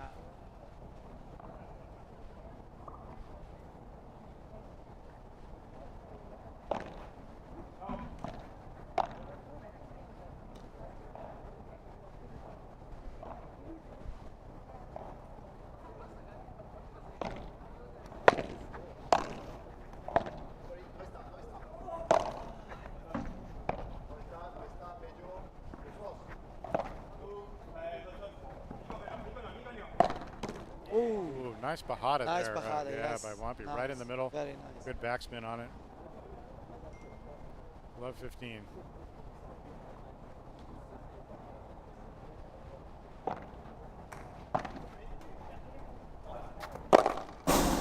Aye. Nice decisive finish there by Yeah. Nale. And he got lucky a little bit with the fence. Yeah, But I think even if it did hit the fence, I think, I it think was- so. the sound showed that it's going to go boom. Yeah.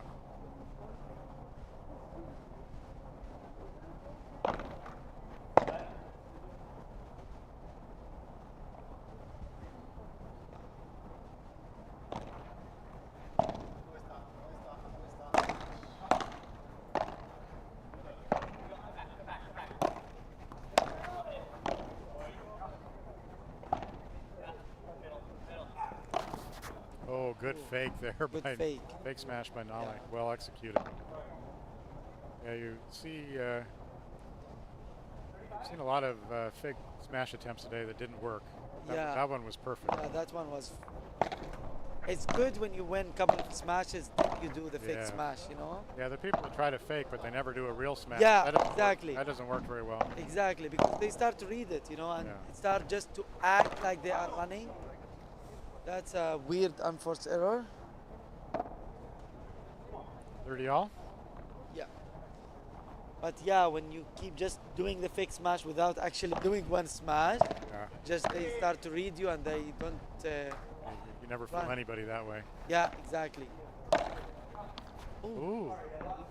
Will wasn't sure what to do on that. Yeah, Too a little bit late to make up his mind. yeah.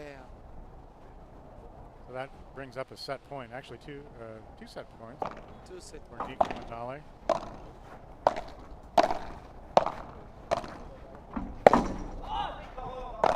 Ooh. Bit unforced there. The second golden point in the match. Yes. Let's see who it goes to. It's going from Nico Agritelli to Will Agritelli, a brother against brother again. Yeah. Let's see what happens.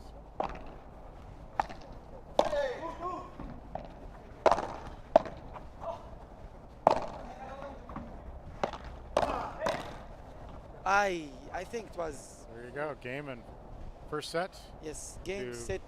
Game and first set to Nico Agritelli and Nale Grinda. 6-1 in this first round match in the Red Paddle Summer Circuit Final. Yeah. Wow. So after a marathon match with the Brazilians against the Wow. young Mexicans, now this one is going faster, and as Yeah. the last one did too. Yeah, the last one did too as well. Let's see. And I think that Will Agritelli and Wampy need to maybe change the rhythm or something a little bit. yeah, I think they got much better than this, definitely. Yeah. You know, I didn't see that Juan de didn't like last tournament. I saw him with much less unforced errors. You know, so he's more solid. You know, and they went for the third set against Nico and Luis Estrada. That's You know, right. in iPadel. Played really well. Yeah, they played really well. You know, I don't know if I think you're right. I think they're not playing quite at that same level tonight. I'm not sure why. Yeah. That's the thing.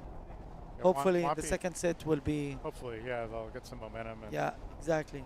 This is what a good partnership can do. Can really put you back in the game. Yeah. Can really put you back to forget your first set as if nothing happened. You know, That's what just you a have to new do. match. Exactly. Yeah. Exactly.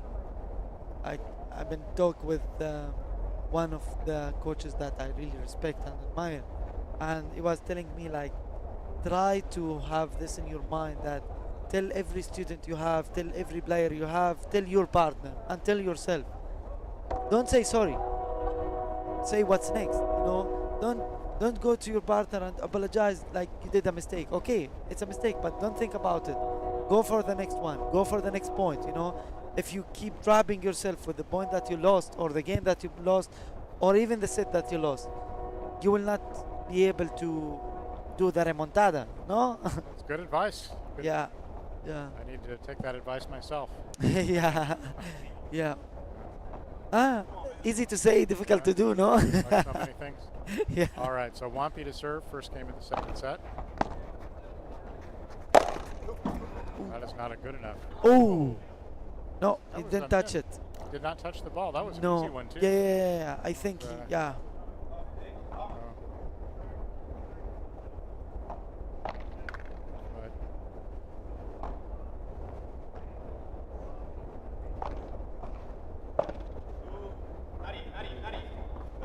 Good lob.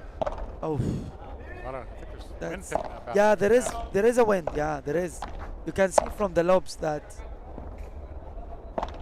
it's ooh. High lob from Will.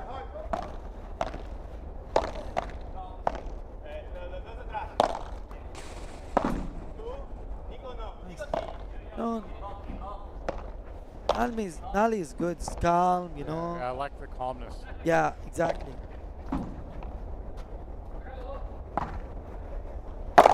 Ooh, there. That is a really good smash. Those Yeah. are the best ones, when the rhythm is slow and then you surprise the other guy by Exactly, going up yeah. to a 10 out of 10 all of a sudden. Yeah. And Nico have it, you know. Oh yeah, he can turn it up to a 10. Dial Yes, it up very exactly. quickly. Yeah, dial it up. So can Nale. Yeah. But I think Nali uses more the height and the spin, you know, and the And contact Nico's more point. power. Yeah, Nico's More like power. kind of more power, you know, Yeah, flatter and more flatter and more power, you know.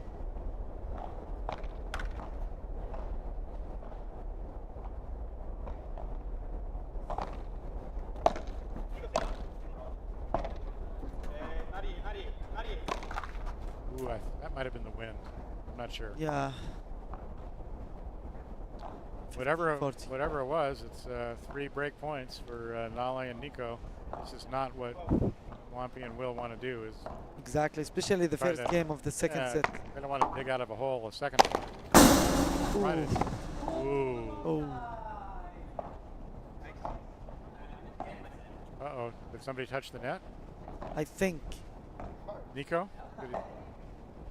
Can't tell. Oh? Yeah, he touched He the touched net. the net. Okay, Yeah. so the point goes to To Will, Will and and- Wampy. Yeah. Okay. He so gave them a second chance. Yes.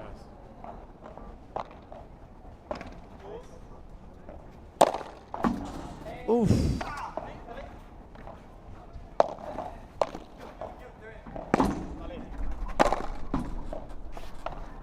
Ooh. by Nico.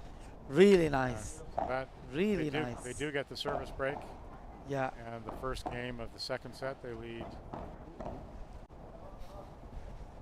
Let's see. They lead 1-0 after winning the first set 6-1.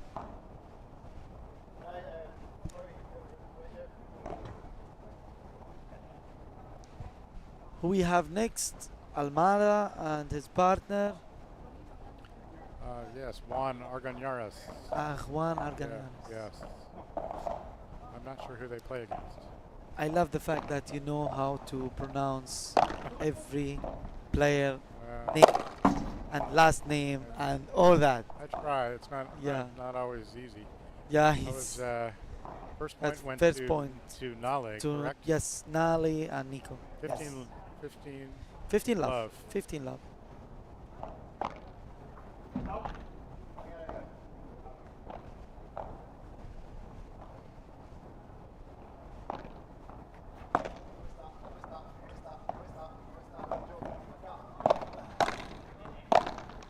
Nice shot by Wow, Nale. nice shot, yeah. Yeah, I don't think Will intended to float that ball quite as much as he did. No. Nale took advantage of it.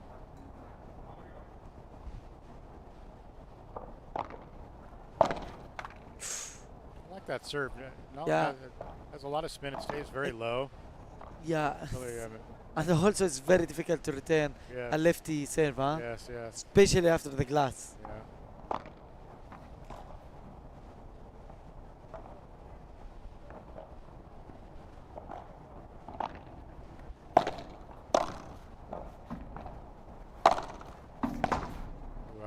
I like that backhand volley by Nale. Yeah, yeah. Very perfect technique. We go for 2-0 in the second set. All right, Will Agritelli to serve.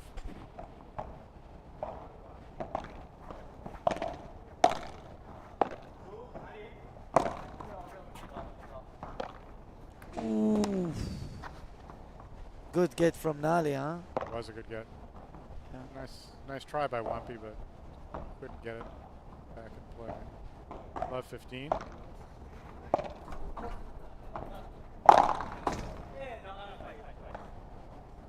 Oh, what, did they call that a carry? Yeah, no, I think it's like a double touch. Double touch. Yeah, Okay. double touch.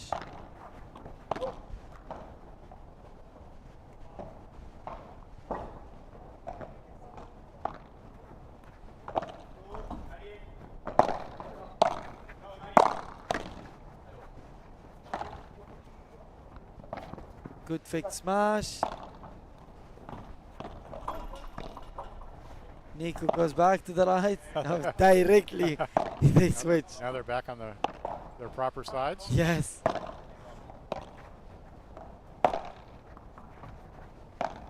Ooh. That was a well-played point. I was Yeah, disappointed. very well. I'm sure Nico's disappointed to lose after playing such good defense there. Yeah, he fight for it.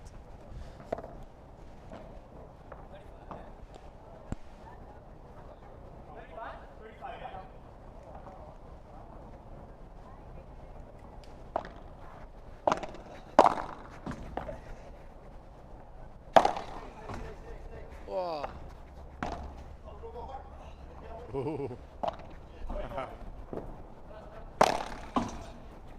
Nice Good finish by choice. Will. Yeah, That was a smart exactly. choice. Yeah. He went for the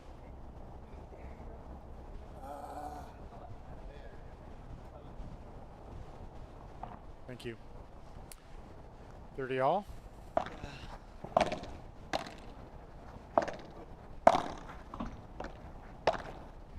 ooh. What a nice drop volley Very by good Wampy. drop shot, Yeah. but I think I also did the mistake. It's a game for Will Agritelli Yes, and it is. Yes, it is. yeah. So they trail though, 2-1 after losing the first set 6-1. Let's see. Yeah, that was a. We haven't really seen too much from Wampy tonight. That was Yeah. I'm just a little just a little bit flat, a little bit off of his. Yeah, top a little form. bit of Didn't bring his A game for whatever reason. No, not yet. Not yet. Not yet. Not Or too maybe late. he's aiming Too late. to. Maybe he's aiming to win the back draw. Or maybe he's going to show up now with his A game and Yeah. turn it around. Hope. I hope. I Yeah. hope. I hope. Yeah. I hope. It's unfortunate, but in sports you can't always bring your A game. No, no, it's Sometimes very your difficult. body just doesn't want do what your brain is telling it. Exactly. Even sometimes your brain is not going along with right. you in the match. Right. You know. Yeah. It can be your body failing you. It can be your brain failing you. Exactly. It can be both. Exactly. You know. And any small elements, especially that level, you know, especially the open division, the competition level. Yeah. It's really very small details, you know. It's really very small details. It makes very huge difference between them, you know. And you can see from how the matches are going, you know. It's not like they don't have the qualities, the shots enough to do that. That's true. It's just that this day is not going in that way with them, you know. And yeah, as you said, you can't always bring your A game. That's right. You try your best. You work hard to maintain your A game as long as possible. Yep. Ooh, that's very nice drop shot, but good run from one. Ooh, good get. Yeah. Nolly was not going to fail Let to that finish go. one. Yeah, exactly. He's calm, but he's also aggressive. You know, like he's not. That's what I like is that change when you have very calm and then the next one is very Exactly. aggressive. The players that just try to hit every ball really hard, they may look good, but they tend not to win as many matches. Exactly. You know, they just, Oh. the other team learns how to adapt to that rhythm. So that was a good point by Will and Wampy, 15 all.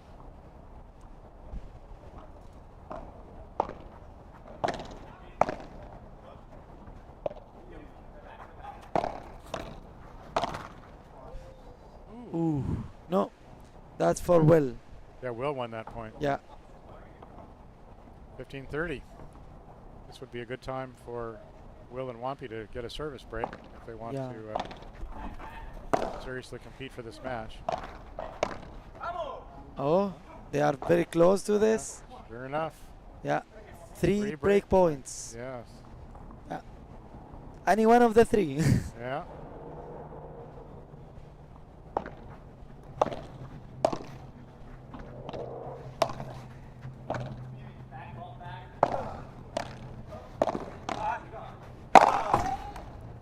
Ooh, nice try for Will. Yeah. That was an aggressive smash by Nale. They saved the first one. Yes, they did. Let's see how many they can save. Yeah.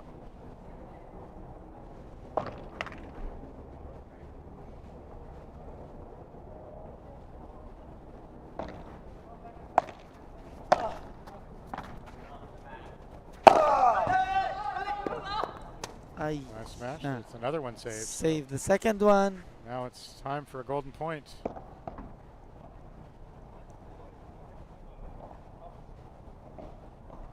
Looks like Wampy will return. The receiving team always gets to elect who returns with a golden point. Yeah.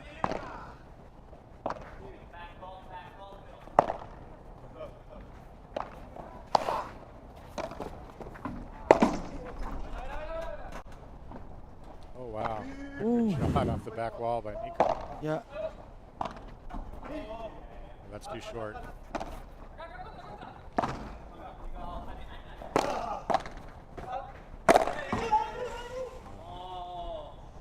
Three or four opportunities to finish, and they finally did it. Yep.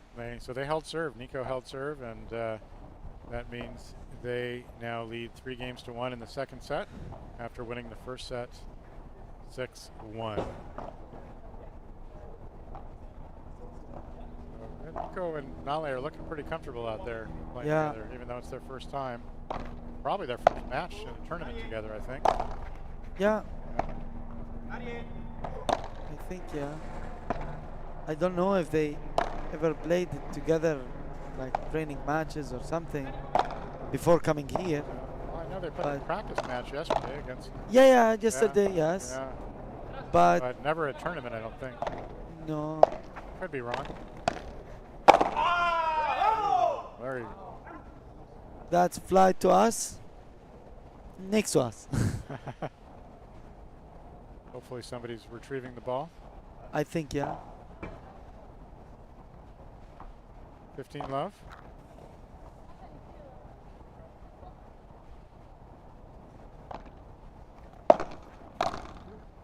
I Misfire on that volley by Yeah. Will. Had the 15 all. had the racket face a little too open at impact. Yeah.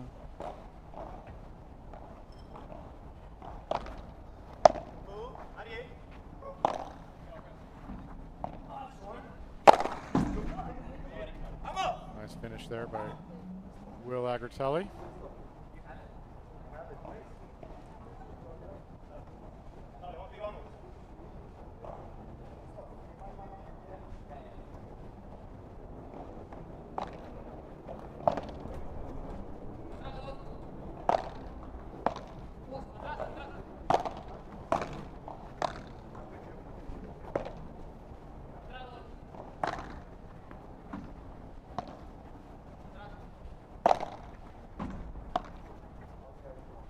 Yeah.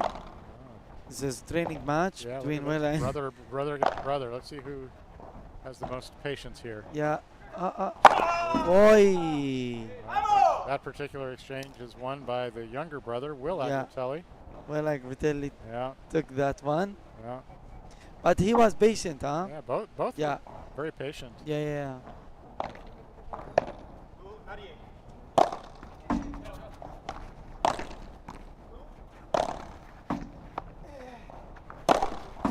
Oh, Not a good enough.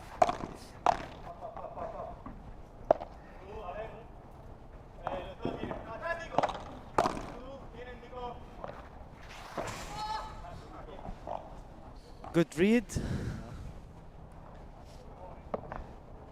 40-30.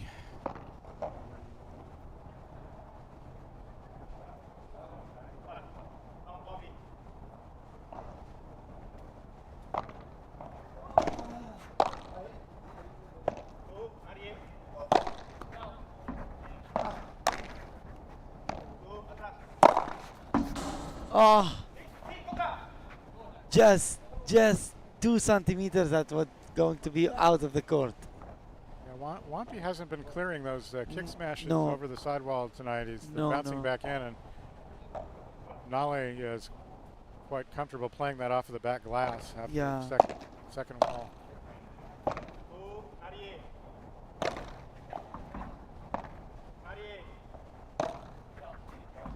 Oh, that's too high. Yeah, it's too much rebound after Yeah. the back wall. Yeah. That was That's better, nice. A little better there. Ooh. Yeah, Ooh. good shot. They win the game. They won the Will and- game. Yeah, Will and Wampy won the game. So Yeah. 3-2. they trail 3-2 in the second set. Oh. Nico and Nale won the first set 6-1. Now I think this set is much closer than the first one. Yes, Yeah, and I think if they have they're still Will and Wampy are still down a service break though. yeah, Oh. they missed that. I don't think they've had a single Goal. service break in this match, or have they? Uh, I don't think so. they had 3 chances Yeah, they had 3 chances. for to capitalized, break. though. Yeah, exactly. Yeah. They had 3 chances to break Nali's serve, I think, or Nico or Nali. Nico served Nico, it. I think. Yeah. Yes, Nico's serve. Yeah. They were 40-15 up, but they couldn't secure that 3 chances. Yeah.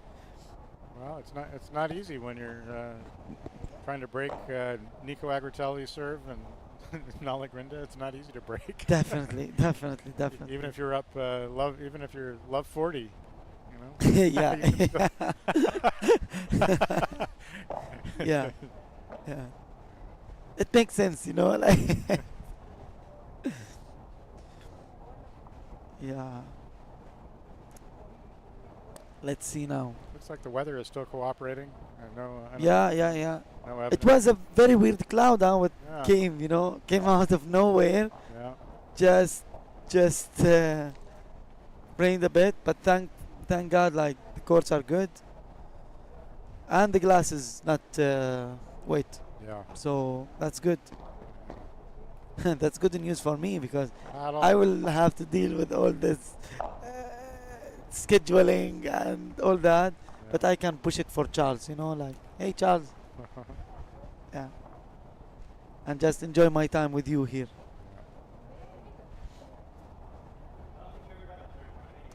Let's see. All right. Nali so serve. Nali to serve.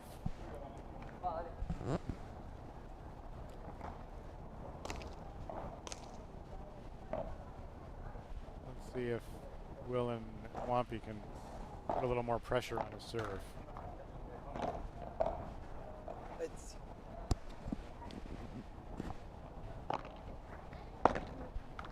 Ah. You hate to just return the ball into the net when you're returning serve. It's one of the most painful unforced errors in paddle. Yeah.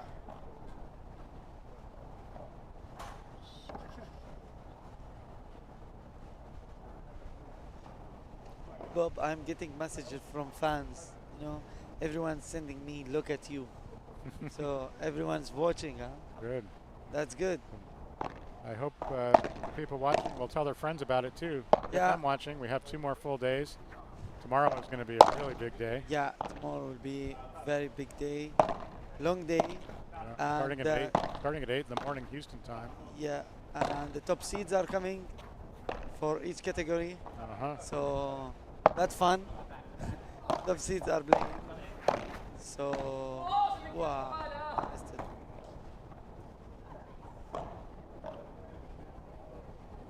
Yeah.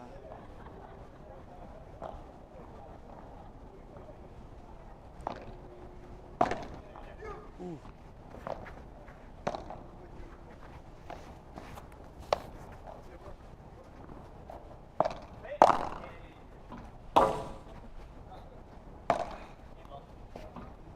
That was a nice shot by Will Agrizelli. Very nice shot. Died in the corner, I think, more than Nolly expected.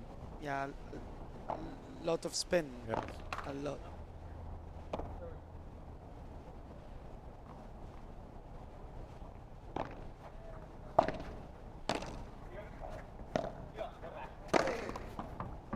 Ooh, nice shot by Nolly. He touched it. He holds serve. And it's 2-4 now. Well served, right? Well for serve. Yep. I can't say now Agritelli serve because the fans will True. be confused. It's true. Who's serving exactly? Yeah.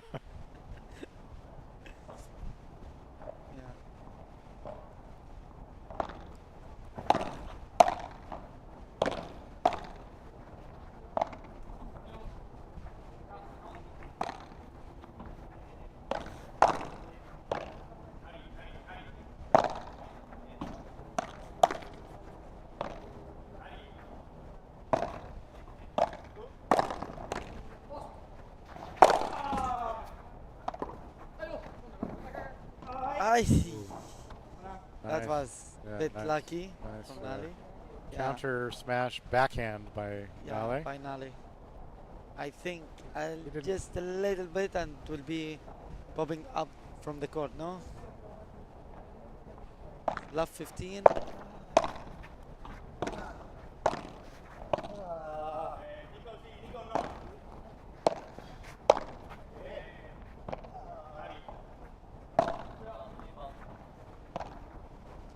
Remember the last Red Paddle Invitational we had here?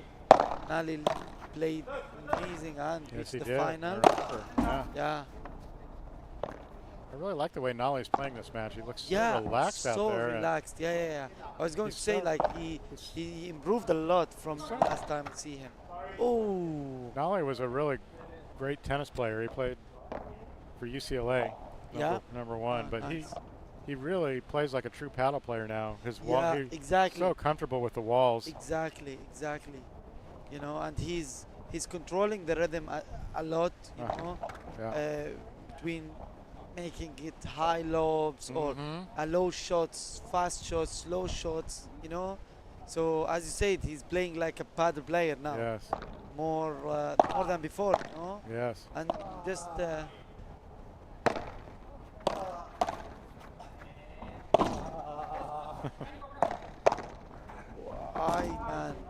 Man, nice. Closing on the net Yeah, there by Nico. very I like that. nice. Sneak attack. Yeah.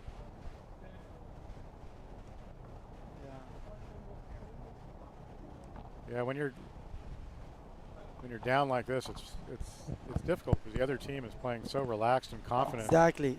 So not only do you have to lift your game, but how do you have to hope that somehow they lose their rhythm too. Yeah, exactly. At the time that they're playing super confident. Yeah, and you know, I don't know what to think, but I think nothing beats confident in this game. Oh yeah. You know, when you are just so confident, your game is in a different level. You know, and it can reflect on if you see yourself practicing or even practice matches, how you play comparing to when you play in a tournament.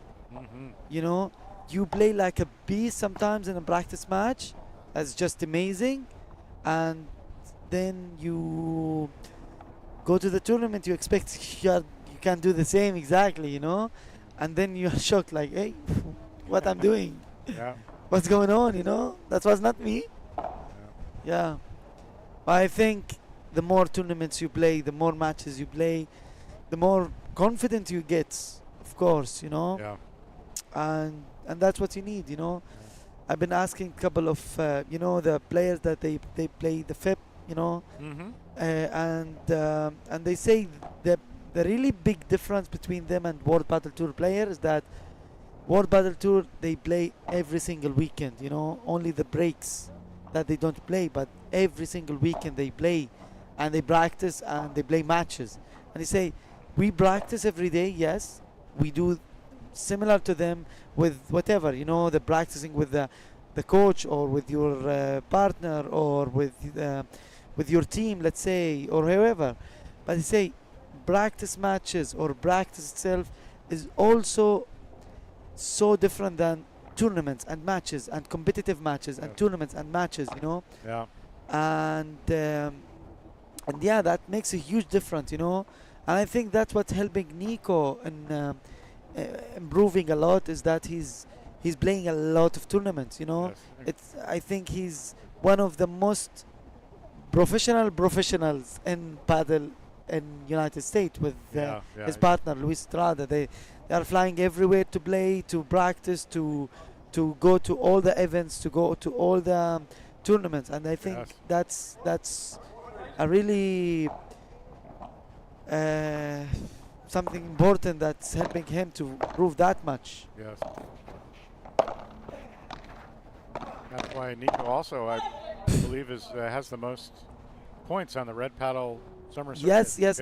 I think Luis and Nico already secured the number 1 and 2. Yes. And I think, but there is a very nice fight for number 3. For number 3 between Peter Alonso and Max Rosas. Max Rosas, right? I'm pronouncing good. So yes, Max Rosas. So it's funny because Max is playing in the 2nd division this tournament with Jared, and what he needs, it's very complicated. I think Peter, we ask Riva tomorrow about this. I think Riva is playing now in one of the courts.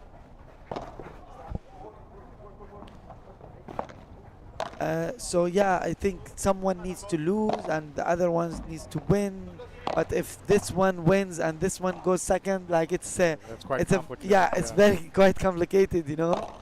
We need to check that to give our spectator a correct. Ooh. Well, when Riva gets back, we'll ask her. Yeah. Yes. It's 40-15.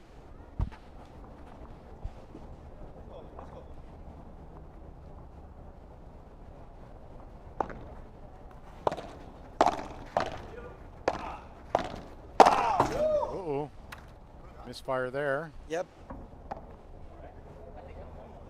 Boomba. Franco was telling me boomba today. So I tried to do boomba, but my legs.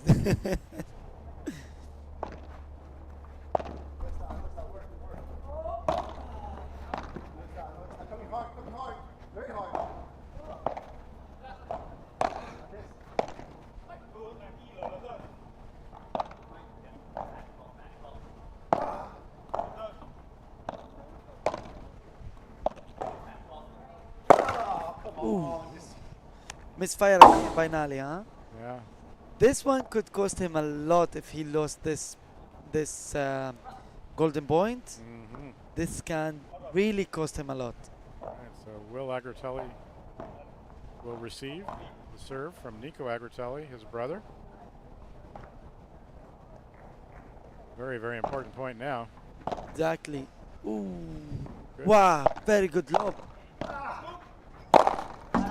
This time is a winner. Oh, No, no. Nali saved great it. play, great play. Nali saved it. Oh,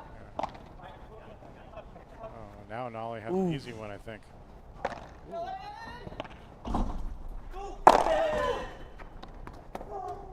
Ooh, Missed that one.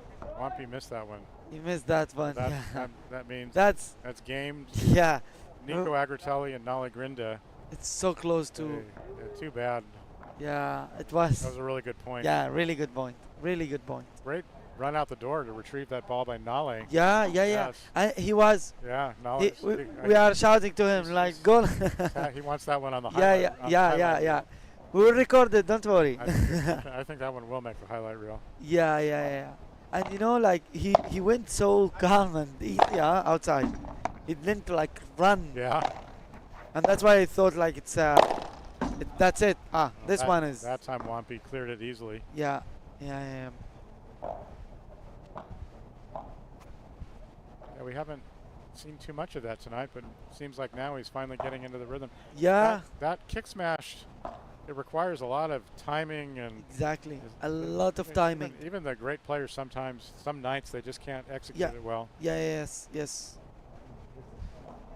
Even the World Padel Tour players. Yeah. Sometimes just off timing, off. Yeah. It's probably the technically most complex shot in paddle. So many moving parts. You think? I think so. I don't One know. of them. I would go with the Viboras. Yeah, that has a lot of moving parts too. Yeah, I would go with the Viboras. I love Viboras. Yeah. Ooh, That was a nice play. that's a really nice play. Yeah. Very nice play.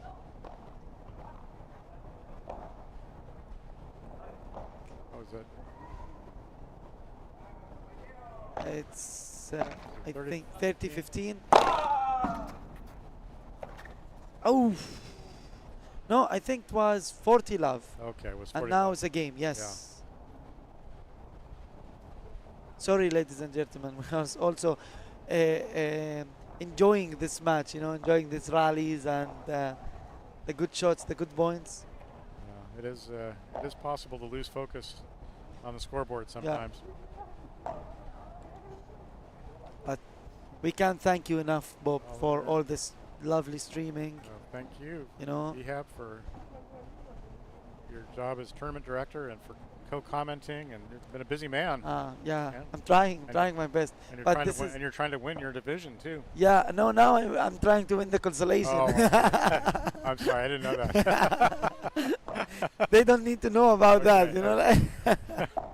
Well, we're getting a lot of questions. Everybody's asking, what about Ehab? How did he do? Yeah, they didn't allow me to go to play in the main court. Okay. My family wanted to watch me, but I told them I didn't have enough power to put myself in the central court. Yeah, but It's too bad we can't live stream all the courts. That would be yeah, fun, but hopefully next time we can do something like that. No, maybe. hopefully yes. You are improving, we are improving, and We're trying. there is no limits. No, We're the trying. sky is the limit. There you go. Yes, yeah. I think all of the players would enjoy being on YouTube. Stream. Yeah. Yeah. I wish my match had been on YouTube earlier, but I didn't qualify for the center court. Nolly Grinda is going to try to serve for the match. Yeah. Oh, nice shot there. Perfect.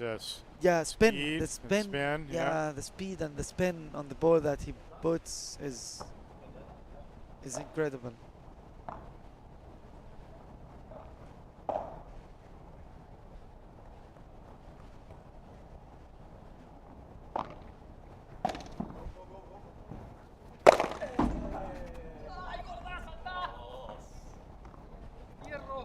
Power, power, power. Yep. Boomba. All right, 30 love. 2 points. That's right, 2 points away from the match for Nolly and Nico.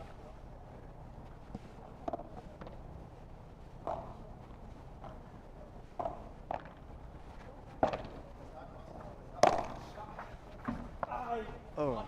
All right. And we have 1 point. Now we have match point.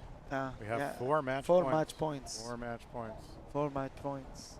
So if Nico and Wampy still win this match, then that will be one of the great comebacks ever. Yeah. Nope. Not tonight. Not tonight. Not tonight, yeah. Not tonight. Great match by Nico and Nali. Yeah. Yes. Great match. Hope for better luck next time for Will and 1B. Yes.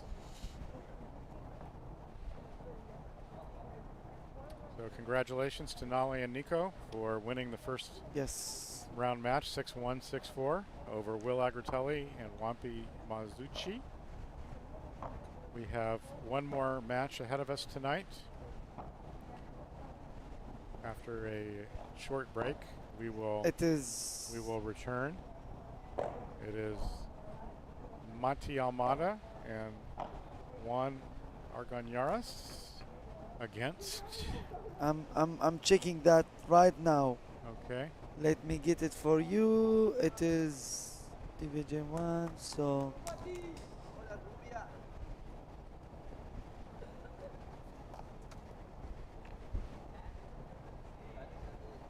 is this Iker. Andres Nunez and Iker Arespe. Iker Arispe and Andres Nunez.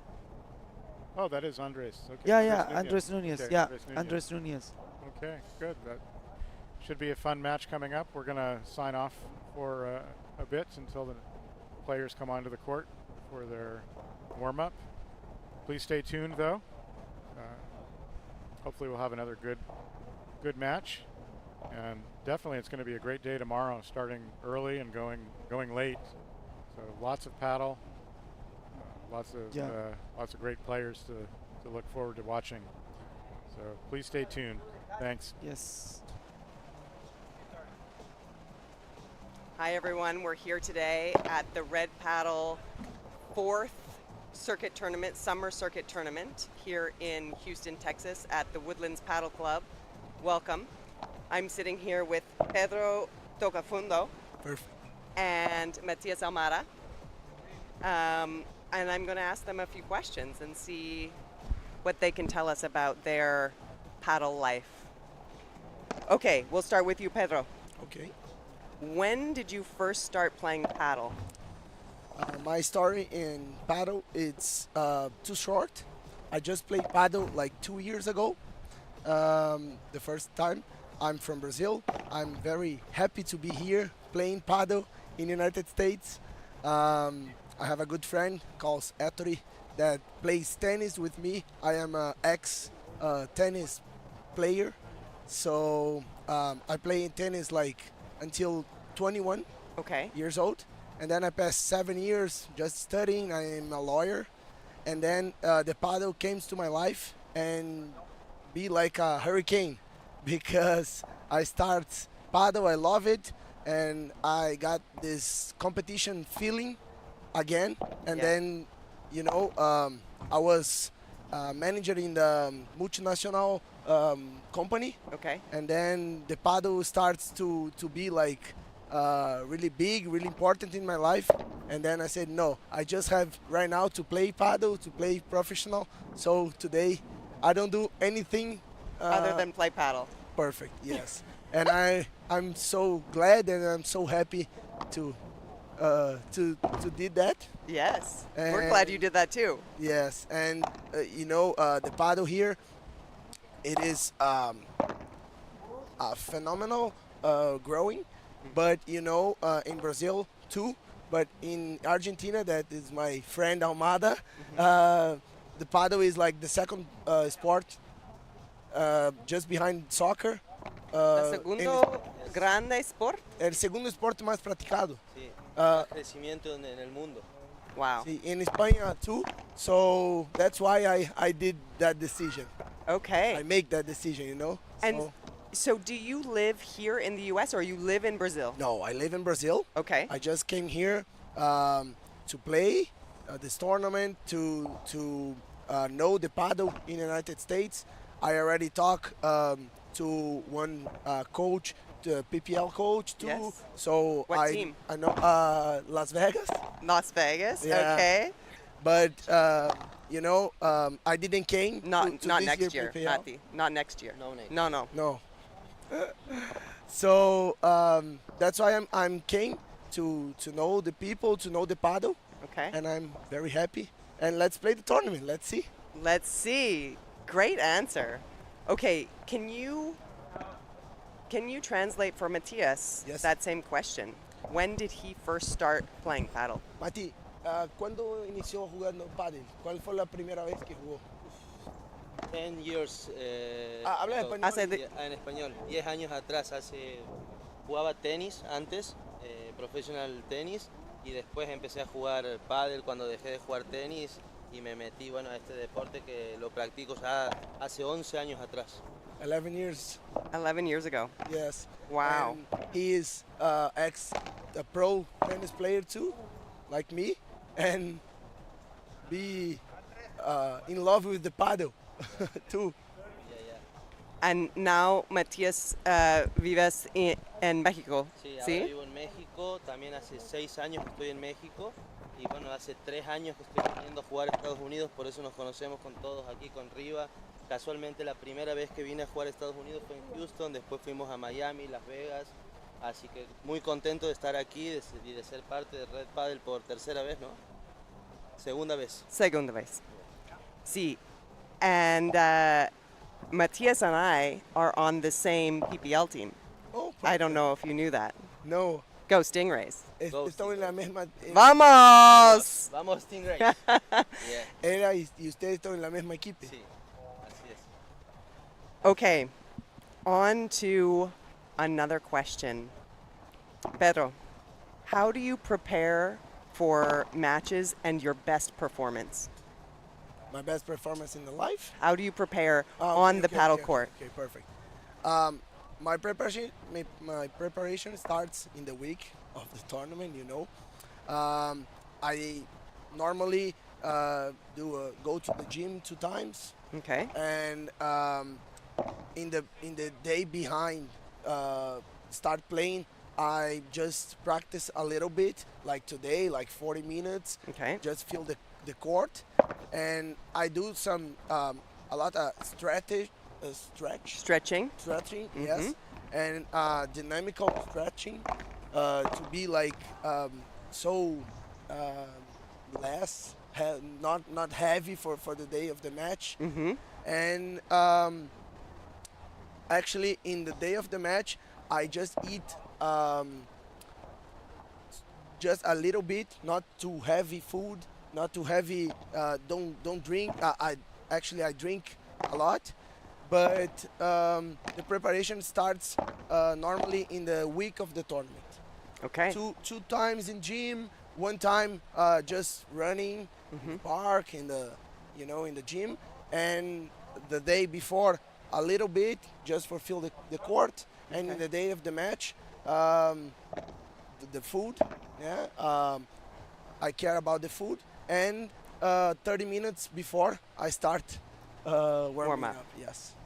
We have true professionals on our hands this weekend, everyone. So let's see what they can bring on the court. Okay, now can you ask Matias the same question? How does he prepare for his matches and best performance? Mati, ¿cómo te preparas para los partidos y para llegar en tu mejor forma para los partidos? Y bueno, empiezo, la verdad que estoy tratando de cambiar mis hábitos ahora que está muy competitivo el circuito, te lleva a entrenar cada vez más, a comer mejor, entonces estoy empezando por ese lado, comer mejor, entrenar más en gimnasio y en cancha. Así que en la semana me preparo con todo, digamos, comidas, comiendo saludable, gimnasio y en cancha unas 4 horas en total por día, y después cuando llegamos cerca del torneo bajamos la carga, entrenamos 2 horas solamente de pádel para estar más ligeros para los torneos. I think so, yeah. He's preparing with what he eats, he's preparing in the gym, he's preparing on the court about 4 hours a day until the day before. Yeah, not the day before, some days, More days before. and then he put low the hours, yeah, just 2 hours in the day, before. Yeah, before, and then let's play. Right. Okay. Nothing more. No, that sounds perfect. Okay. Let's see. Okay. What other sports did you play growing up other than tennis? Okay. It's not that hard, this question, because I am Brazilian, you know. So, obvious, I'm playing soccer. I love soccer. My team is playing right now, so I just looking at the phone. What's the score? So, soccer. I played like tennis and soccer until 14 years old. Okay. That I came to Nick Bolletary Academy.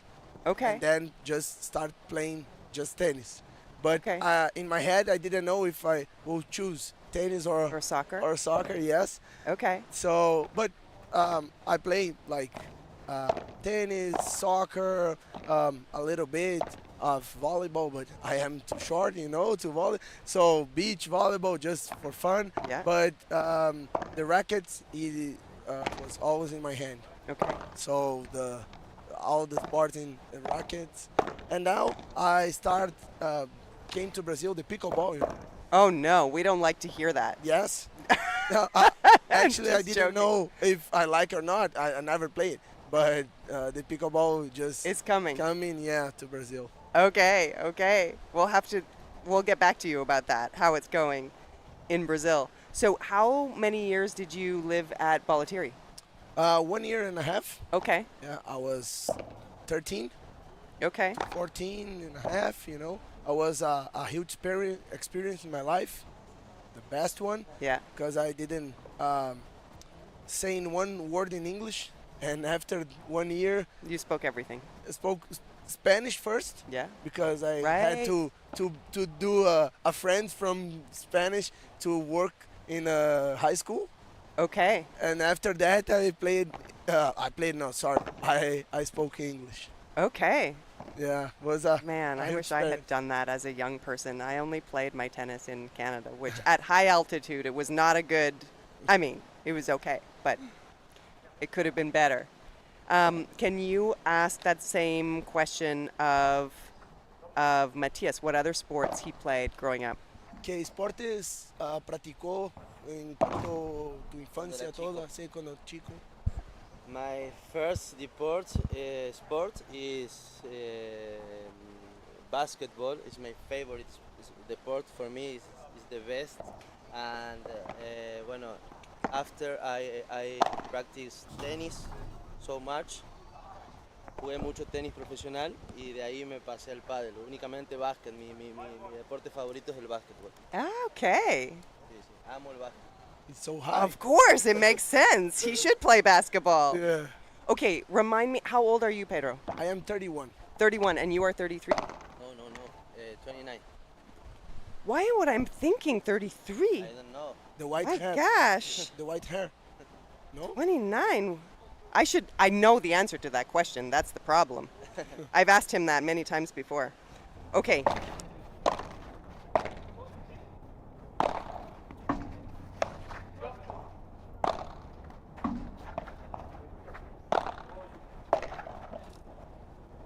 This is a first round match between Matias Almada and Juan Argañarás against Iker Arizpe and Andres Nunez.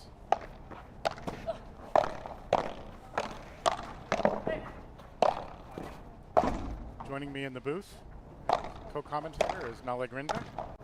Finished his first round match.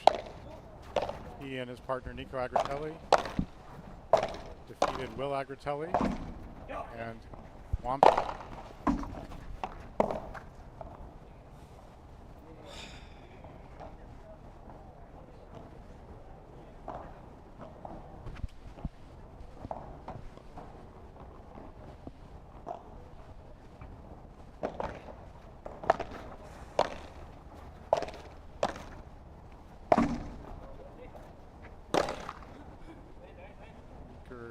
Misfires on that. Bandeja into the net. 15 all.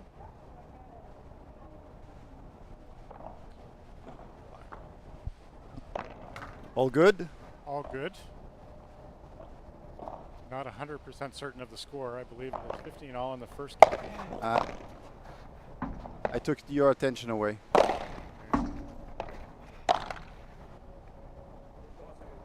Andres misses the backhand volley into the net.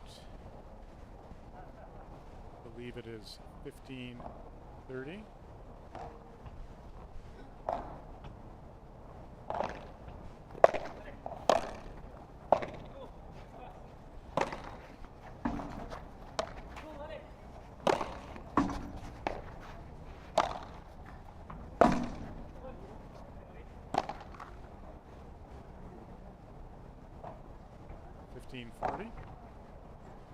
I believe that Iker is the brother of JP. Exactly. Yes. You know, actually, I know JP quite well, played him a few times, but I never played his brother, and I actually don't know him. Yeah, I've also seen JP many, many times, but almost never Iker.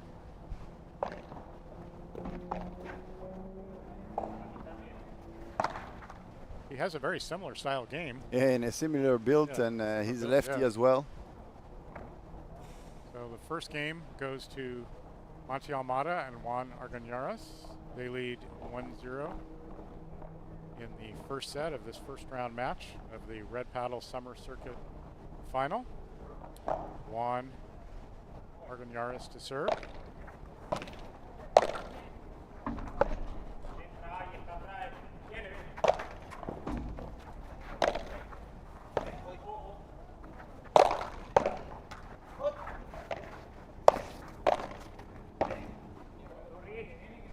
Valiant effort there by Iker. Yeah, you can see he's a very sturdy player, the same style as his brother. You're correct. Yeah.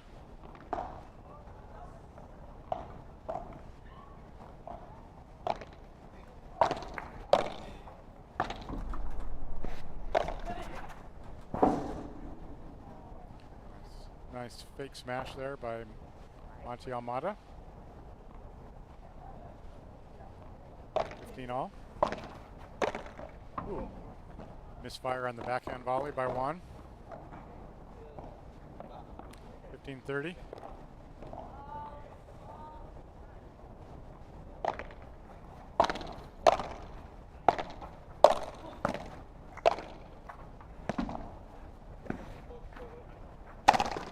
Oof.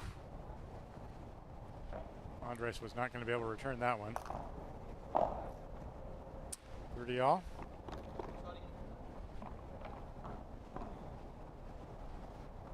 The court plays pretty well. You know, it rained a bit earlier, but I was very surprised actually how it actually dried. Usually when it rains during the night, it always stays a bit humid, and it's not too much the case. So it's a great quality court. Great. Nice inside-out forehand volley by Monty Almada.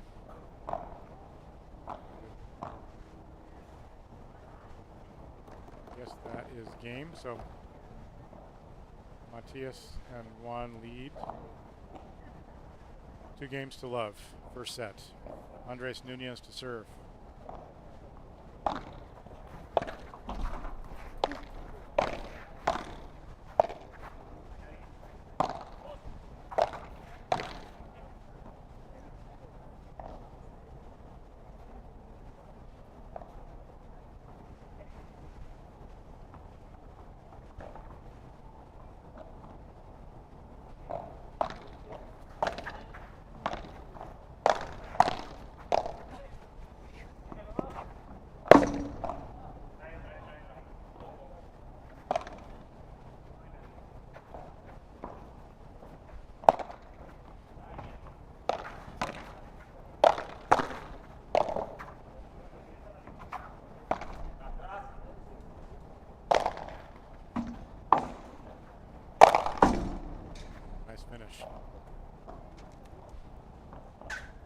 40-30. Juan and Matias have played many times together. Of course. Including in previous Red Paddle tournament at this same facility 4 months ago.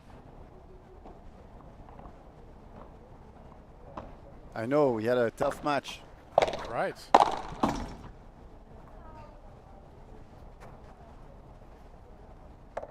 I don't know if Iker and Andres have ever played together before.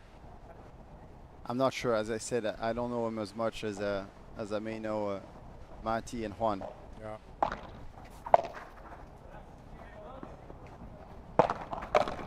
Mati and Juan are currently the #1 team in Mexico. Uh-huh. On the international tour of Mexico. They have 2 tours over there. It's a bit complicated. Here they go, 3-0. Yeah. I did not know that they were the leading ranked team in Mexico currently. That's Yeah, and you have actually, and I found out yesterday that the 2 kids that won today, yeah, Max Montano. yeah, and the other and kid Jose, yeah. are actually the #1s from the national tour, the FEMEPA tour, which is the tour of the natives of Mexico, only open to the natives. And the other tour is open to the international players, and that's where Mati and Juan. There are a lot of Argentinians living in Mexico now. A lot, and yes. Yeah, There are a lot of Argentinians living everywhere playing paddle because they kind of historically have been the country providing a lot of the champions and of course and a lot of the pros. Having had, I actually discovered the paddle and learned to play there as early as in the early 2000s. And that's where I played first. Played the World Championships in Buenos Aires in 2004, representing France. And that's where I really learned the game. I was honored to participate after the World Championship. Belasteguin and Nerone and those guys invited me to the El Monasterio, which is where all these legends got formed by Nito Brea, the father of Delphi Brea. Yeah. And he's got an old club with brick walls over there. I don't know if it's still like brick walls today, but at the time, and they all trained in that facility. It was very, very interesting, and I will always remember, as every good tennis player, I was standing too far away from the walls, defending away too far away from the walls, so they would attach me with a string to the back wall to not be able to move away. So that was kind of their drill, but it was very efficient because it made me understand right there exactly where I had to stay. Well, maybe that's why you look so comfortable now playing with the walls. Yeah, that was 20 years ago. Yeah.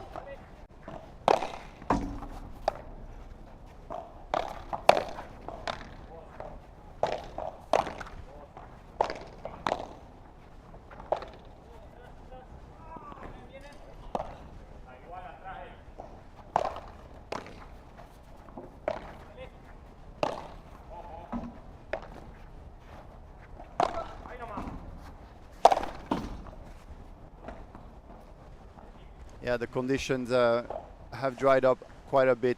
You can see how the ball grips on the walls right now,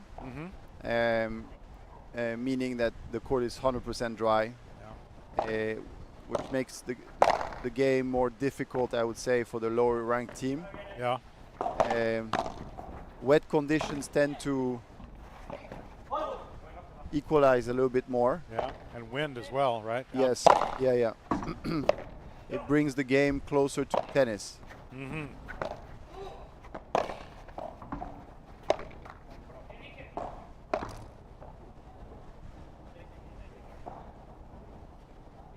$40-30.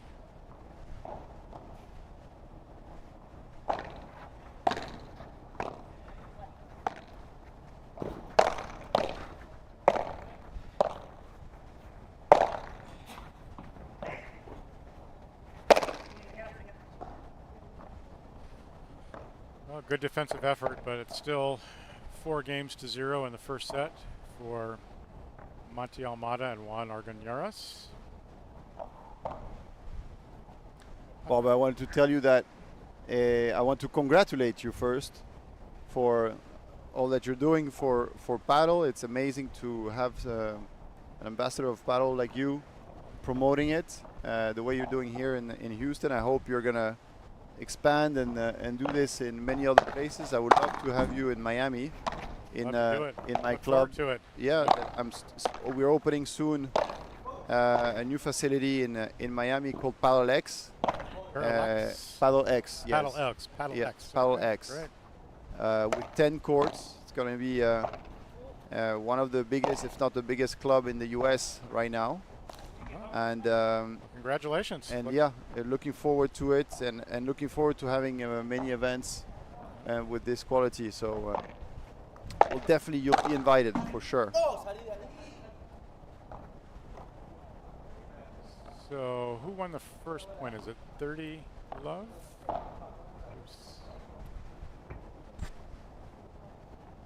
Yes, 30 Love, yes. Yeah.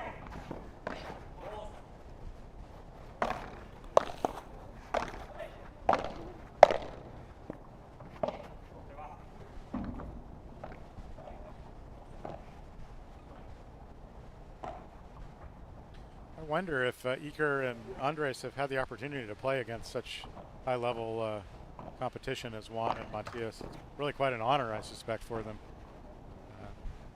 Although Yes. I'm sure they'd like to be winning, but I hope they're having a great time.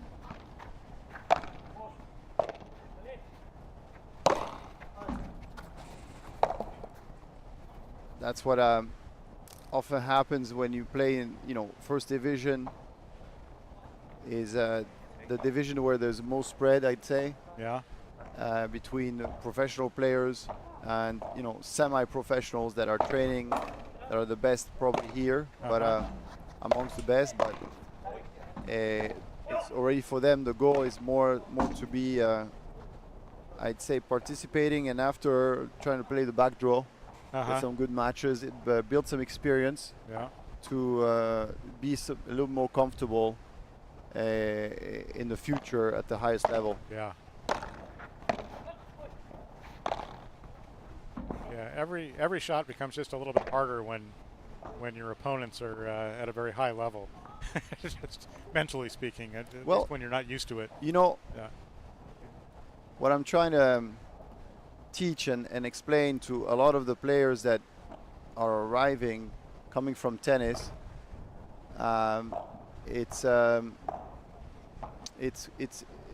the specificity of paddle compared to a sport like tennis, because most of the people come from tennis, is that paddle is a game of no mistakes, and tennis is a game of winners. And in tennis, you always you're built and you're conditioned to try to hit a winner, to try to win the point. In paddle, it's really about trying to not miss. The team that's going to win is a team that's going to be able to play at a certain rhythm, but without making any mistakes. Yeah. And that's very tough for tennis players to understand. Yeah. And you can see it even here with players that are professional players who train on a daily basis, many hours. I'm pretty sure if you look at the statistics, they will not be the team that hit the most winners, but they're definitely the team that will hit the less unforced errors. Yeah. And I think it's 4-1. I was going to ask you, I think I gave the wrong team the game. So it's 4-1. They haven't scored many games yet, so don't take them away from them. No, they wouldn't appreciate that. I didn't mean it, guys.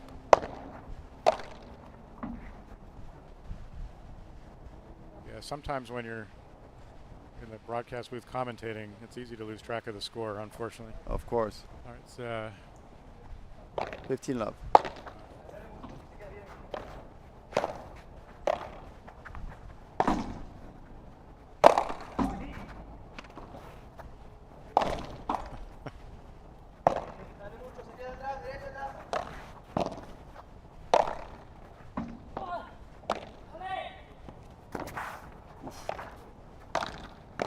Oof.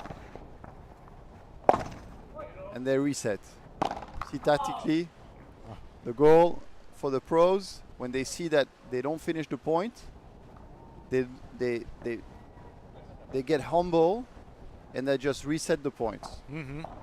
Tennis players or players that amateur. are more amateur, Mm-hmm. they're gonna keep on trying to finish the point, and they're eventually gonna hit an unforced error. Uh-huh.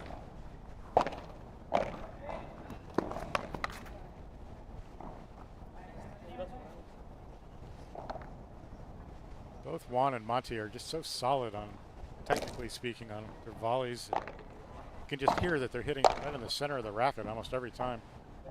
Yes, of course. You know, again, when you train day in, day out, you have the rhythm. That's what I'm missing a bit myself now.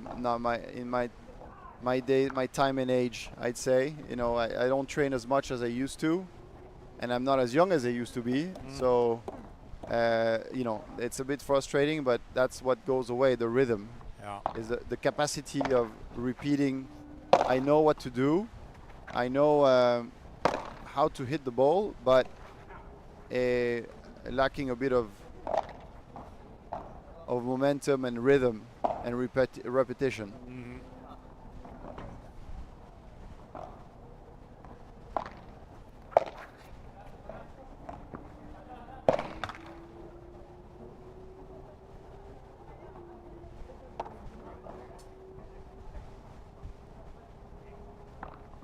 All.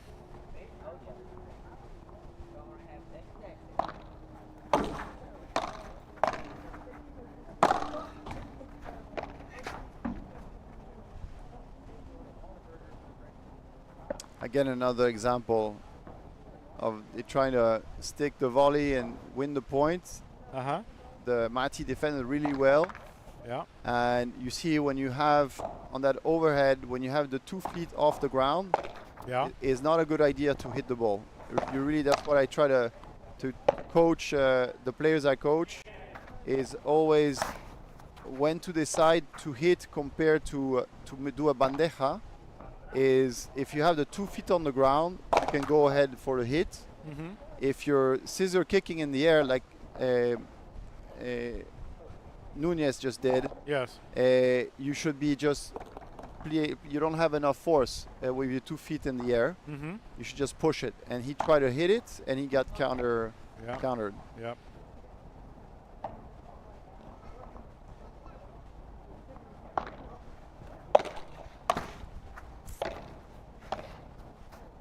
So yeah, and Iker missed that. Correct? Yes. Yeah. So it's set point now for Mati Almada and Juan Arganares.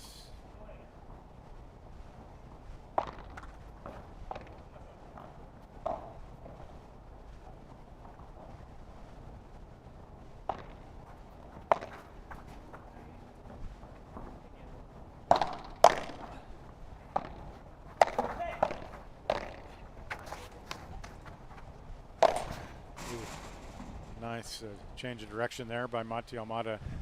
Yes. They win the game and the first set, 6-1.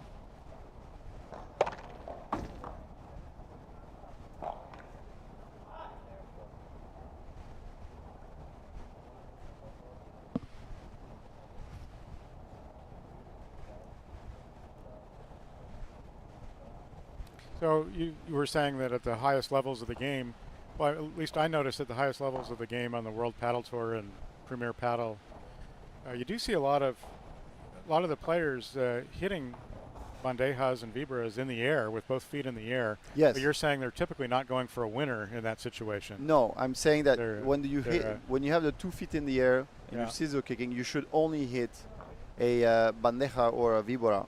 Just trying to keep it. Yeah, just to keep it low. Yeah. Just to keep the positioning on the court, because that's the goal of a bandeja. It's not to lose ground position. Definitely not to try to hit a winner, because especially those guys at the top level, you can hit it as fast as you want. They're going to defend it no matter what, and you should try to hit it. Try to make a par 3 or a par 4, only when you got the 2 feet on the ground. If you actually, next time you watch a match, you should look at it. For a very small few exceptions, like Javi Garrido and Stupa. Yeah, I was thinking of Stupa as an exception. Who actually have developed the skill, but it's a different overhead. It's not they're jumping, but they're jumping forward. It's like a volleyball serve, if you prefer. That's more for the style. It's efficient because they get more height, so more angle, so they're able to make it go higher after the bounce. However, if you're scissor kicking the way Nunez just did earlier when he was scissor kicking backwards, that's the one you don't want to try to hit. Right. Was that in or out? In. I think it was in, yes. Love 15.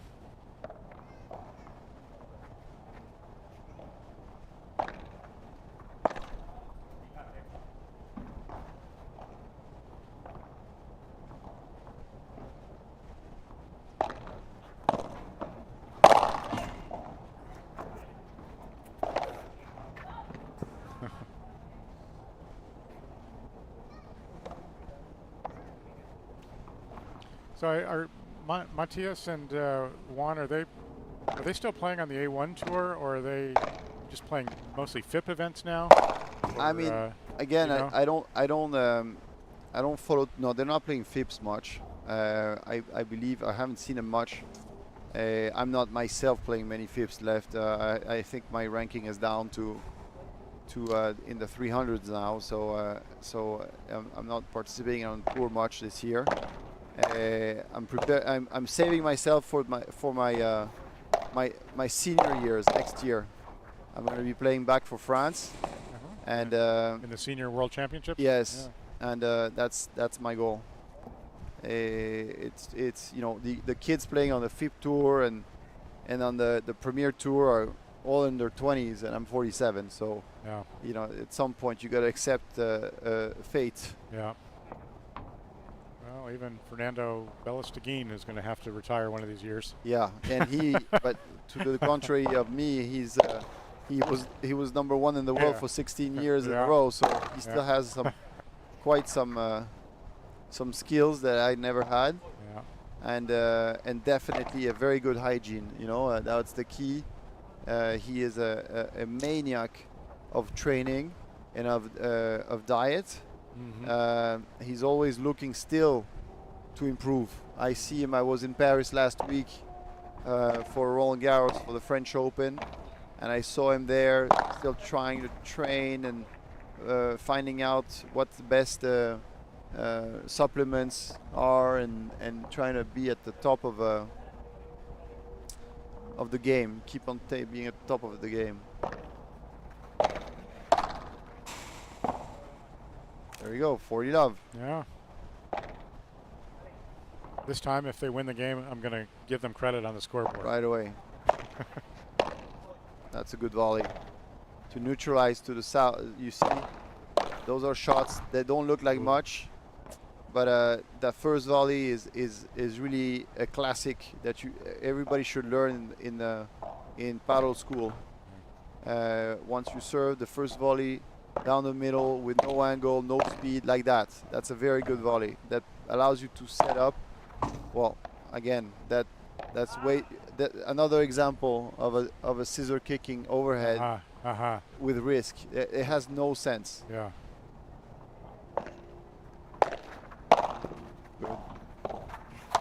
Good.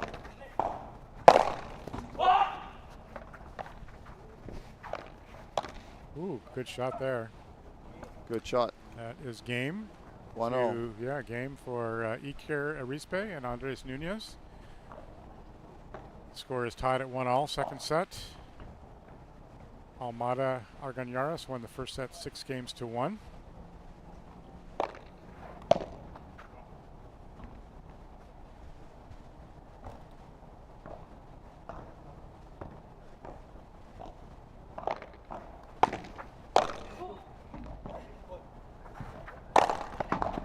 Great shot. Oh yeah, so solid there. What you were saying about the first volley, though, I think in your match we were commenting on that. That's one of the things that you do really well, is get a lot of backspin on that first volley. Very calm and really doesn't bounce very much off the back wall. Puts the defender in difficulty right away. Exactly. That what I do try when I play is to I don't even think of where my first bounce is. What I care about is where my second bounce of ball is going to be. The perfect volley for me is a volley that lands with backspin, like you said, and maybe 2 feet in front of the white line, and therefore forces the opponent to either play a half volley, which is my favorite, that's exactly what I want him to do, or if he lets it bounce to the wall, it's really not going to come out. That's the perfect volley. Everybody thinks that a good volley is a fast volley, is a volley that goes, bounces very close to the back wall and so on. Yeah. And when you get to a certain level, those volleys are not efficient. They actually come out of the wall, even if it's only 3-4 inches above the ground. They're quite easy for the best players to get under and lob it, or to just plunge it. As if you force the best players to play a half volley or play a tennis shot with a backhand or onto the feet, they're much more uncomfortable than after the wall. Yeah. So that's always what I try to do and be efficient, as you said. Yeah. So back in the day when you got started in paddle and you played in Argentina and worked with Nito Brea, did you get to meet the old greats like Lasaigas and Roby Gattaker? Of course. Did you play with those guys? Yeah. I played with. So they were retired already when I arrived in 2002. That's when I started. My first World Championships was in 2002 in Mexico. And Gattaker retired about then. Lasaigas was already retired. But I played many times with Gattaker and Lasaigas in Miami in particular. Robbie has come a few times to visit us and play in the group, the group of players that I started in 2012, 2010. We were calling ourselves the Paddle Mafia of Miami. And we would always have some pro players come with us that I would invite. And we would be able to mix in with them. That's how we got good, how I'd say the best players in the U.S. started. The Alcortas, Gabi Meana, Wayne Borch, and a few others.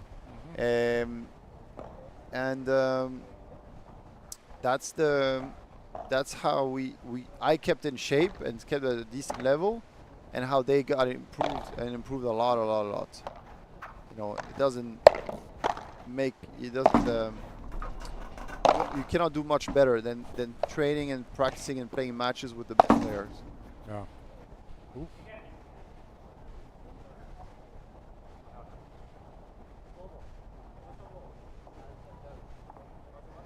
You can have, if you want to see something that's a good tip for everybody who's watching, is look at how Mati Almada is holding the racket. A lot of the, I'd say, intermediate or even some advanced players, you see like Arispe is very stiff on the racket, and look at Mati Almada. He's holding the racket like if it was with 2 fingers. Very loose. Doesn't make a lot of backswing. Just keeps it in front of him. You see, more even so than Juan. And that is something that everybody should look at and copy. You see, it's smooth. Voila, another example of double scissor kicking backwards and trying to hit the ball. There you should just soft put it back and keep the hand safe, soft. You see right there, you can see it now with how Mati is holding the racket barely. He's barely holding it. There, Juan does it well too.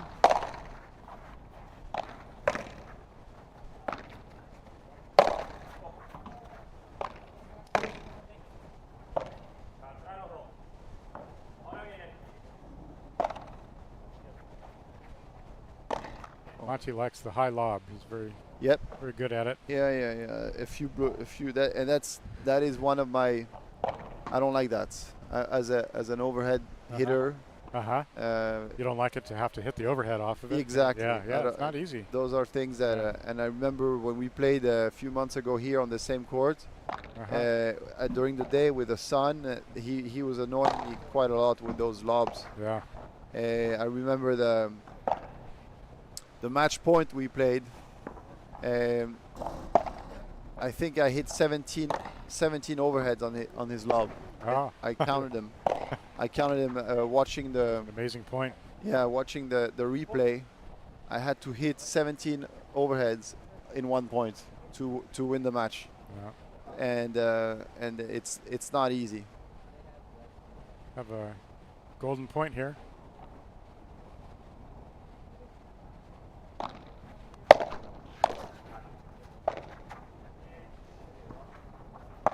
Good. Good.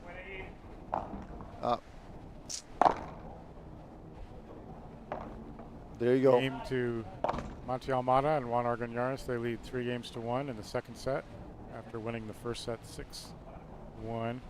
Another reason to be holding the racket very lightly, especially returning, is a lot of these guys are changing the grip too, aren't they, between the backhand and forehand? So on the return? It's not as, it's a bit more subtle than in tennis, where you really have two type of grips between backhand and forehand. In paddle, they're more like, if you look at the Mati especially, more like orientations, okay? They have what's called a bit of an Eastern grip, and when they get into the backhand, they orient the wrist a bit more to a Western, but it's not a full Western, just like you would hit on a tennis court, on a tennis shot. It's not really a change of grip. For most players, you do have some players that are.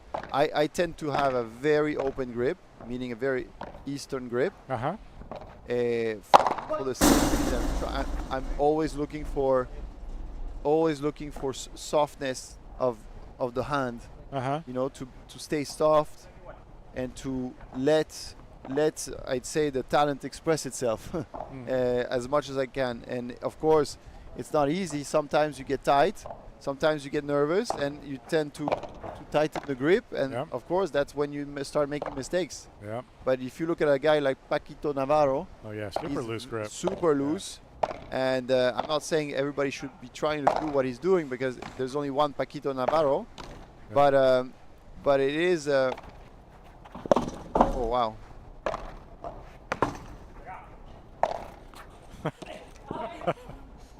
Good point. So this is a great example, this point, of what I love to say to the people I train.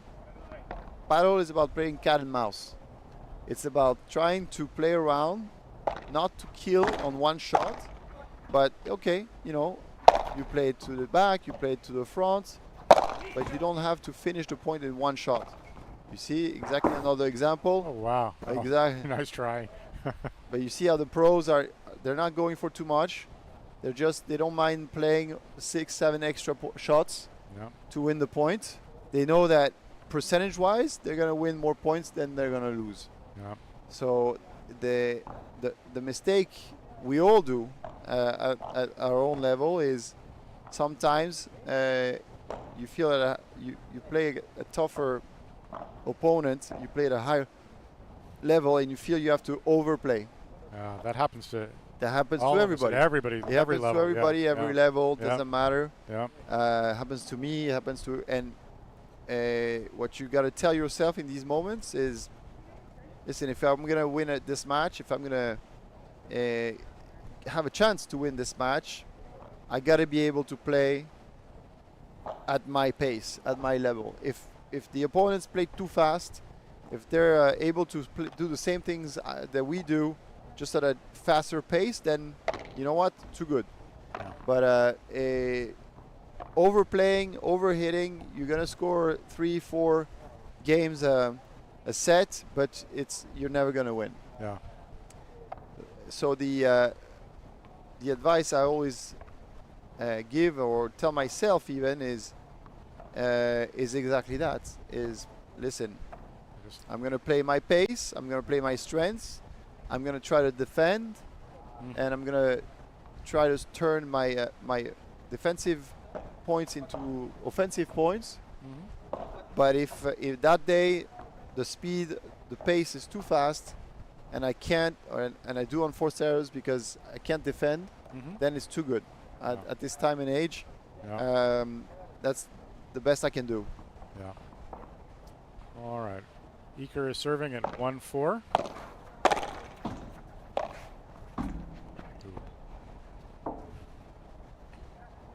Nice shot off the wall there by Juan.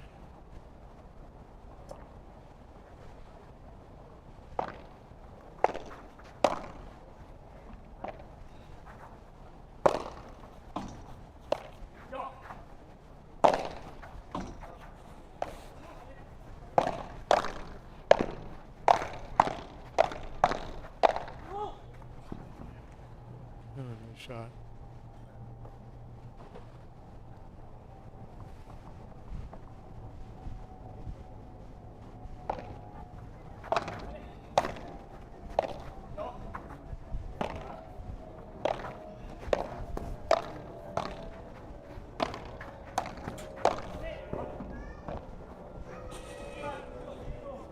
So besides the high lob, what's difficult when you're playing against Matthias on the court? Well, he's very he's tall. He's very tall, so he takes a lot of space at the net. Yeah. And he's very soft. So like I said, he can do anything he wants. It's not an easy player at all. The one thing I do like playing with Matti is that he plays a very, very clean paddle. So if I want to say, if you can hold his pace, then it becomes a very good game. I enjoyed. I played him, I think, 3 times, and I always enjoyed the matches I played against him.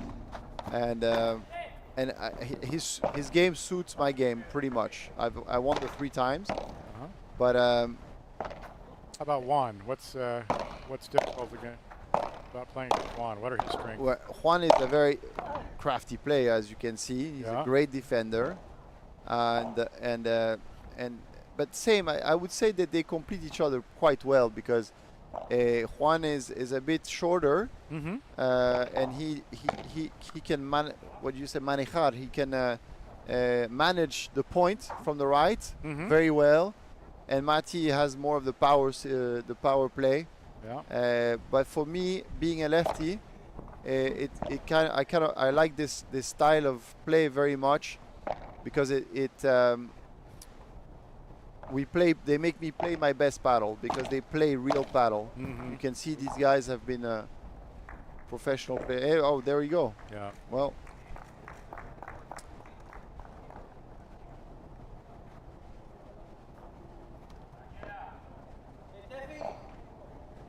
All right, game, set, and match. Yep. Go to Matias Almada and Juan Arganares. I think they're asking for more.